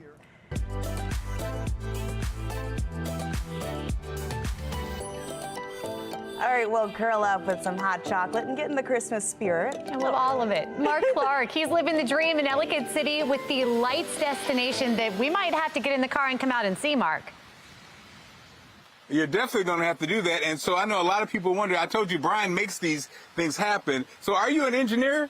No, that's like the number one question I get is, what do you do? But I'm actually a real estate agent with Compass Realty, and really all the technical stuff, I just had to learn how to do it just like anybody else. I just like creating things and coming up with different ideas, but anybody can do it. Now, the most important thing is people want to know, how can they find you? How can they, participate? Where can we, get the information? Because this is so amazing. Yeah, so our address is 4802 Red Hill Way in Ellicott City. You can find us on our Facebook page, which is Ellicott City Lights. Again, most of the month of December we'll be running. We collect food for the Howard County Food Bank, so if you're stopping by, it'd be great if you could bring some food as well.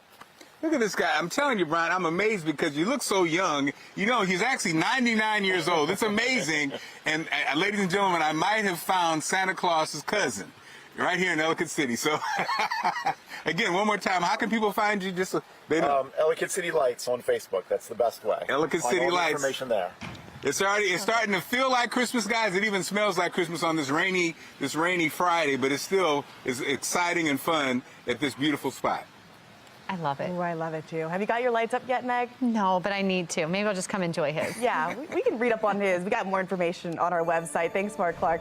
Go to foxbaltimore.com/newslinks. This Fox 45 news segment is sponsored by Sony Music Entertainment and Sony Electronics. Billy Joel's The Vinyl Collection Volume 2 is out now, and celebrating with us, Fox 45 Morning News, we've got your chance to win a daily prize at the Joel Prize Pack. If you win a prize pack, you could win a trip to see Billy Joel live in New York City for one of his final residency shows happening at Madison Square Garden. Make sure you stick with us here at Fox 45 Morning News all next week, and wait until you see the Billy Joel song of the day. That's your cue to call in. The first caller with the correct song will win the daily prize and then be entered in the running for that grand prize. Those cool temperatures are here just ahead when we could dry up. And as we honor our veterans, we dive deeper into what it takes mentally to serve on the front lines. It is 9:27 now, and you're watching Fox 45 Morning News, all local, all morning.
Live from WBFF in Baltimore, this is Fox 45 Good Day Baltimore. Welcome back to Fox 45 Good Day Baltimore. It's Friday, November 10th. I'm Megan Gillen. I know. I feel that too. We Round did of applause, it. ladies and gentlemen. You It did is it. Friday. You did You it. did Yeah, it. You did it. You did it. Yes, we all did it. We're at Friday. Just a few more hours left in the work week here. We're a couple minutes left in our work week here Getting real because we wake up way early. So, yeah, before the sun and before the weather started kicking in today. Yep, hence the delirium here. Meteorologist Wyatt Everhart joining us in all of this. When I fill in for Justin, I'm like, do I just stay up? Yeah. Or do I actually set the alarm for like 2 a.m.? It's a tough debate. I'll tell you. Look, we got rain this Friday, but it's Friday, right? That's the good news. And this is going to be clearing out steadily as we go into the latter part of the day. We're setting the stage for a sunny weekend, but not this Friday. It stays murky. We've got rain on the radar as well. This is light rain, but it is on and off shower activity all up and down the I-95 corridor at this point, as well out west to Hagerstown and Cumberland. You see the gray skies there on Skycam, and the temperatures. Warmest spot on the map is Baltimore City at 54, but this is it for the day as far as a warm-up. We're just going to hover in the low 40s, a little bit of a north breeze, and that holds us down into the low 50s. However, the trend is for more sunshine this weekend. We've got a good look in Veterans Day forecast as well as Ravens game day forecast. We'll detail that coming up. Thank you, Wyatt. State lawmakers are at a stalemate over how to handle youth crime after holding a second hearing in 2 months on juvenile justice. Now, many crying out help and questioning if there's time to wait. Even if the state legislature passes the juvenile crime bill in early January when the session starts, it may be months until Marylanders see a change. Throughout the state, frustration continues to grow with Maryland's youth crime laws. Police say it's hard to hold juveniles accountable. In Montgomery County, police arrested a 13-year-old after he was seen on video allegedly shooting at a car driving through an apartment parking lot, and that was in Silver Spring. Most of our offenders now we're finding are juveniles, and we can't interrogate them anymore with the Juvenile Act. So, you know, they're in the system and they're back on the street. They're repeat offenders. Police are still looking for at least 3 other teen suspects in that shooting. In Baltimore City, a 12 and 14-year-old, you see one of them there tackling a woman, the other one coming across the street to also assault her. They're accused of assaulting and then attempting car theft. That happened in Butchers Hill. They were released to their parents after a call from DJS 2 hours later. And that assault prompting a firm letter from City Councilman Zeke Cohen to Baltimore Police and the Department of Juvenile Services. Cohen calling this investigation operational failure. 4 state lawmakers signed off on that letter from Cohen. Among those is Senate President Bill Ferguson. Shannon Lilly joins us with our questions for the Senate President about addressing juvenile violence. Shannon. Well, we know Senate President Bill Ferguson himself has been under fire for his handling or failure to act on the juvenile crime crisis. But now he's pointing the finger in a way and condemning police and the Department of Juvenile Services for their handling of the assault case that happened in Butchers Hill last week. So we reached out and we sent these questions to the Senate President right here on your screen. We asked, why did you submit a letter scolding city police and DJS when your office hasn't taken official action to hold juveniles accountable? Do you plan to hold juveniles accountable? What is your plan to address the juvenile crime crisis? Do you believe in tougher penalties to hold juveniles accountable? And are you planning to call a special session to address juvenile crime? So far, neither the senator nor his office has responded. They all run away because the political capital to roll up your sleeves and confront the problem is vast, and it has to do with problem solving. This is unacceptable. We would have had a hearing and brought the Secretary of the Department of Juvenile Services in, okay? We all would have called for it and said, explain this, explain how he got let out, and explain the 14-year-old, and explain how this isn't going to happen again. Well, this week, former Senator Jim Brochin there was critical of the state's seemingly passive approach toward reforming the broken system. Brochin sat on the Senate Judicial Proceedings Committee for 14 years. He says when the legislature opens for session in January, it is possible to fast-track emergency legislation dealing with juvenile justice and have it both signed and in effect before the session ends in April. Reporting this morning, I'm Shannon Lilly, Fox 45 News. Good day, Baltimore. For more of our coverage surrounding the juvenile crime crisis, including concerns from police, prosecutors, and former state senators, head to our website, foxbaltimore.com. Happening today, Gerstell Academy in Carroll County is honoring servicemen and women by hosting their annual Veterans Day ceremony. Out there all morning long is Olivia Dan. She's joining us live from the school as this ceremony continues this morning. Olivia. Good morning, Megan and Tom. The ceremony, the annual Veterans Day ceremony, is going on right now. We actually stepped outside just so we don't interrupt. I'm joined here by Charlie Crawford. He is a sophomore, and Charlie and I are going to talk a little bit about what's going on right now. And Kenny, our photographer, is going to take the camera back into the ceremony so you can get a live look at that. But Charlie, thank you so much for joining us this morning. Tell us what we've already seen so far at the ceremony and what the rest of the ceremony entails. So we've seen present of the colors. So that's, instead of raising the flag, that's kind of what we did. And then we've shared different stories, poems, and stuff about veterans and stuff. So in order to show the hardships they've gone through throughout their life, especially after the military and stuff like that. Yeah, awesome. And there's several veterans here. We just heard each one of them stand up, introduce themselves, talk about their military experience.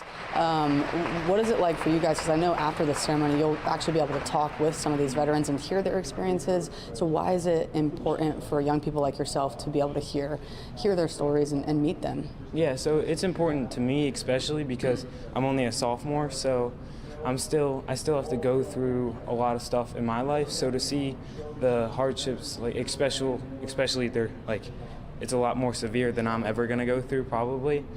So it's nice to see like their stories and stuff because it's a lot for them to go through. So it's really important. Absolutely, yeah. So, and then I know that obviously, you know, this Veterans Day ceremony is an annual thing, and it's a big deal for you guys. But you also honor veterans year-round. Can you just quickly mention that as well? Yeah. So we have portrait leaders, which are like people we look up to, and we have a lot of veterans on those. So like people like Pat Tillman, who gave up their good life, I guess, or they're making a lot of money in order to serve their country and protect us. Absolutely. Well, thank you so much, Charlie. And one last live look here at the Gerstell Academy annual Veterans Day ceremony. I'll send it back to you, Megan and Tom. Thank you, Olivia. Get into the mind of a soldier and what it takes to serve this veteran weekend. A former Marine is joining us live with how you can remain mentally tough through adversity. And it's happening. Some parts of Maryland waking up to snow out west. We could see showers here in the Baltimore region, too. Rain showers. Meteorologist Wyatt Everhart timing out our Veterans Day forecast coming up. Looking a lot like the holidays. You're watching Fox 45. Good day, Baltimore.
At a time when it feels our nation is more divided than ever, there is one group of people that seems to remain unified and almost immune to this division, our military men and women. They have critical training about how to get along with each other regardless of differences. This morning, Eric Rittmeyer, a former U.S. Marine and an expert in the fields of mental toughness and emotional intelligence, joining us live to weigh in on what we could learn from that training. Thank you for being here, and happy birthday to the Marines, by the way. Back in 1775, my Marine Corps came alive. Ooh-rah. Unbelievable, and thank goodness. And now as we look to Veterans Day, happy Veterans Day to you as well. Thank you. There are 4 techniques that you highlight that can help us move through as a group better.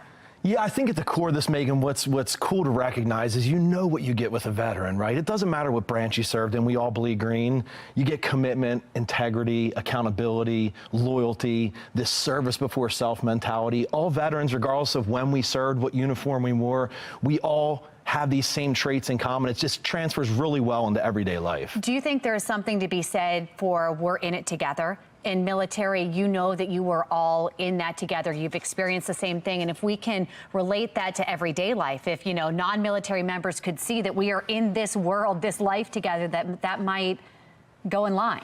It's that cohesiveness that's missing. And this is the thing with the military. We all raise that right hand. We all wear that same flag on the front of the uniform. Nothing else matters. What you believe in, who you sleep with, who you pray to, none of that matters. I have my back, you have my back. When the going gets tough, we got you. That's all that matters. It's that common thread. I talk about like when we were kids, we used to run and play tag. You had the oak tree, it's home base, right? In the military, we got that home base. It's the American flag. And there's something to be said for that. As we look at the respect for our veterans now tomorrow, what can we do to just say thank you? Is thank you enough? What as a veteran, what is the appropriate way to show our appreciation for all you've done? For me, Megan, I think it's showing the people that are serving right now how much support they have. You know, obviously, veterans, anybody who's served, that's great, that's awesome. Yep. That's said and done. I think right now what's most important is let everyone know who wears a uniform. We have your back no matter what. We have 100% of our support. I think that's the best way to show it. That's something that we can all do together here today, this weekend. Again, thank you to you and your service. Good seeing you, Meg. Thank you. Mm-hmm. Following the recent Republican presidential debate, get to know the lesser-known candidates in the race. We'll introduce you. Record-breaking warmth is now behind us, and we already have snow falling in western Maryland. In fact, right now at Savage Mountain, it's starting to come across there, too, heading towards Frostburg. Yeah, it's a pretty good clip. Look at that. Not too bad. Meteorologist and veteran on our staff, Wyatt Everhart, is taking a look at the weekend forecast coming up after the break. 9:43.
.45, and as the war in the Middle East continues, U.S. government agencies are warning about new threats to Americans. Those may be inspired by or reacting to the ongoing conflict. Full Measure Cheryl Atkinson brings us that story this week and joins us live now for a preview. Cheryl, good morning. Good morning. We know that Islamic extremist terrorists have a long history of attacks around the world, including the September 11th, 2001 attacks here in the United States. And now with the Islamic extremist Hamas attacking Israel and the resulting war there, we're told there are increased threats here at home, particularly with our, particularly with our porous U.S. southern border, which is continuing to hit new record highs under the Biden administration for illegal border crossings, among them hundreds of names on the terrorist watch list. Sunday on Full Measure, we'll be speaking with a former top official from Homeland Security as to what he says the U.S. needs to be doing right now, today, to address the new threats. A big topic that's certainly coming up in the presidential election in 2024. I know you're also interviewing a few of the lesser-known candidates in the presidential race who insist that they still have a fighting chance of making it to the White House. What are you learning? Well, we've interviewed some of the bigger names, Democrat and Republicans, but we thought we'd pay some attention to those who are down in the polls. And part of the reason for that is they rightly insist that both President Biden and President Trump were at one time at the bottom of their respective party polls. So maybe they're a long shot, but maybe we should be paying some attention. And in any event, a lot of people don't even know there's a female Democrat running against Joe Biden, or about these Republicans who have announced and say they're in it for the long haul and hope to at least impact the dialogue in 2024 as we move forward. So I think people find these people interesting. Yeah. All right, Cheryl, thank you. And we want to remind all of our viewers you can watch Full Measure with Cheryl Atkinson right here on Fox 45. It airs Sundays at 10 a.m. and again at 11 p.m. And for a behind-the-scenes look at Cheryl's stories and investigations, you can look up the podcast Full Measure After Hours wherever you like to listen to podcasts. All right, it is a gray scenario for this Friday, no question about that, and damp at times. We got on and off showers out there. 51 or so at BWI on a west-northwest wind. So November, you know, the hammer has dropped. I think November is officially here now after all the unseasonable warmth of last week. You can see the rain showers kind of continuing here on HD radar. There's more out to the west, so we'll see on and off rain through at least early afternoon, I think. After that, some clearing, but as we clear out, temperatures dropping down. It's a chilly night on the way and a bright scenario this weekend, but staying crisp. There's the cloud cover rolling in out of the west. We've got low pressure just south of us, continuing to bring in the rain. So the cold front has already cleared the area, but we have continued flow of cool air coming in behind that boundary. So yes, a drier, sunnier scenario for Veterans Day tomorrow, the official Veterans Day, and as well as our Sunday for Ravens game day. Drier air coming in with high pressure out of the west. And this area of much drier weather will come in and hang on for several days out of the weekend into early next week. But boy, you see the chill on the move coming down out of the northern plain states and invading the East Coast. So it's going to be quite the change temperature-wise, never really getting out of the 50s for the next several days. We might get to 60 or so by Wednesday into Thursday. Otherwise, the chill is here. November officially arriving.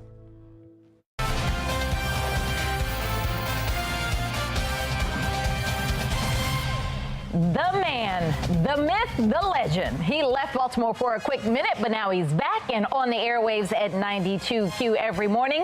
I hope he brought some football skills back with him. Pork Chop from 92Q is my challenger for this week's Pigskin Predictions. Good morning. Good morning. You ready to do this? I've been ready. You've been ready. Okay, well, let's see if you brought some skills back with you. All right, so first game up, Cleveland Browns at Baltimore Ravens. This is an easy one. Ravens all day. They're on a roll. I'm with that. They are on a roll. I think we're going to keep on rolling all the way. I know Cleveland Browns had a good game last week. They shut out Arizona, but that doesn't mean anything when you're coming up against us. So Ravens for me, too. All right, Houston Texans at Cincinnati Bengals. What do you say? I'm sorry to say this, but I think the Bengals is going to outdo the Texans. I think so, too. I know. The Texans ain't what they used to be, so. But they've been doing good. I mean, they have the rookie quarterback and still have been doing well, so I'm impressed with him, but I just don't. I think the Bengals are going to pull this out. So. Yeah, I'm with you. All right. I'm with you. How about this one? Green Bay Packers at Pittsburgh Steelers. I hate to say it because I think the Steelers are going to win this. I think Green Bay, they're just in a rebuilding state, but I hate to give a win to the Steelers and our rivals, but they got it this week. Listen, you are saying everything that I wanted to say. We are on point. We're together so far. Yeah. Because that's how it's shaping up at this point in the season. I mean, you got to call it like it comes. Although the Steelers haven't been great this season by any stretch. I'm still upset that the Ravens did not put away them Steelers a couple of weeks ago. They had it and just it didn't work. Yeah, we're going to move on. We're going to move on for that. Next game. I don't want to talk about it. All right, San Francisco 49ers at Jacksonville Jaguars. I think this could be the game of the week. What do you think? Because you got San Francisco. They came out strong at the beginning of the year. Everybody crowned them Super Bowl, but Jacksonville is looking good. So what do you say? I don't believe the hype. I'm going to stay with the 49ers. Ooh. Jacksonville is a great team. Okay. 49ers, I think they lost last week. They lost several weeks. Listen, they're not gonna let Jacksonville beat them. You don't think so? All right, you know what? I'm gonna take that bet. I'm going with Jacksonville. Bet that. They've won the last few and they're at home. I think they're gonna try and stay on that grind. Whatever you want to bet, our money is down. Okay. There we go. Let me think about what I want, and then I'm going to get back to you for when I win this one. All right, New York Jets at Las Vegas Raiders. What do you think? Raiders. Raiders, I agree. You like their new coach? Yeah. I don't think it's the coach. I think it's the actual team. Their team is very cliquish. They're doing things together. And we're talking about the Jets, who lost the best player on the earth week 1. Like, they're not going to be good. Okay, so say no more. I'm with you on that one. I think the Raiders are going to pull it out. All right, well, it comes down to the Jacksonville 49ers game. I'm going to be watching. I'll be watching you. All right, Pork Chop. Well, you can share your pigskin predictions with me each week. Just go to my Facebook page and leave me a post. And these guys were We'll stay right here with Fox 45. Good day, Baltimore. After the break, we've got our veteran and meteorologist, Wyatt Everhart. His exclusive 10-day forecast tomorrow, 11/11, 11th month.